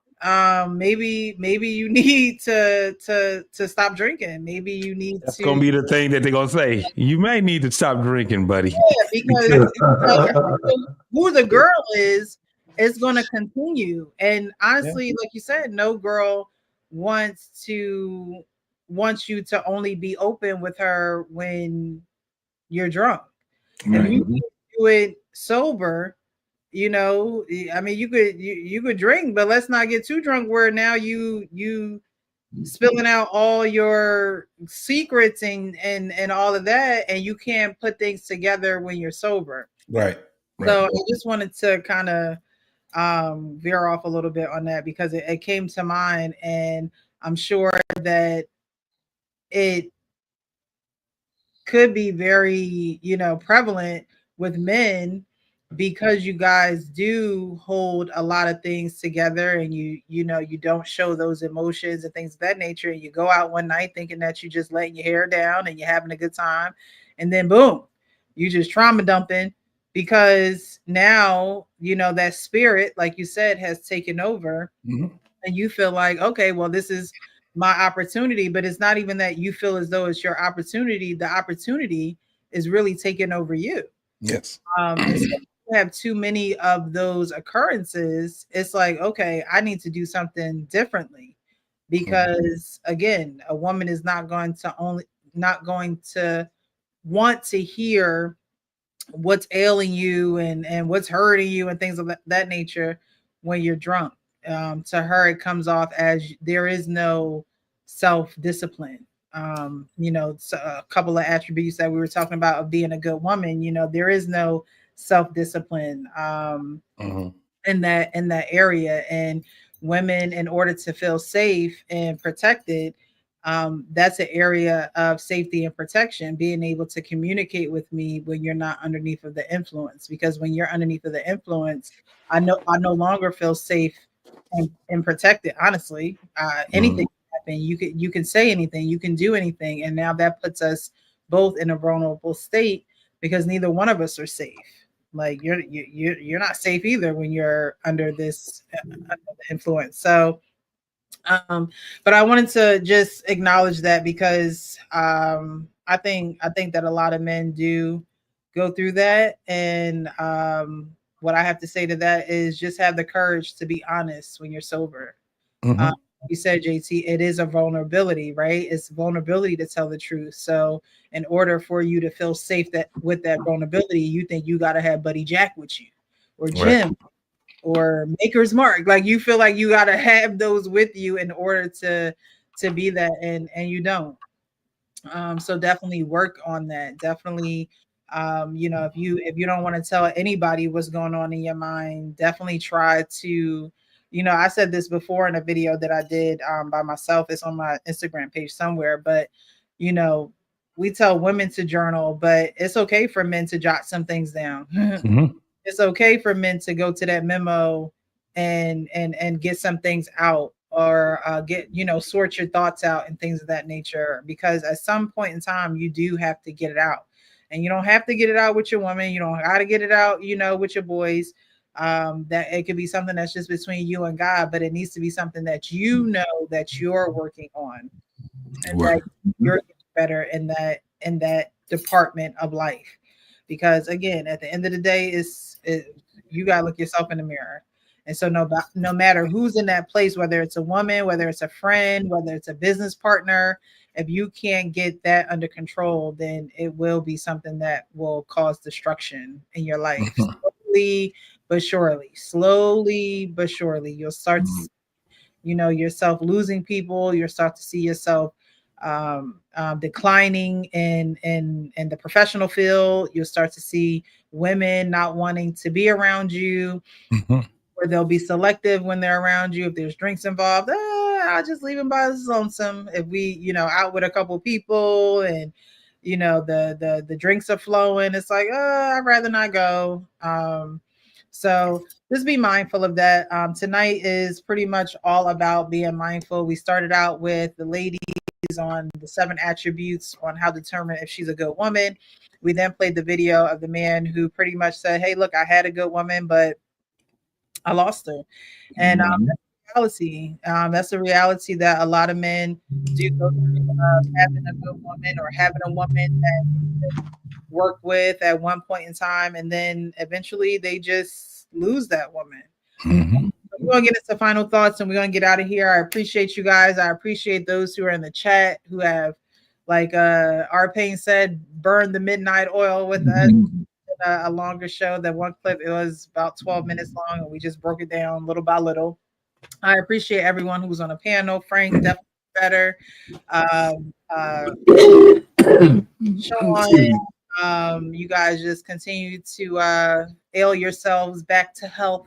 I know a lot of people aren't feeling good, but I appreciate you even taking the time out to come on the panel. Coach Ferg, JT, Arpain, thank you so much. Even a pleasure. The lady who came on, I forget what her username was. Oh, Polly. Yeah. It's Miss Polly. Yeah, she's a trip. Well, so we're gonna give our final thoughts. We'll go to Coach Ferg, to JT, to Arpain, and then we'll get out of here. Yeah, great show, man. Everybody was really just giving some great points and opportunities. You know, I mean, as the topic say, let's see, how to determine if she's a good woman. It's really, it seems complicated, but it's simple. Just you have to pay attention to her behaviors. You have to pay attention if she has expectations for herself. What are her beliefs? Because her beliefs and expectations drives her behavior. And her behavior drives her habits. And if they have bad habits, then you must have some discernment, better understanding about who you are, what your expectations are, what your, you know, your habits are. And those habits, if they're good, can drive the future forward. If they bad, can lead into a bad ending. So, you know, you just have to be more intentional, especially this day and time. You have to have your antennas up, pay attention to the things that may not benefit you emotionally coming from a woman. Certain words you hear that you know are triggered, identify them, and you have to be strong enough to separate from it. You know, I would say when you meet anybody, don't bring your feelings into it first. Bring truth and logic. Bring truth and logic. I would want my wife to tell me the truth every time at this point in my life. I never wanted a woman to lie to me. You know, even if it was about me. But, you know, this is a different time. I just hope that brothers take advantage of it. And women, y'all gonna have to come to a consensus on whether or not y'all want to make a deal. Precious, I do want to ask you this before I shut up. What's your age? What's your age range? My age range. So my age range will probably be, I would say, Perfect. Come on with that. Come on with that range. What is it? I would say no older than 45. Okay. What's the lower end of that age? 22. Ooh, no. She might not be cougaring out here. What's that lower end, Precious? I've always been attracted to older men, so I don't know. I've never. So your age, so would you say your cutoff would be your age and older? Yeah, I would say around 36 and older, 37 and older. Okay, that's not bad. It's not bad. You got a little range there. Yeah, so I was just curious, you know, because your words and your message, and I don't know how many single guys listen in, but whatever the hell they waiting on to shoot they shot, they out here playing around. BS. Yeah, that's all I gotta say. I'm too. Facts. But yeah, that's good that you brought that up. You know, we let off the hook. We supposed to be. We've been letting you off the hook big time. You know. Yeah. They shooting they shot. I'm not saying that they not. Well, we know that. I mean, you're a real private person, so I can dig it. You know? Yeah. But will we see the invitation to the wedding anytime 26, 25-ish? When are you gonna let us see your list? There's probably like 800 things. You probably got like 800 things on your list, man. You know. No, I'm very simple. I think some people. Yeah, I hear you, Preston. I'm not gonna say you're not, but there's got to be some simple men already talking to you. They're too simple. That's what you're talking about. You got that lip. No, I don't have a long. Yeah. All right, Precious. Okay. Yeah. Okay, so I know JT has to go, but I'll say this: you ever get that real guy, you got to bring him to the panel so we can screw him. Right, JT? We gotta see. For sure. You can handle That's a lucky guy. Shit, he's a lucky guy. He knows what he has in front of him. He still got to go through the panel. Yeah, it's like a gauntlet. That's right. Right. And by default, we your uncles anyway, so you gotta come through. That's right. That's right. Oh yeah, we gotta have Rick up here, boy. Mhm. Got to go through the uncles. Maybe we might come up with another concept of a show. Who knows? Yeah. There you go. Absolutely. And That's listen, nice. you know what? But you can't have retribution against us if we chase his ass away. Don't shut down. You Yeah. can't blame that on us. That's funny. Oh my God. Yeah. So, how to determine if a woman is a good woman? Short answer would be trial and error. Trial and error. That's the short answer. It shouldn't be. I don't think it's that complicated. With men, what makes it complicated with a lot of men is because a lot of men don't really know the difference between when they're playing around in the streets and when it's over with, right? It's a short-lived life for us as men when it comes down to those streets. We try to prolong the shit, and we mess around and we miss what was there for us because we keep playing games. It's that whole thing of playing childish games. It's one of the things that probably got me to stand on the same road that I've been on is because I've seen guys that were like 20 years older than me, 15 years older than me, and they were out here still searching for something that's never going to come to fruition because they passed it up, right? They seen it. They didn't recognize it at the time. And then they get older and they still wearing old clothes, going to the club, trying to find that same type of woman that they was trying to look for when they was in their 20s and 30s. And it looks sad. It looks very sad. They look really goofy. Because one of the things I've learned was when I started having friends around me, even at, 25, I was around, people that were married for 15, 20 years at that time. And I just got married. And you know what they didn't talk about? Marriage. They just showed how it worked. They showed how it worked.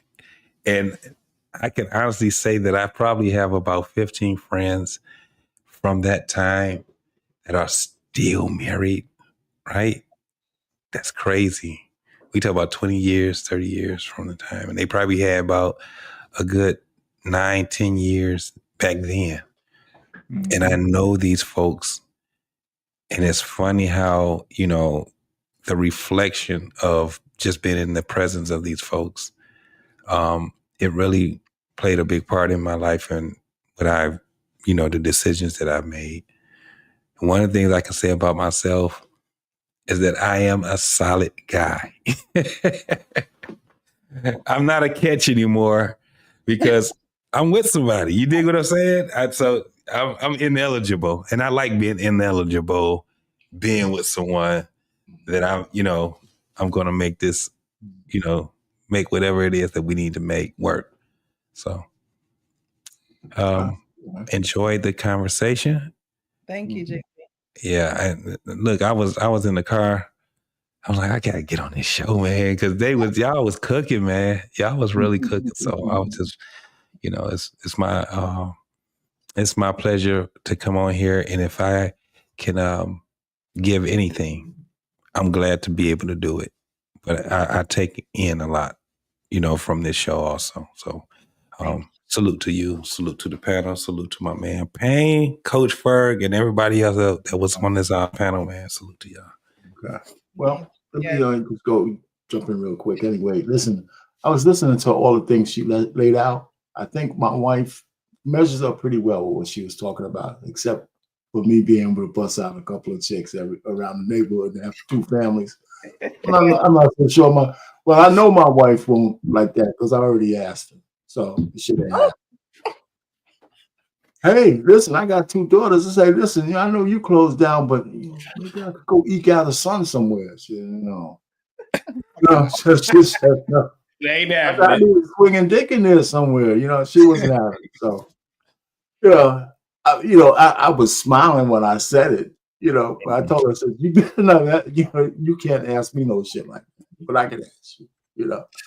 No, but the last one, that's the one thing she wouldn't have went through. Shit, none of that, dual family stuff. She ain't going for it. But I mean, she measured up pretty well. So this is a good show. I mean, the second guy, I mean, I have trouble with all that, male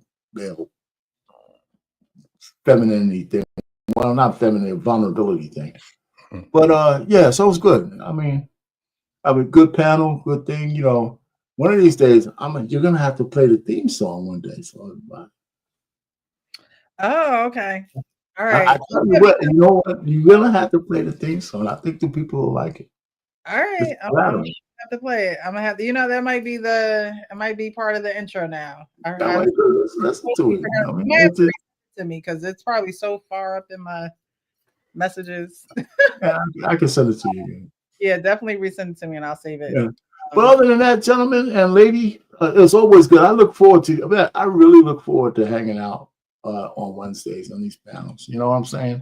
Yeah. So it's in my calendar. Pops up real precious and all that kind of stuff. I say, all right, I got something to do. So, but besides the show I have on Monday on Black Man on Filters, and I got my own sports show, and then I come up here. So they'll keep me busy. I'm gonna have to try to find a way to get monetized one way or the other before the end of the year. I'll figure it out. Most definitely. I have another channel. It's just, I don't know. It just feels weird to transition to a brand new channel and bring everyone over there. Whenever you're ready. I'm going to have to do it. I think the biggest thing, though, is just linking my StreamYard to that channel. Yeah, I can show you how to do that. It'll be a little bit easier where you can start where you probably could do a good 30 minutes on this channel right here and then let everybody know that they come. You drop the link and let them know to go to the other channel. It takes a couple of times to do it, but you can link both of them together. Do about 30 minutes on this channel here. Tell everybody to go over to the other channel, and then they start getting used to going to the other channel, subscribing and getting used to going there. Yeah. Yeah, that's what I'm going to have to do. So, JT, I don't think you're a part of our group chat on Instagram. Mm-hmm. And Coach Ferg, you in there too, because I just send y'all the JT joins from the link here, but I send Coach Ferg the link separately from the group chat. So I'm at to add you, Coach Ferg, and Frank, because yeah.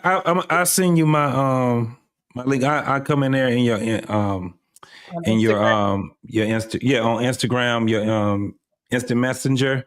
Okay. And then and then that way you would just be able to just link it there. Because like Arpain will drop his videos in there.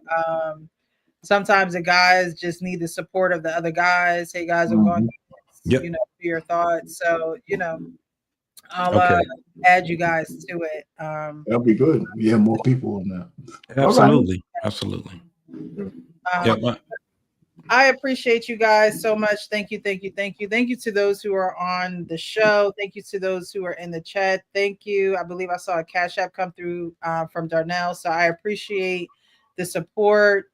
And let me see. Yes. So thank you for supporting the panel, the cause. I really do appreciate you guys. We had a couple of super chats. You guys had people kind of coming through the channel off of other people's channels, through your channels, because you're streaming it. So I really appreciate that.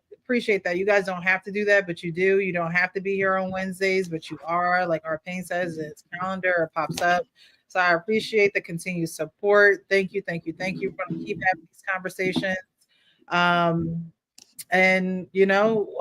look, if we want to change, we got to be part of the change, right? And so that's why I continue to have these conversations, and that's all we could do, one conversation at a time. In our real lives, there are young people that I mentor now. And one thing I could say, you know, Coach Burr, you kept giving thanks to your mom and bringing up your mom, but one thing I can say is I'm really grateful for my parents, because the things that these kids are going through at the age that they're going through it, I can't say that I've ever had to experience.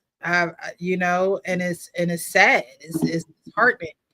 But one thing that I say is that, you know, I'm there for you. You know, if you need me to reach out, whatever you need, I got you. But there are some kids can't even say out in public. They can't even express because they've been told in their household to keep it private. And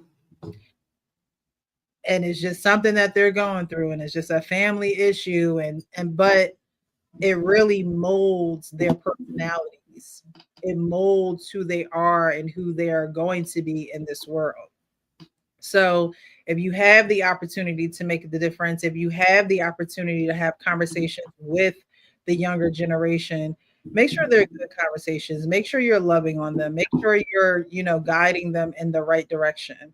And videos like we played tonight with the 7 attributes of a good woman, those are tools and resources that we can pass along to the younger generation to say, hey, this video came out in the 90s and we're in 2025, and we are seeing the same exact thing that she was talking about back in 1991. The same thing.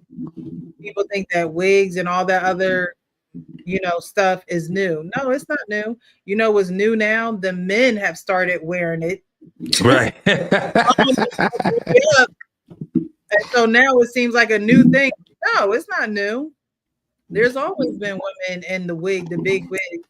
Remember Dreamgirls? Wear your dreams.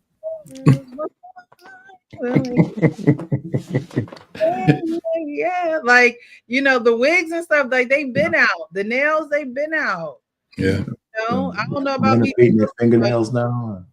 But you know, those fashion things have been out. I think that women have, but remember, Dreamgirls was a movie, it was a Broadway play. Those things were out because they wanted to exaggerate themselves because of things like that.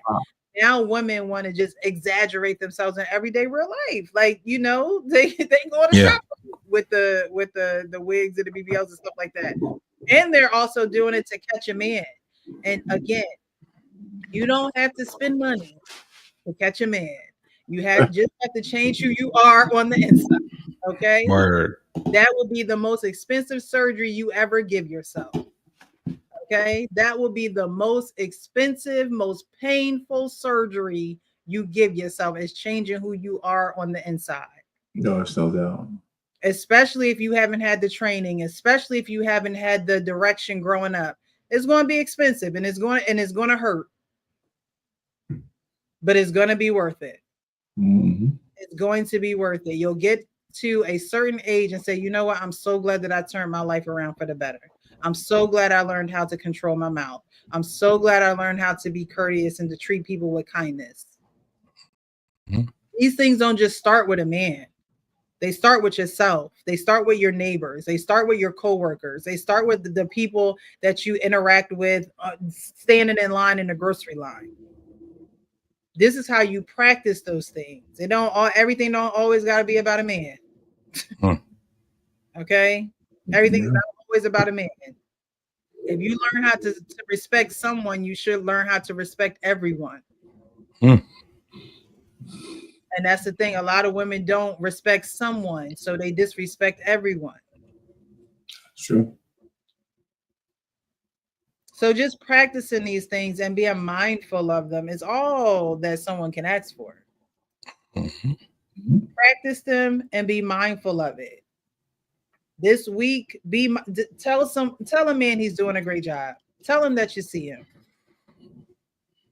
Tell him that you appreciate him. Apologize to someone that you done went off on and done cursed them out from here to Sunday. Apologize to them. Let them know that you have growing to do. Yeah. Let them know that you will do better. Be accountable. Practice the self-discipline. Women, learn how to dress tastefully. It's the wintertime. You ain't gotta have it all out. And even in the summertime, you ain't gotta have it all out. Let it all hang out, baby. Learn how to dress your bodies. Learn how to, look feminine and still sexy at the same time. You can look sexy, that's okay. It can be done. But sexy don't mean that everything is hanging out. Right. I mean, like Kanye West girl at the Grammys. Oh my gosh. That was crazy. Somebody said, did she even I mean, you know what, man? You know what? She came out and said he exploited her, and she wants a $500,000, $300 million. I'd vote for her if I was on the jury. She's being exploited big time. Yeah. Even though she's agreeing to it, Kanye got to get a beat spanking for that. He just got to. That's wild. He's setting us back, man. He's setting us back. It's just the fact that his kids are seeing this shit. Yeah, man. Come on, man. Yeah. Anyway, I didn't mean to derail your. Yeah. all I was saying is that there's nothing wrong with improving on the areas that need improvement. That's all. That's it. And that's all. There's nothing wrong with it. There's nothing wrong with taking constructive criticism from someone who's been through it, from men who have had the experience of dealing with these women. Word. I remember growing up. There's a lot of young girls who just dress however they want to dress, and they, the crop tops and the tights all up in the crouch and all of that. When I was growing up, my mom used to keep pants on me. I could fit another person in my pants. Okay, it could have been. That's how big my pants used to be, because it was okay. You don't need to show all of this off. Right. You're beautiful just the way that you are. You don't have to show all your curves. Mm-hmm. So it wasn't really until college where I had to learn how to dress my body, because my mom sure enough didn't give me no fashion sense. It was big t-shirts and jeans and sweaty sweatpants and when I played basketball, right? Right. So, but as women, you have to take pride in getting to know who you are. Mm-hmm. And there's nothing wrong with being hidden and covered. There's nothing wrong with that. You'll actually be thankful for that, because this world is crazy out here. It was crazy then when I was growing up, and it's crazier now. Oh. So I can understand why there was a covering and they were practicing self-discipline before I could. Before I knew what it was, before I could understand what the meaning of it was. So if you don't have people in your life that is going to cover you, you should gravitate to people that don't mind covering you, that don't mind giving you, these gems and these conversations where we're here for 4 or 5 hours trying to get you guys to understand that family is where it's at. And we might not be I'm the number one advocate. I got a lot of family, whether it's biological, adopted, foster, like to me, family is a very broad term, because God gave me a lot of family. He showed me it don't even gotta be blood. Yeah. Facts. So gravitate to the people who have your best interests and who just want to see you do well in life. And so, the attributes, the 7 attributes to being a good woman, all you gotta do is be mindful of them. That's all. And have the willingness and the determination to change. And unfortunately, some people, that saying, I'm sick and tired of being sick and tired. Sick and tired of being sick and tired. Unfortunately, that's, unfortunately or fortunately, that is what births the change. Because women are hard-headed. We are at it. So we just gonna have to bump our heads to a certain point until where it's like, Dad, I really need to make a change. Ain't nothing happening in my life worth anything. Okay, everything keeps, crumbling down. I need to make a change. Yeah. So when you're ready to make that change, these videos will be up. Hit that like button. Subscribe to the channel. We'll be here. But I appreciate you guys. Thank you again. We will be back. Let me see. Next Wednesday. Hold on. Let me look at the dates now. Next Wednesday is the 12th. Yeah. So Valentine's Day is coming up. So we will be definitely here on the 12th. Okay. Yeah. Sounds good. Are we going to see Fantasia on Valentine's Day? Oh shit! Isn't it? It's Fantasia and who else? Trey Songz and Tank, but I'm going for Fantasia. Trey Songz, yeah. Trey Songz. I want to see her a lot. It's gonna actually be a great concert though. But yeah, Fantasia gonna tear it up. Oh yeah, I can't. In Detroit? No, it's in Atlantic City. Yeah. Oh, okay. It's Babyface. All we got in Detroit is I was thinking about getting some tickets to it, and it's on the 15th. It's a comedy show. When's Valentine's Day? Sunday? Oh no. Saturday. Yeah. No, it's on Friday. Friday. You mean tomorrow? No. Next, on the 14th. On the 14th. Friday after the Super Bowl. Okay. I never celebrate. Those birds, okay? Hold up on the Chiefs. I mean, man, shoot. Yeah, it's like always a 14th or something. It ain't the Lions, so I ain't. I always give some. I always give my wife good stuff. Every day's Valentine's. All we doing is doing what we normally do in Detroit. We gonna celebrate. It's next Friday. Yeah, it's next Friday. Next Friday. I got it. He said, I got it. And women, something. Get that man something to show him you appreciate him. It shouldn't only be on Valentine's Day. However, day is reserved. Okay, it's been reserved. Yeah. So get him something. It's not about him getting you all the gifts in the world and getting you everything you want. This man probably done redid the bathroom. He probably done pulled up the rugs, and shoveled every single snowstorm. Get him some, Jesus. Right. Show him you appreciate him. A little something. Are you listening? What did he say he liked? What did he say you want?